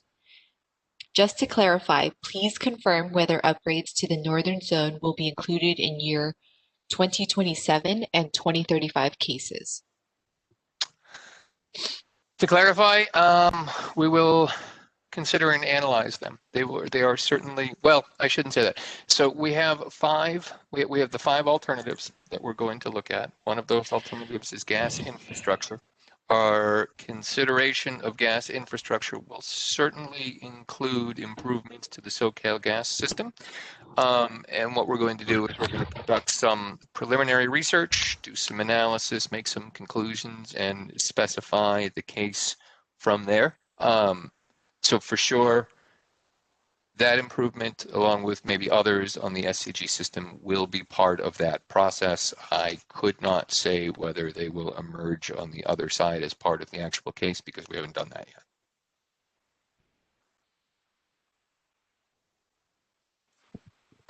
I see there's a question from Marcel Harwiger regarding extending the due date to December 4th. I will discuss that with our team, and if we do change the date, I will notify the parties via the service list.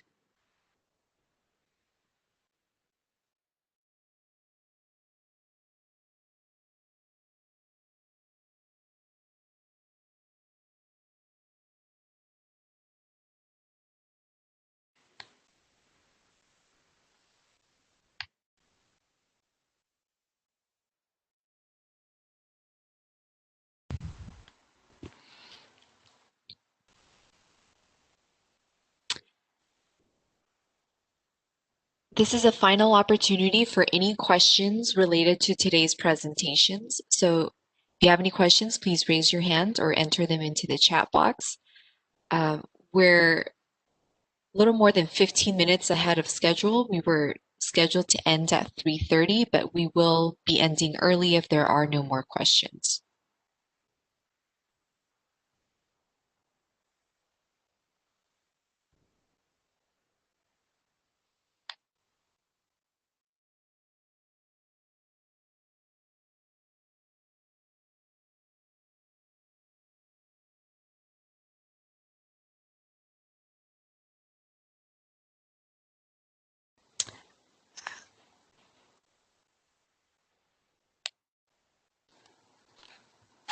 I see that Marcel has raised his hand. Let me unmute you. There you go.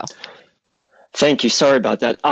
It's not a terribly well-formed question, but regarding your issue on potential changes to resource adequacy rules, I am not the one responsible for RA, but my understanding is that there is already some consideration of allowing solar output from rooftop solar that is presently subject to net energy metering tariffs to obtain RA credits, which I presume would significantly increase the amount of generation that qualifies for RA.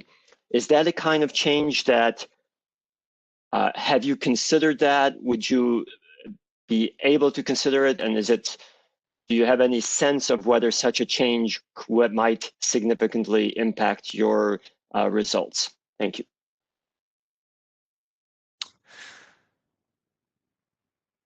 So I can say we have not considered that change specifically. It is the kind of thing that we could analyze if we thought it changed the fundamentals, but I think we have no actual plans to do so right now. I do not have an opinion at the moment of whether or not that particular change would result in basically more infrastructure or less in the market. Clearly changes to the rules in terms of what gets RA credit and what doesn't impact sort of, well, the RA accounting and things like that. But it would a change of that sort would only flow through to our study if there was an impact on sort of the amount of infrastructure writ large that emerged in 27 and 35, in which case that would change our study. I will admit I am not deeply familiar with the rooftop solar issue, so I don't know how far along it is. But that or any of the other issues, we have, for the reasons that we laid out, made the decision to not speculate on these issues. And I think that sort of precludes consideration of that particular topic in the report, unless we were to change that sort of perspective. So the answer is we probably could capture it. I think we will not. My feeling is that this would not be a major driver of results for us in terms of what's in front of us. But I do recognize that other things potentially could be. And we are, I mean, sooner or later, I think the perspective is that we have to sort of lock down inputs at some point. And if other changes emerge subsequent to doing that, then, you know, I guess we would reconsider the way we interpret our results or tweak our approaches.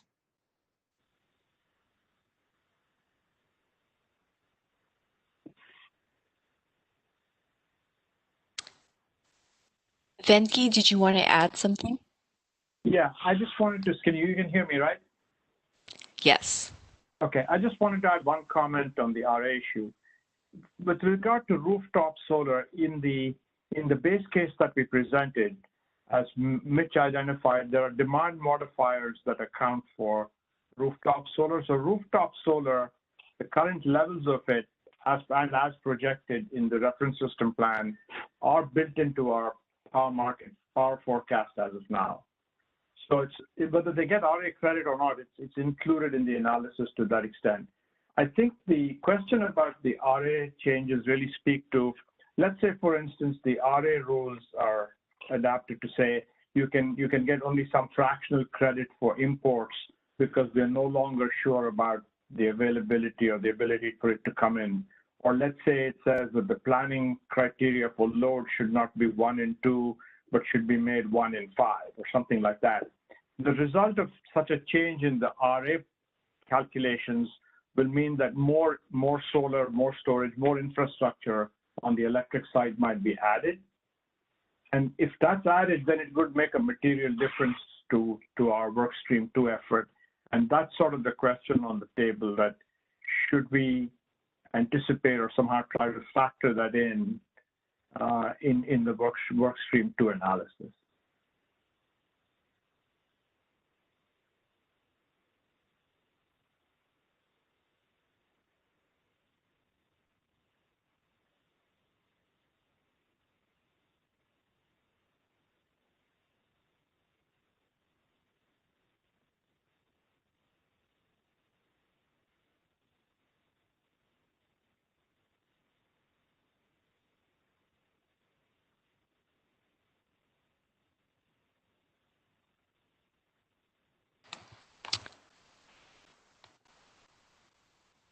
And we now have a question from Mr. Issam Najim. He says, this entire proceeding is driven by the desire to protect public health and safety. Will you consider quantifying the benefits of public health protection and safety in Los Angeles by the closure of the facility? Actually, the proceeding was driven by the desire to protect public health. I'm sorry, Christine, could you read me the beginning of that one again? I want to just make sure I'm commenting on the right things, and that's specifically the health versus safety. Sure. The entire proceeding is driven by the desire to protect public health. Will you consider quantifying the benefits to public health protection and safety in Los Angeles by the closure of this facility? Okay. So our current modeling paradigm and our current expectations for what we're going to include in phase 2 will be a recognition of the value of displacing or reducing carbon. And there are a lot of ways to do that, and there are a lot of philosophies that can sort of be embedded in what carbon prices we were to choose to model. We haven't chosen any yet. And if there were suggestions, if there was a widespread indicated preference that we ought to value carbon based on some sort of paradigm that reflects health impacts and things like that, which are discussions that are sort of out there in the marketplace, we would certainly consider those.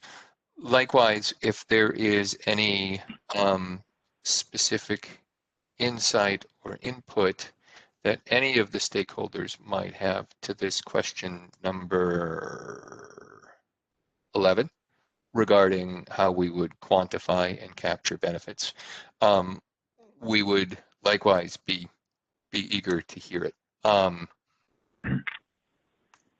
That said, I don't have any specific plans other than the carbon capture element to analyze public health outcomes associated with retiring Aliso, but we're open-minded. And Mr. Najim said, as a follow-up, this question was not about public health protection from carbon reduction, but from the community exposed to the emissions from the facility and the risk of another failure and potential impact on the community. Well, yeah, I mean, likewise, I think we'd be eager to hear proposals as to how we ought to consider that and capture that, and to the extent that they're appropriate and a good fit and we can work them in, we'd certainly consider it in discussions with the CPUC team.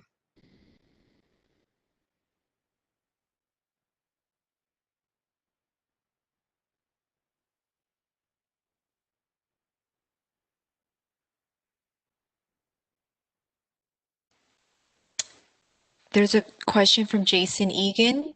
You are unmuted. Thank you. Can you hear me? Yes. Hello, Jason. Thank you. Excellent. Thank you. Just to follow up on that line of questioning, I believe a separate aspect of the Senate Bill 380 legislation required a comprehensive safety review that was completed.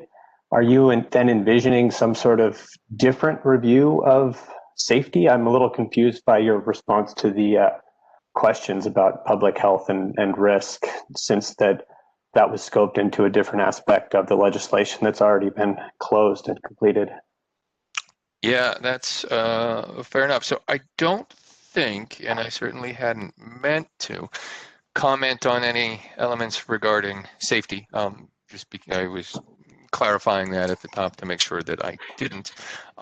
As for health, as I said, we are soliciting input on how we capture benefits, and if there are stakeholders who think there are benefits associated with the retirement of Aliso that we could capture in some way, and some of those benefits relate to health, then we would be eager to hear ideas, and we will sort of take them under advisement and go from there. Thank you.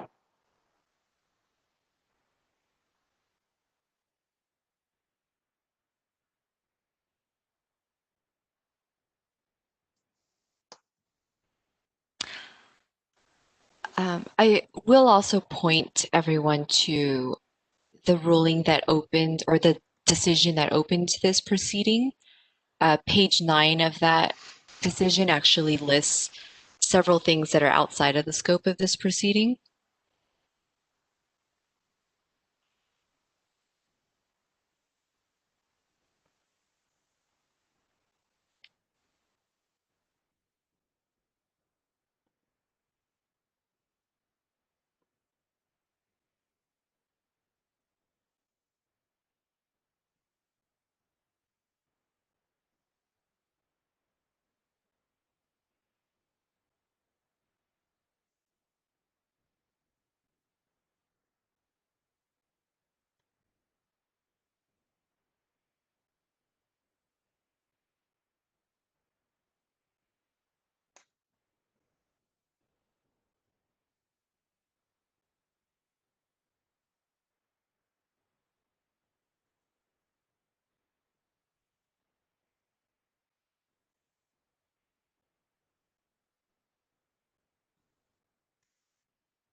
I will give it one more minute to see if we receive any other questions. If not, then we can end this a couple minutes early.